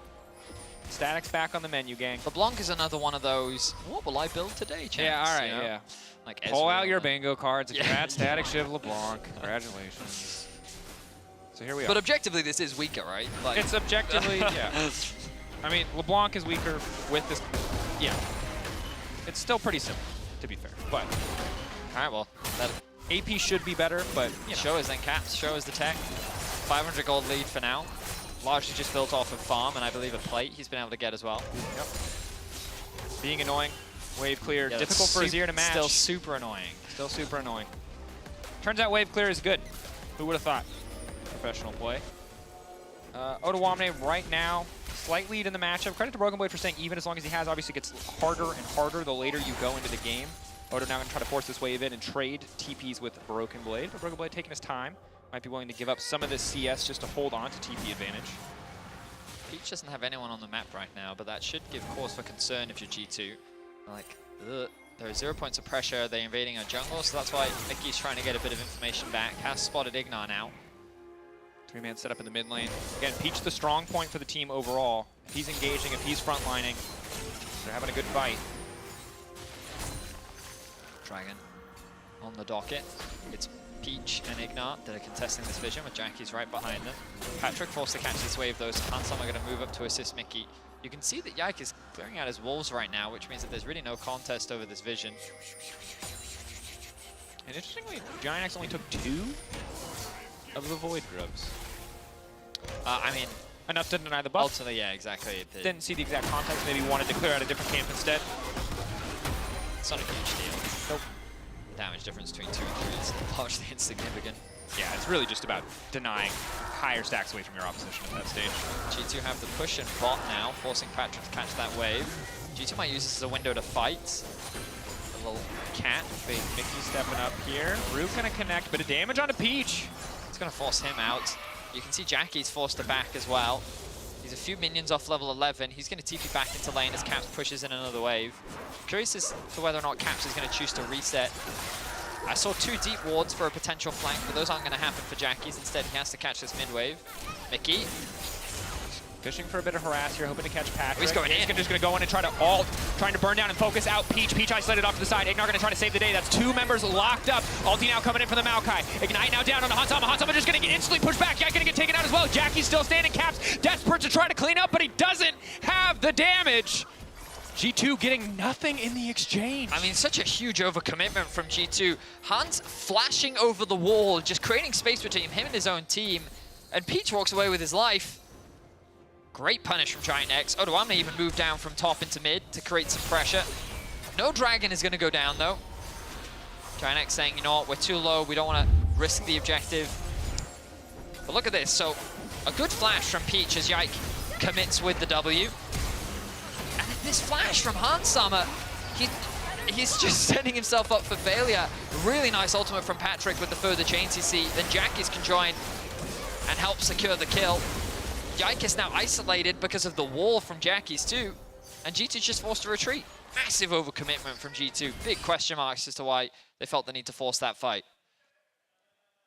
They were very stressed for a situation. I mean, to be fair, you forget the LeBlanc doesn't do any damage with this build right up until she like leaps in and doesn't kill someone. You're like, oh, thank God. Might get scarier as a Voltaic Cyclo Sword seems to be on the way, but for now, Peach can live freely.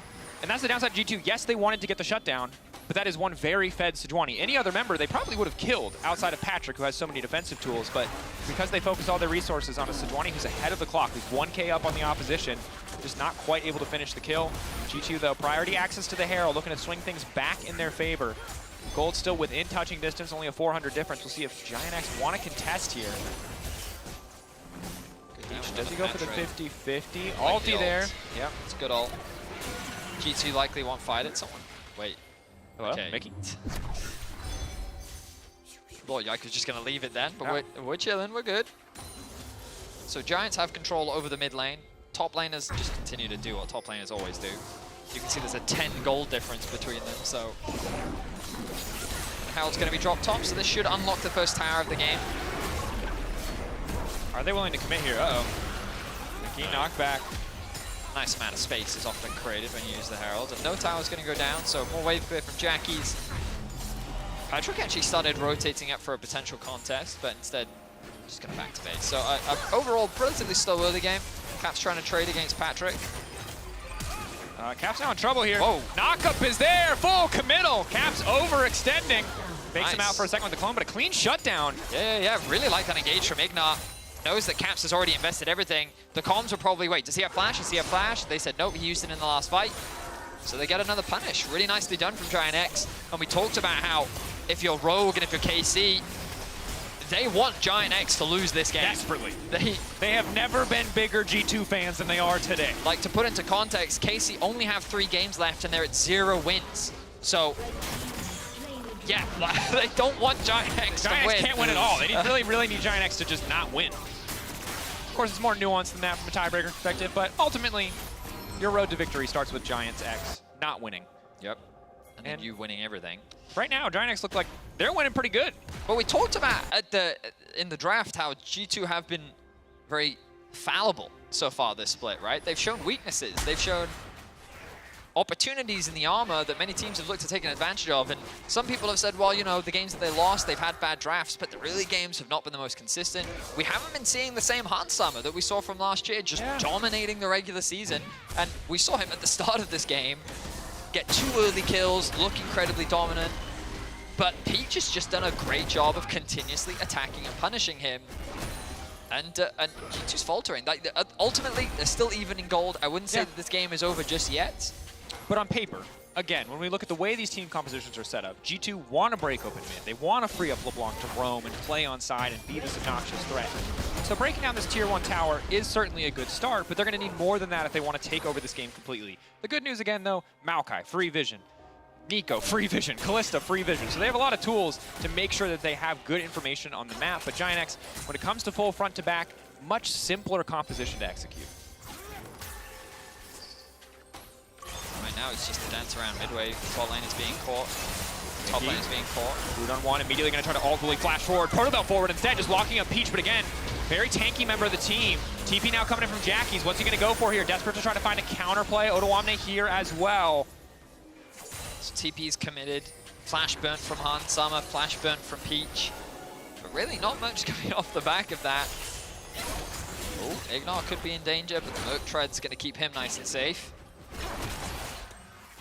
Smart purchase in the context of this lane. G2 continuing to step forward. Threat of the dive here. Broken back onto Patrick. Patrick just taking to no man's land. Are you what? That was a crazy combo. What? Broken Blade gets the knockback with his Untofos, then drags him back in with the shield, and then throws him through the wall. Patrick looked Broken Blade in the eye and said, "You are gonna whiff this Q." Broken Blade said, "Nah," and just one-shot that guy. What the hell? All right, Mickey, potentially over-eager, but I mean, that's a big shutdown. That's a massive shutdown. Broken Blade got a solo tower bot lane. He just got a shutdown in mid lane. He has a 1.1k individual gold lead. Yes, Gwen might still win out in the 1v1, but I mean, it's going to be harder now that the Kanik Rukan completed along with the Barmy I love Cinder. how you say it like your mouth has never made that shape before. Because it doesn't. There's not a word, not even close. Is it? I don't know. I remember Infinity Edge, yeah, someone with a liberal arts degree named this item. It's not me. Anyway, here we are, 20 minutes into the game. G2 the most annoying thing about the Island's name, okay? Yes. It's like Rook, you know, like from chess. Yeah, yeah. But you can't say it like that. You have to say like Rukern. It has to be like a Ru. I just assumed that everyone else was as kind of ignorant as me when it came to the name of that also, like, item. you think about it, right? Kane, right? It's K-Nick, but it's K-A-E. We even have a guy in the game called K-A-Y-N. It's just an English nightmare. Yeah, I feel you. Anyway, the game was slow, so I thought I'd bring up that minor inconvenience to my life. 120 until the dragon spawns. The resets have come through from Giant X. Let's talk about inconveniences for Giant X. Because right now, with mid lane in a vulnerable state, LeBlanc's going to become a bigger and bigger inconvenience. Yes, she's not going to one-shot people, but she's going to take 30 to 40% of their health bar with 0 interaction possible. And the best part, she can whiff all of her abilities, and it does not matter. It's going to be a bit of a struggle. G2, you can see laser locked, laser focused on breaking open this mid lane tier 1. I hate that the champ can just do this. He's literally underneath the tower's range, and he just said, hey, how's it going? Just here for a quick visit. Gonna walk off now. Heading back towards top to catch that wave. Knows he has the TP. Do G2 have any deep wards? Looking at the minimap, looks like they don't. Giant X have done a good job of controlling this area of the map, mitigating any potential flanks. Cap's likely going to path back towards bot as G2 contest that mid wave once more. Patrick doing a good job of clearing that one out. but they still don't really have easy access into the river. This is an ideal situation for G2, forcing Giant X to face check into them. The saplings, Mickey's Eat, proving to be obnoxious, but they're finding their way in for now. I mean, it's just Patrick and Jackie's health bar. Ignore and Peach, not significant. They can get poked down on Patrick and Jackie's. The fight gets so much easier for G2. Ooh, Broken Blade, didn't notice him pushing that far up into the top lane. Neither did Giant X. Willing to step up for the 4v4 here. Priority access into mid-wave, but Caps is going to delete that one pretty quickly. Thank you, Static Shiv. Giant X trying to bully their way in, seeing that Hansama has started the objective notoriously difficult. But giving a 3-man knockdown. Patrick immediately forced to ult before the fight is really even kicked off. Caps leaping over the wall, going right back. Feathers now pulling through, flawlessly executed thus far, but Jackie's now looking to fire back. Eyes on Odoamne. So many members down, but maybe, just maybe, the Gwent can get it done. It is not enough. Triple for Caps. He's just too damn clean. Is he looking for the Penta? He sees the low health members of Giant X in the back. He's fishing, he's fishing. Really hit the chain. Step back. Oof. They get away with their lives, but 3 kills for Caps and a big team fight for G2. A sigh of relief from KC fans as G2 looking to secure themselves the first Baron of the game. And look at how this gold has ballooned in favor of G2. Blown wide open moments ago. It was neck and neck. Now it's a 4K advantage for the side of G2. It is 1 Drake to 1, but it is the Baron to the side of G2 Esports. And we talked about how that setup is exactly what G2 wanted, because you have to face check, and the vision game just wasn't in Giant X's favor. Mickey finds this pocket of darkness. A 3-man ultimate forces the ulti out from Patrick very early on. He gains access onto the backline. Then Broken Blade doing so much in the middle of the fight. Hansama is untouched. And Caps just cleans up. Nice team fight overall from G2. Giant X right from the offset, kind of broken apart. No easy way for them to execute. Shout out to that guy, hiding in the darkness, jumping up, mask on, ready to go. That's a G2 fan right there. We love that. Caps now sitting in a side lane, level 15. Red team's turn. He's got his Energizer. Oh my god. Completed. He's got his rapid fire cannon. My theory static is in chip, LA voltaic they have a red sword. button that's covered by a plastic case that says if Caps does some dumb, you know, like Caps dumb stuff, bam, they're ready with the nerf button. Hit it. Hotfix, 14.1C. 14.1C. We don't have enough time to wait for 14.2. Stop it, Caps, we need to in hit bold it. letters. It's always the risk, you know? I swear he, like, 3.3K kind of came out of nowhere, right? That wasn't just me. Like, yeah, no. My man, I don't know what he did in that last fight, but yeah. Those weren't just kills. He was robbing people. Mickey, setup is there. I mean, huge credit to Broken Blade this game. I really do think that he's been instrumental. Yeah. Quietly splitting, building up an individual lead. And what can be a difficult matchup, especially after those first few items are completed. Now Caps is just split pushing, and Jackie's can't do anything about it. Yeah, what are you going to do? You're going to step up? You're going to take short trades against the static chip LeBlanc? Yeah, that's not going to happen. All right, G2 going for a little bit of a systematic chokeout here again. It's just hard for GX to force the fight on their terms at this moment in time. G2 can just keep backing away. Peach, though, looking to get things kicked off. Broken Blade crucially body blocks the ultimate there. Mickey throwing out his ultimate as well, and Caps just breaking down the inhibitor tower. Giant X aren't going to get a 5v5. G2 will not give it to them. They're just buying time for Caps to run amok in the base. 5 members still bot lane, by the way. If they stay here longer, Caps could very well try to end the game alone. Yep, he's going. Who's there to contest him? Absolutely no one. The base is now coming through. I don't know what Patrick's doing here. He gets pulled back again.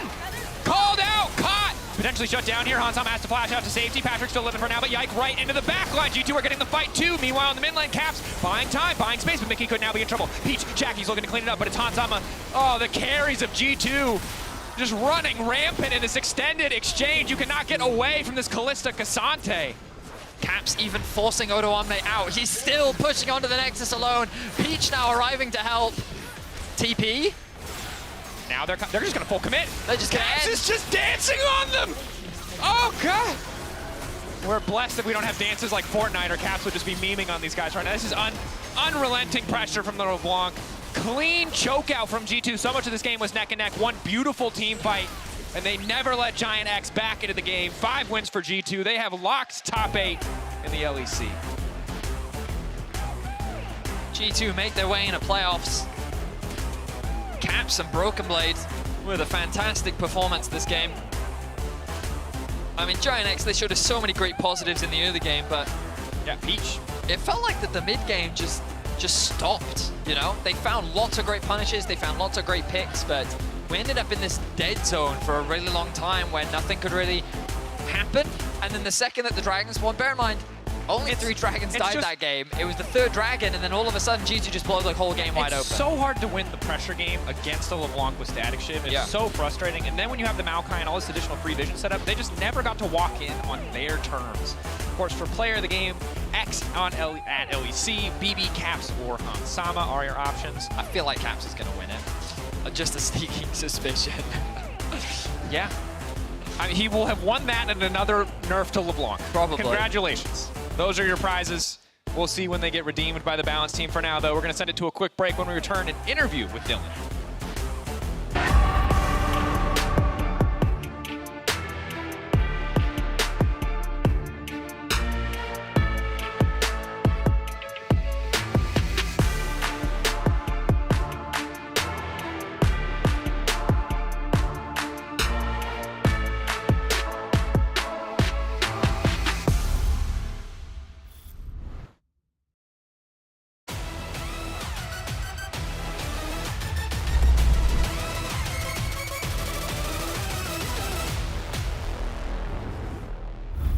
Wow, this is amazing. I mean, I had a break, so. Do you want to try? I'll be right back. I want to try. Me? Maybe. What am I gonna do?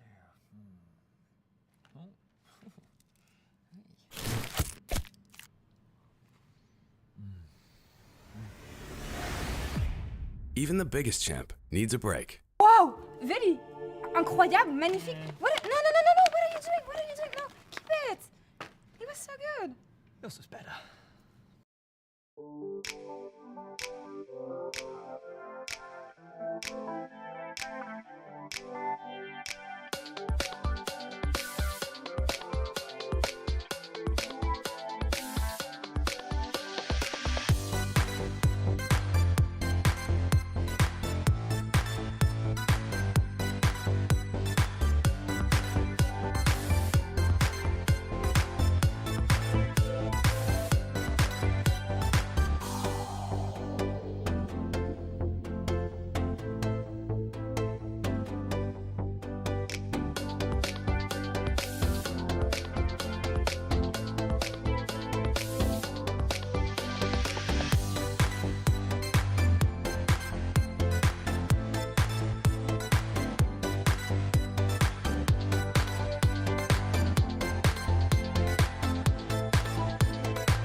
Sama running low on mana here. Should have enough for another Rend. Leveled up is all going to give him a bit back. Oh! I'm going Maokai. I'm moving. Very deep. Go, Kalista, no flash. Yeah. Look, these two. Look. I'm unkillable here, I'm unkillable. Guys, look. I'm ulting. Oh, no, yes. Back and ult combo. Nice, we win this. Then we can dash. Gwen, careful for Gwen. I W her. We win this, guys, Go dash.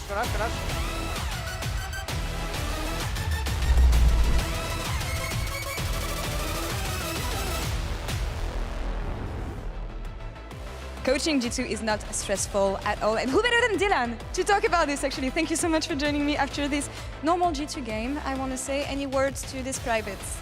Yeah, not our cleanest of victories. I see 2 to 7 in kills, but we're up in gold. Not what I would like to see, but at least we pulled out the victory, so that was good. I know that a lot of people have been talking about G2 sloppiness in the game, whether it's the drafts and risks that you guys are taking, or in game itself when it comes to handling the early game and other stages of the game, actually.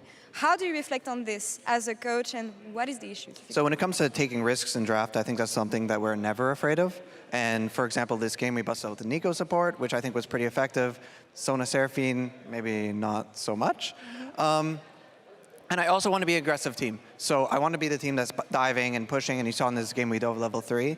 But sometimes I think when the game is already in a one state, like maybe at the Dragon, double flashing forward under their turret, I'm not too sure about that one.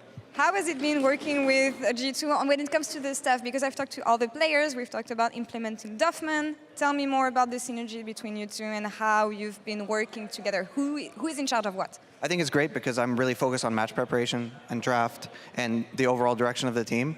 And he's such a specialist in terms of like map movements and just individual interactions. And we talked about a lot last year about when we should base, when we should group, what ways we can contest.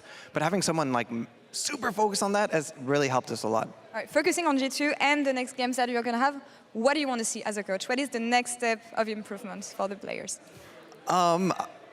I would like to see us just snowball off of an early lead cleanly. I think that would be the nicest to see. But honestly, as long as we get it done and get out of the regular season in a good position, I'll be okay. Even if the games have not been to the level that you might expect initially, are you happy with the progression of the team in general? So at least behind the scenes, our scrim results are incredible this split. We are always a good scrim world champion team, but even this split has been very good for us. And the way we're winning is a lot more cerebral, I'd say. Like even in this game, if the fighting's a bit messy, we're getting huge pressure in lane and CS advantages throughout the entire game. So I really like that. I was just told that Caps got the Kia player of the game. Deserved? Yeah, for sure. I think the AD LeBlanc, it was gone for a bit. It's back, I guess. Not sure when or how it'll be picked, but it was really strong this game. Kind of a mimi question to end this interview, but how do you feel going into Mondays now, knowing that games usually don't go always well on Mondays? Wait, sorry? Oh, all right. We don't play on Monday. That's right. Sorry. Wait, what was the question? The question was, yeah, actually. usually you lose games on Monday. I was just wondering if you're anxious when you go on Mondays. Oh, yeah. I feel like the reasons were a bit different. I think the first week we were a bit overconfident. Yeah. And then obviously the second week we got lost in the sauce maybe a little bit in the draft with the Sona Seraphine stuff. So I think as long as we try our best, we're playing against SK, I think. They're a strong opponent. I think we'll be fine. All right, well, thank you so much for this insight. Thank you. As always, Dylan. And we're going to toss it to Shox one last time before we head into the 5th game of the day. Stay tuned.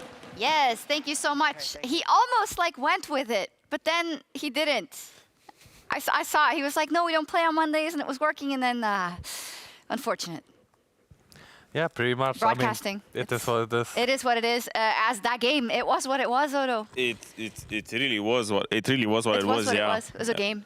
It was one of the games I played. Yeah. It was definitely one of the games that you played. So, do you want to talk about, or shall we talk about Rogue versus Casey? I mean, we can talk about it. I mean, what do you want to talk about? Well, actually, the reason why I got you here, and Trimby actually as well, is because you are in that situation at the bottom of the table with Rogue and KC, where you're really fighting to get into those playoffs. And I think you're both uniquely positioned into, you know, what it will take. Of course, you're currently in the position. Trimby, you have been in that position as well. So Trimby, why don't you kick us off? Rogue and KC, of course, also Giant X, all in this position, but now Rogue and KC, who we're going to see playing, who are playing with so much pressure in this game. Yeah, pretty much. It's just all about making sure that you are in the best mental state, because as you can see from the standings, it's not looking too hot, right? GX is in a way, it feels like it's not that big of a better position, and it doesn't feel like when you're a player, but I do believe it's a way better position to be in, and you just feel a bit more comfortable at least. Like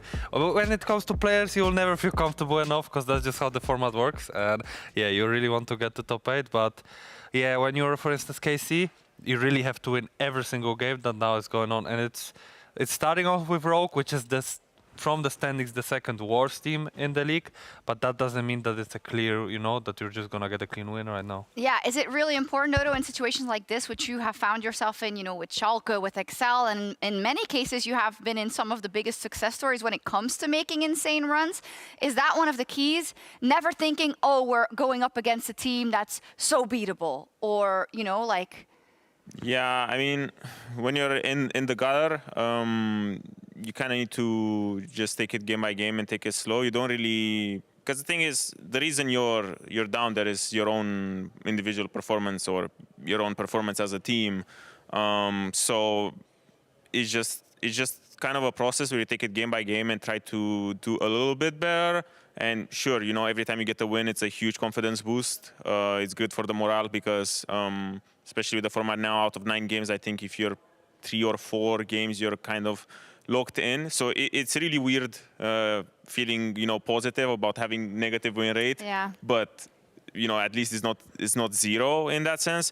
So I don't know, you're kind of your worst enemy. And for K-Corp, it's a huge game now because I think it's one of the better games that they can have because since it's Rogue, if they win, tiebreaker is a thing, then they're even, and then there's just only 1 game behind because the way you look at it when you're down there, you're only looking at how many games behind are you, not really how many games do you need to win. Yeah, if they lose, though, it's over for them. And I think that's what, you know, this situation with KC just seems uniquely stressful. I think it is one of the teams with the most eyes on them in the entire community, with a lot of criticism being levied their way. On top of that, it was supposed to be a split where they had just a great start. And on top of that, Trimby, it doesn't seem like anything is working most of the time. Yeah, pretty much when we see from every single game that they played, sometimes they have good early games, sometimes they even have like the drafts that we like, right? Or they seem to be like the one draft, but then it turns out that something doesn't work in the game, or it just turns out that they're throwing things away even though it didn't feel like, and they are in the good position. It for sure feels really odd as a player, especially as we could see actually from different angles at different after games, like pictures and stuff. It just feels like it's just so off, some of those games. And if you're coming into this week after having such games, it really is stressful. And I would say that I'm sure Otto feels it the same, you know, when he was like in Schalke, like, right, you have to get this momentum going. And I'm not sure if they have it right now, but I hope, you know, that the game will be like actually good. Yeah, in teams that struggle, it's always weird because, for example, now when I look at K-Corp, it kind of reminds me of Excel last year where, you know, we would play, we would go into reviews, the mood was still pretty good, but then you just felt like there's some lack of cohesion in that sense because, for example, in Schalke, when we were bad and then we made Miracle Run and we started racking up wins, it never really felt like it was a team cohesion problem. It felt like we were actually gelling well. We were just bad in that moment, and we were trying to find, you know, the fixes were kind of obvious where, oh, you know, you do this macro play differently, or you do this draft differently, or you approach, you know, this gank setup, or the way you do your lane assignments differently.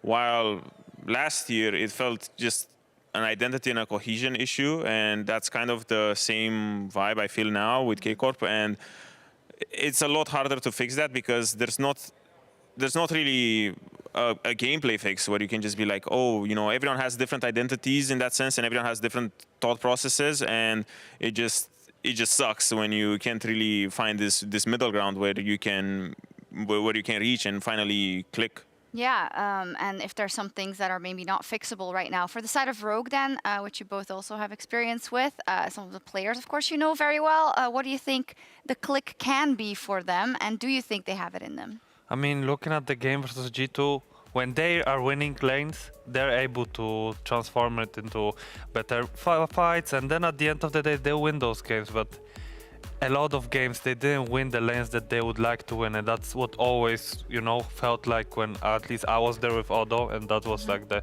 main thing that we were like focusing on. So they, first of all, they really have to start at least from the even footing when it comes to lane phase to even be in the positions they would like to be and play from. Okay, fantastic insight. Thank you both very much. Good luck, Odo. Thank hope you. you make it. Hope you rally. I hope so too. And let's see for KC versus Rogue. KC, maybe this only game they can still win. If they lose it, they would be out of the playoffs. Well put. Could truly be a tragic day Pressure for is KC, on. the KC fans. Yeah, KC, if they lose here, they're out. Their loss would also lock in all teams that are currently sitting at 4 and 3. Which would put us in a three-way battle for those last two spots between Vitality, Rogue, and Giant X. Obviously, a lot of tension as we move into these last few games of the split. I mean, we've heard a lot from pundits, experts, analysts, everything Fans. on KC's strengths, weaknesses. Ultimately, though, they need to show us what they can do, regardless of our opinions on them. It's really important that they deliver today. The expectations that were on the shoulders of this organization coming into the LEC were incredibly high. Yep. And right now they have not been able to deliver. So let's see, when the chips are down, can they find a miracle run? I think it's also important to remember last year, it was XL that went 10th, 2nd. Fnatic were bottom 2, I think in both spring and summer. Yeah, that was pretty bad. Yeah, and then they made it all the way to the season finals, represented us at the World Championship. So it's still a long year, even if Carmine Corp do fall short today. But let's see if they're able to stand their ground, because Rogue, as an organization, they also struggled last year. They found themselves progressively finding themselves worse and worse in the standings as the year went on. Kind of a heartbreaker, especially when you take into account that they, you know, on the previous year had come in winning a surprise upset in the finals. Things change quickly in the LEC, as you highlighted. The splits are short, but the year is long. A lot of room to change and adjust and adapt. But for all these players' sakes, we'll just hope that they can make it to the next stage. So what will the priorities be? We've seen a wealth of different champions, 6 games. Cabochard, didn't need to say overwhelming. Cabochard has played 6 different champions in these 6 games. So Carmine Corp still trying to find their footing in what their priority is going to be. Bar's going to be Benway as well as the Xayah. Seems like they don't want to give a safe carry option. Xayah Rumble makes a lot of sense. I mean, we've been seeing such a high priority on Xayah recently. Yeah. Just wanting to take that away from Upset makes a lot of sense. The Varus also banned away. And Kalista. So a lot of focus put on the bot side of the map. We've been seeing a lot of Renata bans today. The Senna is up. Remember, we are still on 14.1. Even though it's on the B patch, the double support item still a thing. And Senna is kind of the crux. You can argue Seraphine is also a big significant portion, but I would argue that Senna's the more important half of that lethal duo. So we'll see what they want to put together to try and make this happen. Presumably KC are aware that they're giving up to Senna and have something in their back pocket to really punish this. Maokai Cassante, you imagine Maokai for Bo. Azir is going to come next for Carmine Corp. Are they just going back to vanilla keep ice it cream? simple? Yeah. Front to back, scaling. Maybe they do Azir Aphelios or something. Yeah, I mean, it is certainly an option. The concern, of course, is that the double support items are incredibly powerful when it comes to lane income, and it's easy to get outscaled. Senna Nautilus, though, I was expecting. Yeah, I'm not sold on the combo. Again, we'll see how it plays out in lane. They don't necessarily have I'm with to you. build double I think support Senna items. support, so good. So busted. I think in certain matchups in 2v2 laning phase, she can struggle for sure, but just the way in which she scales is absolutely horrendous. She's such a powerful champion in the late game, but like by also going for Corki, scaling galore on the side of Rogue. You want to try and beat Rogue cookie cutter front to back? What? That's a misfortune. That's a misfortune. Oh, wait. I need to remember Upset's history. I've been. Never mind. Sorry, speak here. I will speak. Okay, so right at this stage, we don't technically know where the Maokai is going. There is always a world where there is a Maokai support. That would surprise me. But I can't decide if that's more or less surprising than Bo returning to Maokai duty in the clutch for the team. So 9 games throughout its history, 66.7% win rate. So I would imagine that's a 6-3. Yes. Good math. But I remember, I wish I could remember the game. There was a certain game where Upset played on his Misfortune where he had like this incredible carry performance and stuff, but it's too The last muddled. time this champion was super popular, it was when she got way too much move speed and you'd play her with Thresh and this laning combo was just obnoxious. Wasn't it Worlds as hell. 2021? That was also the Hans Summer Misfortune that we think it saw. was, and yeah. I'm saying that, but I'm not, now I'm uncertain. It's been a while since we've seen Misfortune. But let me tell you right now, for pro play, a lot of pros don't rate her because you literally have to stand still to cast stun your yourself ultimate. to ult. Like it's and just... unlike Jhin, you are uncomfortably close to the action. So, I mean, all right. Carmine go. show it to us. Like a team fight comp is definitely what you're drafting. You're gonna need a nice... MF ult. You got... With Azir gone as well, Orianna is the champion that suddenly kind of raises in priority. Who will be your ball delivery system? It appears Rel. Oh, Kali. Okay. I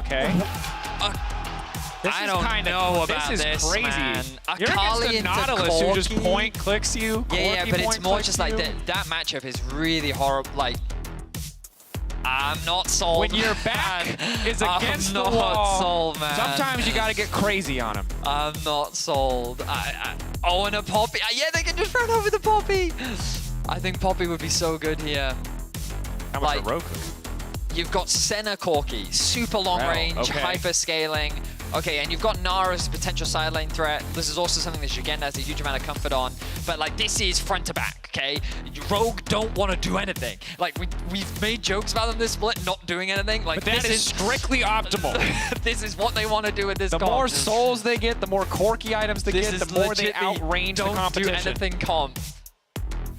No way are they Yes. cooking on us this hard. Yes. They are! Yes. Brand Jungle! It's Brand Brand Jungle! Yes! You thought, I thought, we all thought. Bo, back to tank duty, but not today, baby. I don't know how I feel Not about today. this draft, I don't man. like it at all, but I respect it. I do not know how I feel about it. I think Akali into Corki is like a really hard matchup to play for Akali. Yes. Like, But have you ever flash Ard as a Brand Jungle into a stacked up front to back composition? I don't know, man. I think you're so outranged by Corki Senna, and you're only engaged as a Maokai ultimate. Hey, this is what I will say.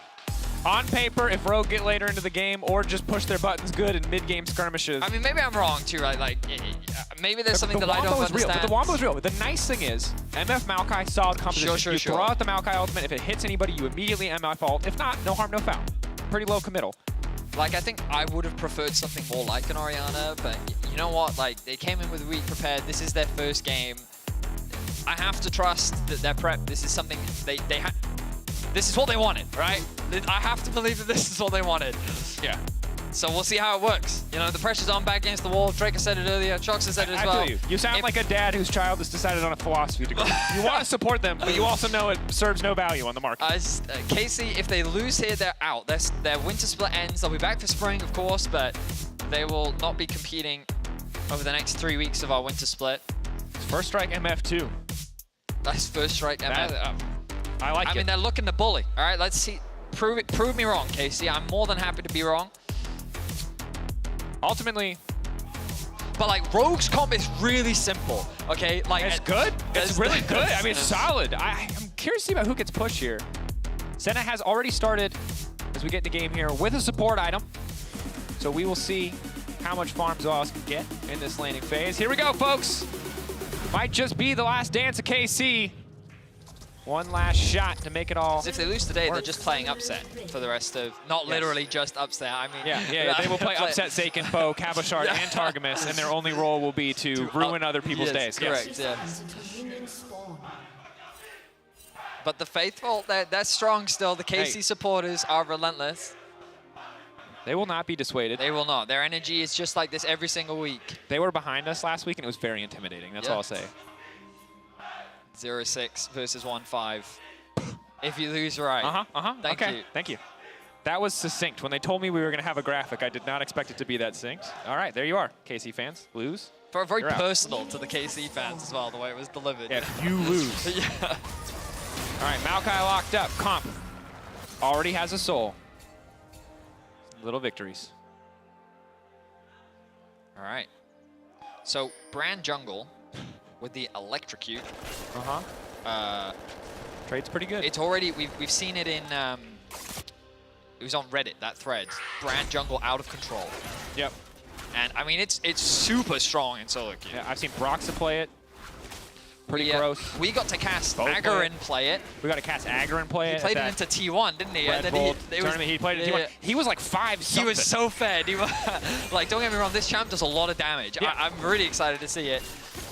And there's a lot of beefy boys on the opposite side. Like, that percentage max health damage is going to hurt. And I don't think the gank setups are that bad either. I don't think you're ever ganking mid lane, just for the record. Because Seiken has no CC and will struggle to contribute to the team. But also, Corki's W just...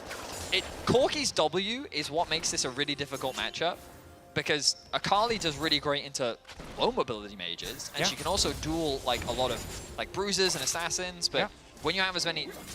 When you have this W, when you can play from such long range, when you can farm with your ultimate... This, and first strike. Yeah, it's just... I mean, I think first strike makes a lot of sense. It's a really oppressive matchup. TP makes a lot of sense. Yeah, the good news is you have Fleet, you have Doran's shield on the side of Seiken, so you can do some stuff to weather the storm, but you're definitely not winning out by any means, as observers are now highlighting a sneaky path. The Frog potentially spotted, but Mark Moon already here on the bottom side. He doesn't want to go for it. Doesn't know where Bo is. Drops that ward. Bo is very squishy. Yeah, but I don't think Mark Moon has any kill threat. Seiken in a bit of danger here. All right, Seiken, does he have E up and available? All right, Mark Moon just testing there. I thought he'd be here to try and help push out. I thought he was going to Q flash. I thought he was going to pull him in. I don't think they would have had the damage. I will say that while this composition certainly does support a sit back and scale kind of thing, I do want to see Marcoon get back to some of those SK roots of being super aggressive in the early game. Well, Bo is now looking to dive. Let's see if he can make this happen. W into Q combo, maybe? Nope. Wants to commit. Q's the minion wave. Is going to tag Zoelis there. Zoelis, excuse me. Okay, Crab's about to spawn, so should just pick that one up. All right, so he was basically just testing the waters there, having a bit of a visit. Just hanging out. Brand's clear speed is obviously very fast, so he had a bit of time. We'll secure the Crab. Now he moves in to get a bit of information. Is this a potential gank mid? Larson has gone back to base, committed the TP. Ooh, Marcoon's in the area. This could be a bit awkward. Bo fishing for the stun here. Does manage to connect. Good follow-up damage. He's not going to follow that up, though. If he flashes underneath the tower, it would be dangerous. Marcoon has red buff, but I don't think they win the extended trade here. Once Bo's cooldowns are back up, Will just walk away. Seiken didn't have any energy left either, right? And that early level, your Q costs a huge amount of it. I said that he wouldn't gank mid. I was clearly very wrong. Nice gank from Bo. Very patient with the Q connect, lands the stun, relieves a bit of pressure in the mid lane, and Seiken overall doing very well in the 1v1. Nice Q smite from the bush there from Marcoon. Tough for Bo to time his own smite. Seiken's weathering this storm very nicely. Still has TP advantage That's as the well. thing I was just about to mention, yeah. The fact that he hasn't based yet, has enough health, has already chipped away at Larson's HP. I believe that Larson has also gone through both of his pots already, so Seiken's going to get a really nice back. It's going to feel very good for Seiken. Obviously, as you highlighted, it can be a super difficult laning phase, but when you get a nice gank like that, just to make the damage trades a little bit more in your favor for a while, put Corki on the back foot. Again, Corki opting for first strike instead of something like Fleet. First strike, of course, much more conventional, but you don't have that sustain in lane once those refillable stacks fall away. So resets now coming through for everyone. Early investment into the boots from Seiken. Going straight for flat damage. Fair enough. Extra movement speed, too, against Corki, always going to feel good. Want to get out of range of that phosphorus bomb. Q poke early on can be pretty frustrating. And unsurprisingly, early Dirk purchase for upset. I think when you're packing first strike, you kind of expect early lethality items. I imagine we're going to see the... What? Wow, Targamas Comp is is just farming committed Targamas right now. He's really trying to keep as much of the wave as possible. It is a 19 souls on Comp. Wasn't quite able to proc that last one as Bo. Will he get the timing right? Can he triple kill? No, not quite. It's really hard to do. He got it one time. But there we are. We'll try to walk it off. We'll be successful. So quick grub buff side of KC. And But the gold dead even. Just for the record, we warned you guys that this would be a slow game. Rogue literally want this for the next 25 minutes. He told you. I warned Bam. you. Which, you know, the good news is it's a pretty high stakes game. Yep. So the stakes can keep us enthralled here, because remember that you never know what little misplay or what little overstep could cost you your entire season for these lineups. Rogue obviously can't afford to lose a single game, but desperate to find a win at any cost. I mean, if KC do get their first win here, bottom of the standings becomes very interesting. And again, I mean, not to jinx anybody, we do see a lot of kind of miracle runs in our league. A lot of teams that seemingly bounce back when all hope is lost. But we also did see XL last year go 10th, 10th. That is true. Just yeah. Okay. Just to you know, cement home. All right. Let's reality of the situation. Is a narrative watch. Reminder: they have struggled. So Dragon secured. KC so far leading the objective game. Small gold leads littered across the board, but nothing too significant. Bo, nice timing there. Immediately on the respawn of the red, gonna grab that for himself. He is just power farming through this jungle. Oh, but nice response from Marcoon. I like the tree versus fire narrative matchup. I feel like that's really delivering in this one. Actually, tree and fire working together. Yeah, they're working together. Unlikely pairings. Desperate times, desperate measures. Here we go. We'll both find a gank. Brand gang. Targeting. Not level 6. Comp. Very squishy. Like, think about it, though. Think about it. How far is Targamas still way off level 6, but if he can land the stun Q from flashy. Bo, Q flashy. The only cool brand combo. Comp feels the pressure. Here we go. MF ult. Eloise potentially in trouble. Targamas needs to tank the tower. Instant MF ult. Combo follow-up. Whiffs the W. A little bit. There's only still burning, ticking down, and he will drop. Comp, can he fire back, though? Bo getting a bit of reset. KC was first blood. Upset's health bar ticking. Comp just trying to get any damage down, and there's no response from the side of Rogue. Okay, not the cleanest, but it's still first blood going in favor of KC. They make it happen. Hashtag, they take those. Okay, didn't realize we were hashtagging. But they can't see the hands. A good start for KC. It's unfortunate that that kill went down onto Targamas, but kind of what made it a little messy was the fact that Targamas queued Zoalise out of the stun from Bo, which meant that he couldn't lock him down to make sure that that damage, like the MF damage would have been enough. But in any case, they find it, they make it work. Fire. There's going to be some struggles. You got to work that stuff out. But still, first blood secured. Grub's going to be spawning in about a minute's time, so you imagine that's going to be the next major objective that these teams look to try and contest over. Credit to Seiken, playing the matchup very well. Usually you'll see Akali's really struggle, but I think that early gank from Bo really helped alleviate some of the pressure just because he had such a nice health advantage, then he could get a nice back timer off. I mean, he's still got a nice back timer. Larson just TP'd back to lane. He'll arrive. It looks like he's going to miss 1 or 2 creeps here. Larson's going to be first on the roam, but there's nothing really for him to get off that roam. Is forced to go for early Hex Drinker. Obviously, one of the nice things about Corki. Unleash teleport as well. Soon is going to be, it should be up for that as well, whereas Larson's not going to have that available. So maybe Satan can cook something up. Probably will have the package though. So Corki gets That's a good point. fake little home guards action speed across the map. So shouldn't be too concerned. Larson with the Hexdrinker though can trade a lot more aggressively. This is one of the strongest, you know, early items you can get for a laning phase against a magic damage champion. Yeah. Seiken just going to do what he can. Clears out the whole wave. He's in a pretty comfortable spot right now. Here come the grubs. Oh no. Cabochard. Oh, he's completely fine. All right. I really thought Marcoon was going to commit. Oh, here comes Seiken. I like this roam. I like the committal. Okay. They know the play is happening on the objective. Seiken running into comp.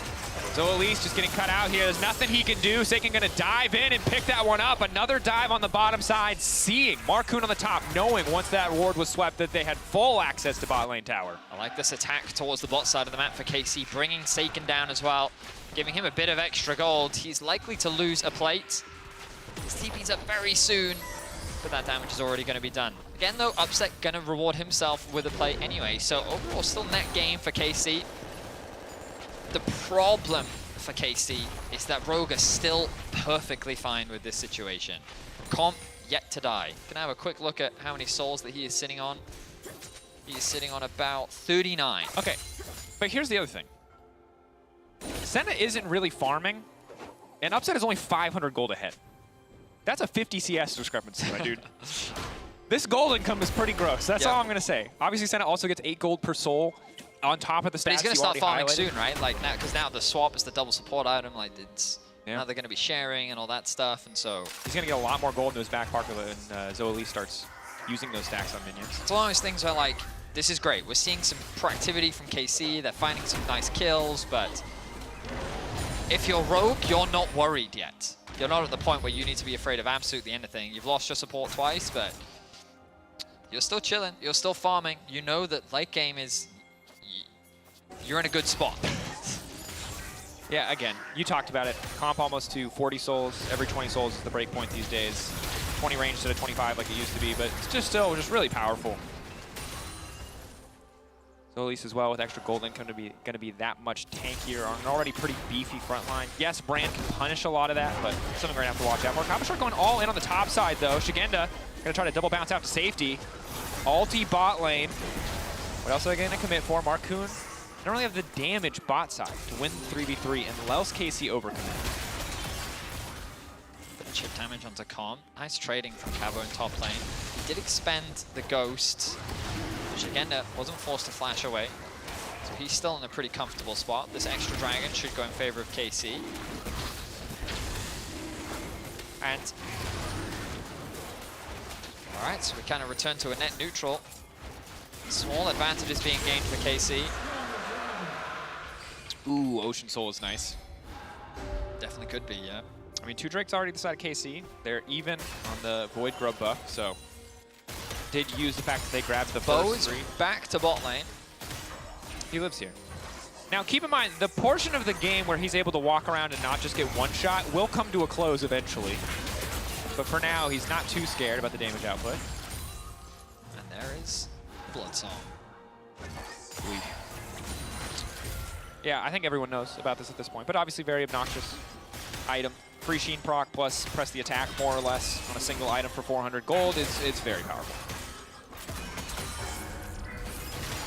I mean, I'm getting nervous for KC.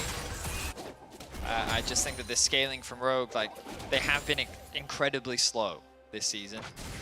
Their play style has not been one of, like, looking for early skirmishes or looking for a lot of fights. They have been very much on the end of severe lack of proactivity, which is very surprising when you think about Marcoon as a player. When he made his name onto the scene, he was literally diving towers with his volley bear. Yeah, I mean, won one of his first games on SK, or one of his more impressive games on SK against G2, playing Elise, going bot side when no one expected it, forcing these super aggressive dives, and obviously has been a bit more reserved this season, which seems to be a trend for Rogue as a lineup throughout the years. Hard to say exactly where it comes from, but always outside of the period in time where they were known for being very, very lane dominant. Oh, yeah. A slower team. I mean, yeah, back when they won, I think it was back in 2021, it was Odo Omne, Larson and Comp, and it was winning lanes everywhere. And they would just dominate in the early game, and then they would look to try and snowball that advantage. But they realized coming into this week that they haven't been the most proactive team, and so they've drafted in a way that allows them to take advantage of that. And it puts the onus of responsibility on their opponents. They said you can draft as much scaling as you want, we will scale more. And it's tricky, because KC are a team that when pushers come to shove, and a lot of these late games have, you know, have made mistakes. So tough. KC, absolute control of bottom side. I mean, That's the a good beauty start. of this Herald as well is it just slows KC down even more. There's no way for them to really threaten these towers anymore. They're slowly chipping away at this bot tower, but it's going to be really difficult sieging onto a Corki. Certainly will be. Collapse coming in from Marcoon and Comp here. But the Maokai Vision, the Saplings laid down on top of the normal ward should make this one pretty easy to respond to. Do they want to go for another dive? Poor Elise, man. Left under this tower to die, but Bo has to be careful. Comp playing with fire there. Nice lockup. Chains to C comes in. Upset can immediately ult if he chooses to, but he's taking his sweet time. Flash forward. Ulti not going to bounce. Is barely going to bounce. That's the last tick. Zolis goes down. Bo making it happen on the bottom lane. Constant ganks towards bot lane is what we've been seeing from Bo in this game. 3 of the 3 kills all onto Zoelise. And they'll find themselves another one. 1K is now the goal lead after securing that tower. Definitely a more comfortable spot for KC to be in, because now they can start moving their bot lane around the map. With Ghostblade completed for Upset, he can now start contesting mid-wave. You can move Seiken off to a side lane. mean, Ghostblade plus Strut, you are moving between yeah. lanes. See now if they want to assign him to the mid lane, take a priority there, and if they want to park Seiken on a side lane.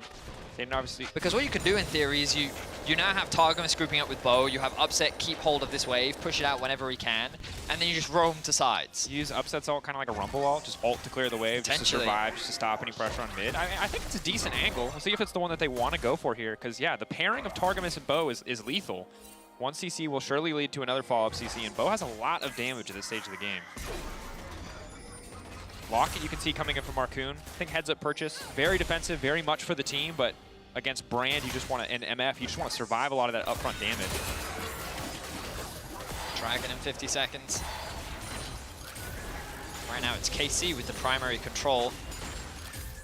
Just look at all this vision invested on the bot side of the map. Double control wards in the bot side river. Rogue largely suffocated for vision. The question is, do they care about this third dragon? You have to fight for the fourth, though. And Yeah, so I the mean, question for me is, what are you waiting for if you're Rogue? Is it 2 items on Corki? Is it more souls on the Senna?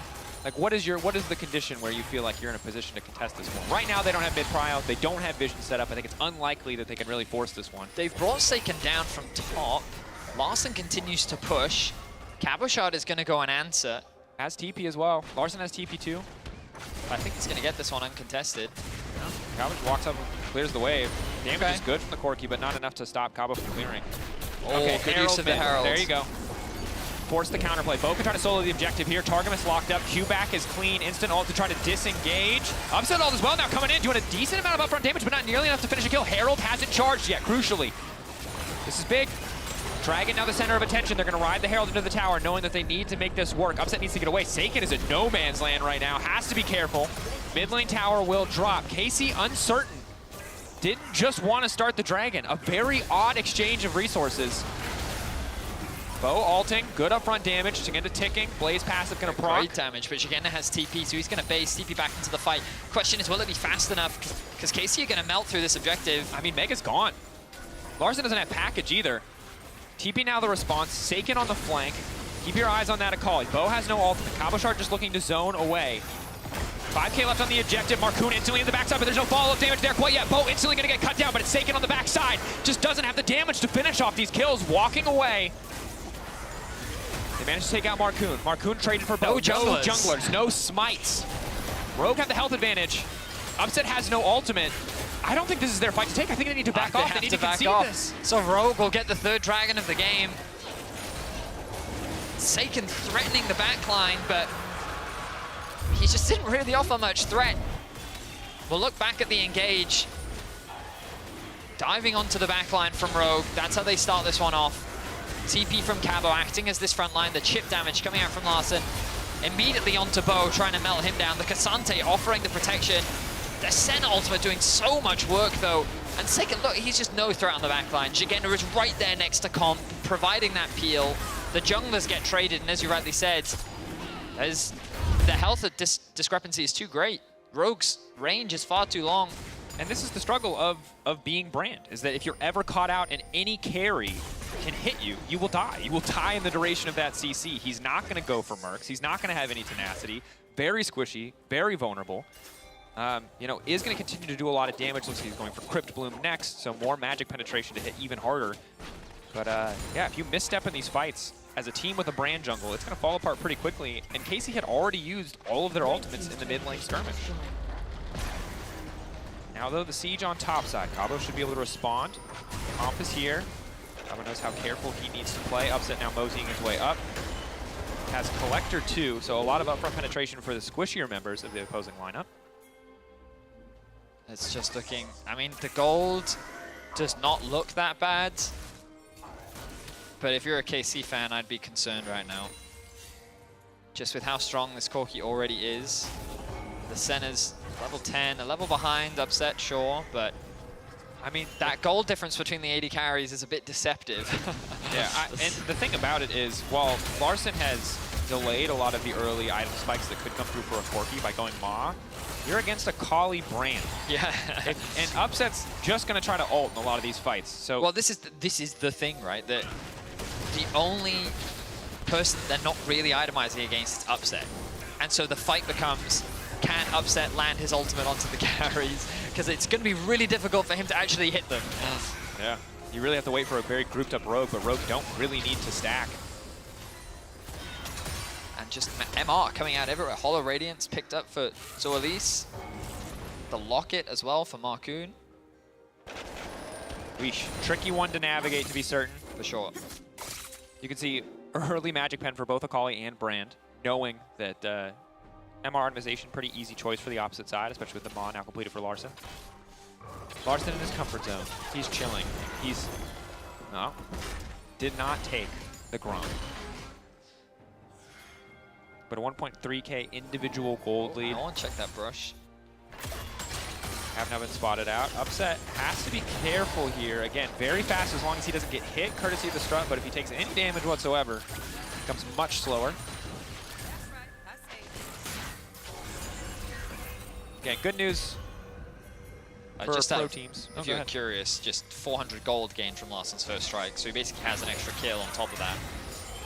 Farming. Living the dream. Didn't go cold, though, okay? True. Not quite as money-focused as Humanoid in the previous game. Targamas stepping up. Comp, though, has a lot of range. He has 84 souls. The problem with Casey not being able to up the pace of this game is not only is there Corki who's scaling and has purchased kind of the only defensive item that he needs, it's that Comp is going to get scarier and scarier. He's building towards Rapid Fire Cannon as well, and Senna scale's great. It's part of the reason why she's so crucial to the double support item combo is that she starts off solid in the early game, but then remains relevant at all stages, even if she's not farming. I mean, we said it at the start of the draft. Senna's really scary on this patch, I feel. She's super, super strong. Well, let's see. I wish there was more to say right now because it's just, the only thing we can reinforce is that the stakes, if KC lose, they're out. Their winter's over. That's it. True. There's no scenario, even if they lose today and win their next two. Doesn't matter. It does not matter. I don't remember all the results of last year. I don't think anyone went 0-9. No. I'm going to say that with confidence and trust that someone will correct me if I'm wrong. That's the power of the production. So if they do lose today, Casey would be trying to avoid that. Admittedly, we've only had this format for a year.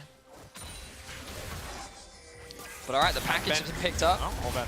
There you go for an engage here. She's going to step forward, try to isolate Targamas. Knock back into the wall, just hoping to catch the support out. A lot of cooldowns burned, however. Now Upset just ulting over the wall. Comp getting shredded, but Comp is the one who manages to find a kill onto Targamas. Bob not quite there. Cabochard still frontlining. But Comp is still standing. Had the cleanse available. Managed to make it out. I mean, 5 members of Rogue alive. Larson still has the package. MF is sitting in mid lane. They can't contest this. Seiken is going to try and look for a flank. Again, no ult left. Big damage comes in from Bo, though. Here comes Seiken. He needs to try and get onto Larson or Comp. Seiken, can he make it happen? Huge flank, jumps in onto Comp. Comp immediately flashes out. Bit of an edge there. Now he's greeting. Now he's greeting. Oh, the root! Comp's just going to walk away. Slowing him down, zooming out to safety with the ease. The package, the package. And he's just overstayed. And he's knocked down. Seiken thought he could be the hero, thought he could turn that play around. KC, can they recover anything? Upset still up. Auto-attacking Shigenda. Replay on the bottom side of your screen there. Does not matter right now. Instead, the Drake, the center of attention for Rogue. They've got what they came for. Bo continuing to lay down a little bit of damage. Cabochard buying a bit more space. Upset still uncontested, but they're not able to finish these kills. Everyone on Rogue still standing. They're obliterating KC in the fight. Double kill coming through for Shigenda. Another one picked up by Larson. Losing Tarkamas, conceded control over the bot side river. Seiken, the idea was good.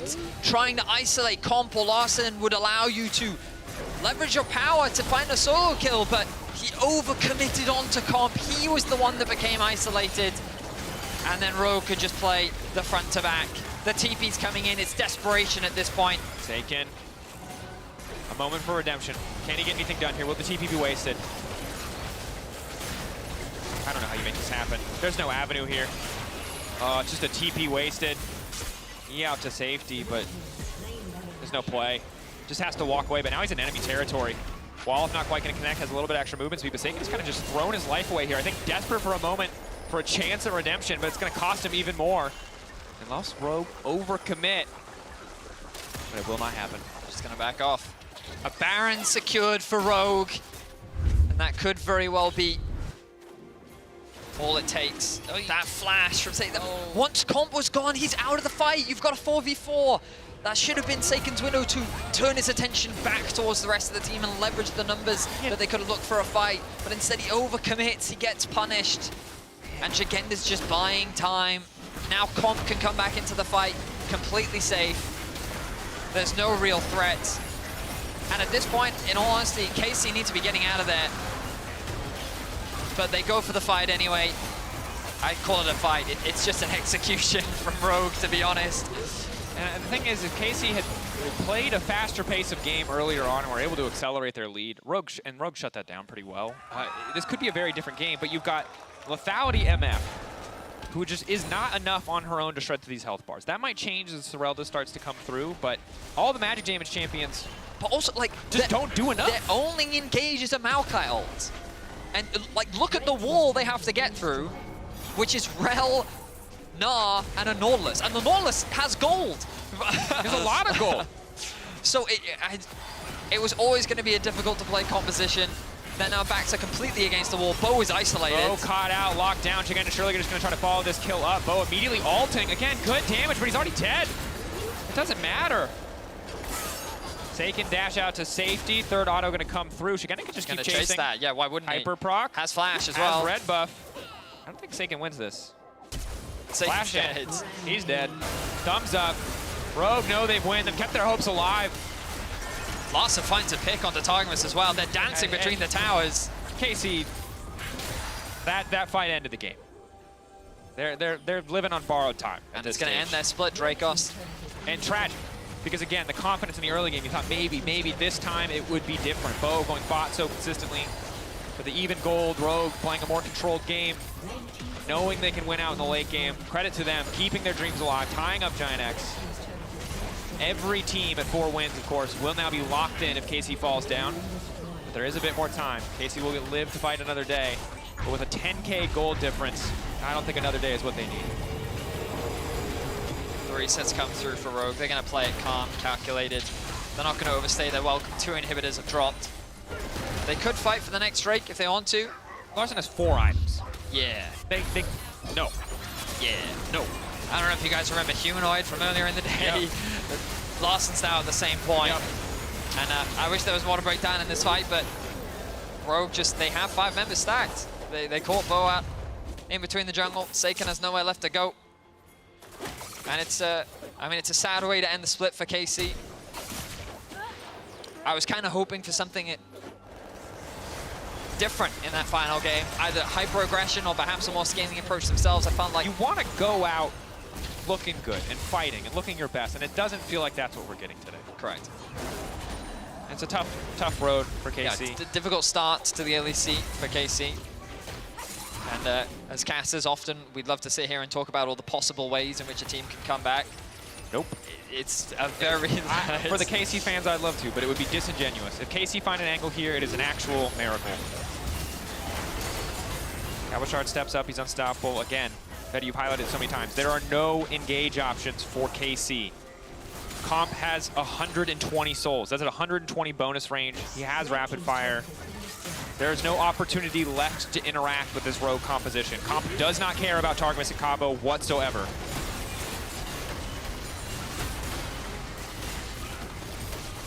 I mean, look at the range on Comp.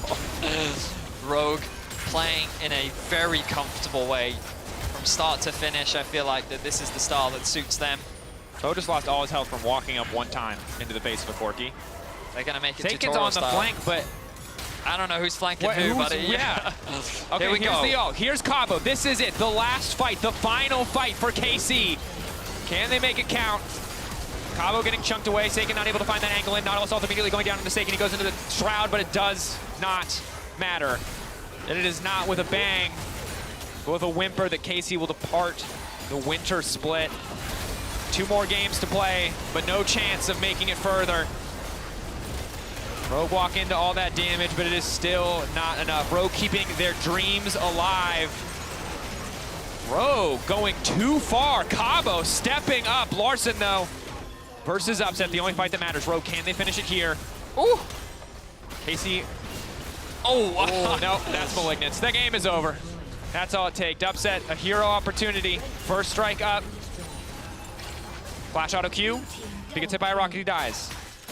Upset versus Larson, a 1v1 to potentially end it all. 6 seconds on Seiken. I mean, yeah, Minions are here. Larson just autos the objective and it all falls apart. Rogue again taking their sweet time. They will knock out KC. They will move up to 2 wins. Keep their top 8 ambitions alive. I mean, yeah, Rogue, they still have a chance of securing a spot in playoffs.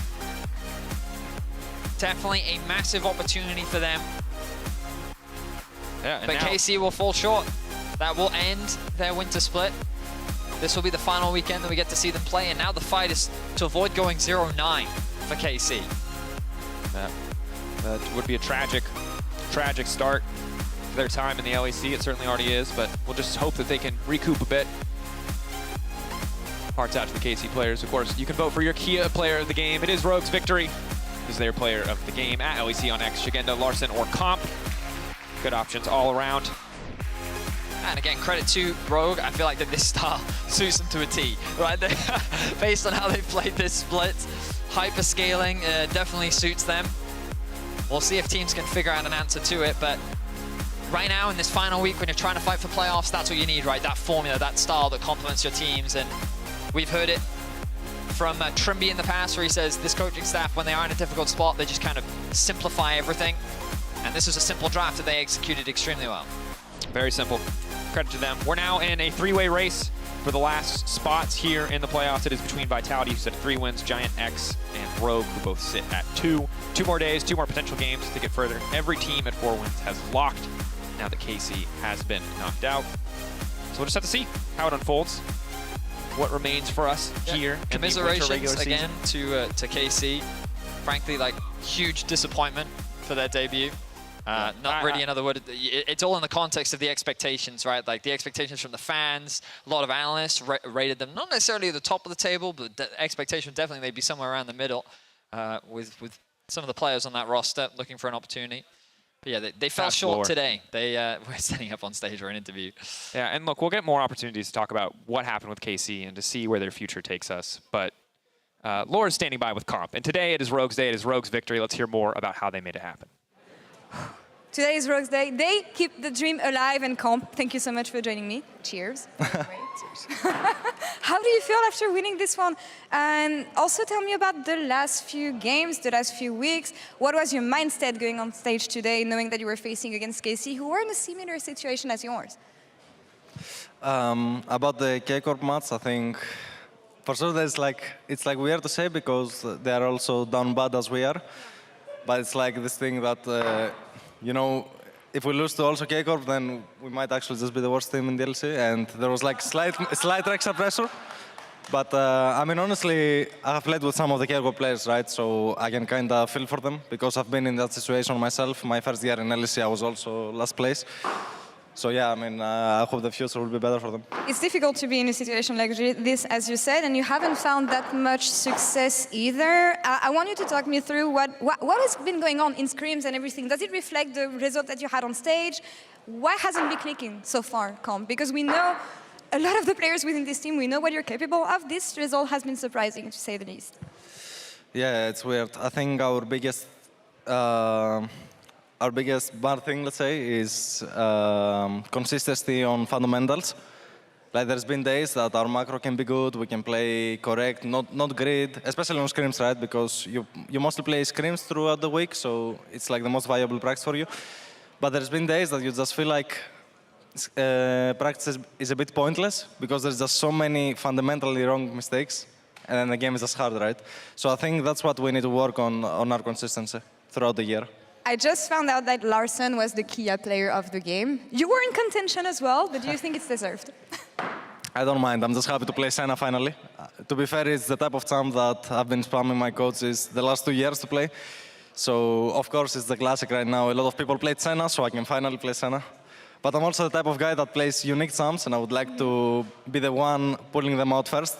Right. so others can say. So I hope in the future I can do that. I'm interested in this. We'll see what kind of champion you can pull off in the rest of the LEC season. Let's take a look at the standings to see where we end things here in day one, because BDS locked last week, SK locked today as well. KC is out, unfortunately. You're now in contention for locking playoffs. How do you think the rest of the week is going to go for you guys? And when you look at the way things went in the LEC so far, does it reflect the expectations you had when it comes to the teams, their performance and everything? For sure the expectations are not here, right? But I think it will be a tough week regardless. Tomorrow we play the best team in the league, right? So for sure it will be the toughest match so far. Yeah. And I hope we can show a good performance tomorrow, and hopefully it all leads up to the last day. Whoever is going to be either us or Giantex. I want to look at the schedule we have tomorrow then to look at some matchups. We're going to have match of the week, of course. Fnatic versus G2 Esports will be our third game of the day. Outside of your game, of course, yeah. Which game are you interested in the most when you look at the schedule like this? I mean, the classic one is Fnatic G2, I would say. I think, honestly, the first match is also interesting because it's also... Heretics are not locked in, right? No. Yeah, no, so I think first match is the most interesting, but third one is the most hype, I would say. To be fair, like Fnatic didn't show the best performance today, but it's also Fnatic versus G2, the classic, right? So, yeah. We have been praising BDS's consistency and the fact that they're good at pretty much every stage of the game right now. Yeah. What should you be careful about facing off against them tomorrow? I need to be careful about Labrov's blitz, I think.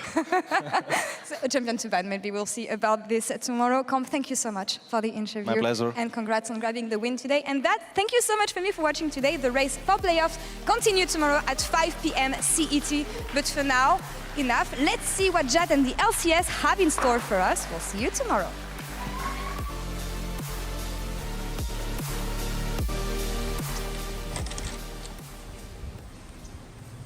I'm distressed to hear about the recent terror in the bot lane with double support items.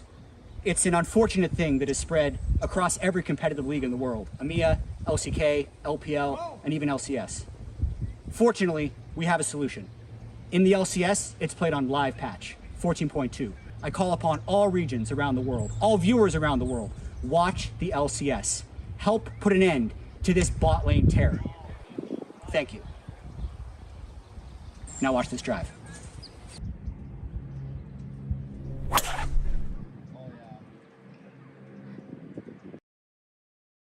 Depends who attacks under the turret though. A quick flash away from one to the shield, healing up. Shayo taking up, but not for long. Adam needs to get the kill. Oh! Wonder. It's a beautiful start for this man. Go.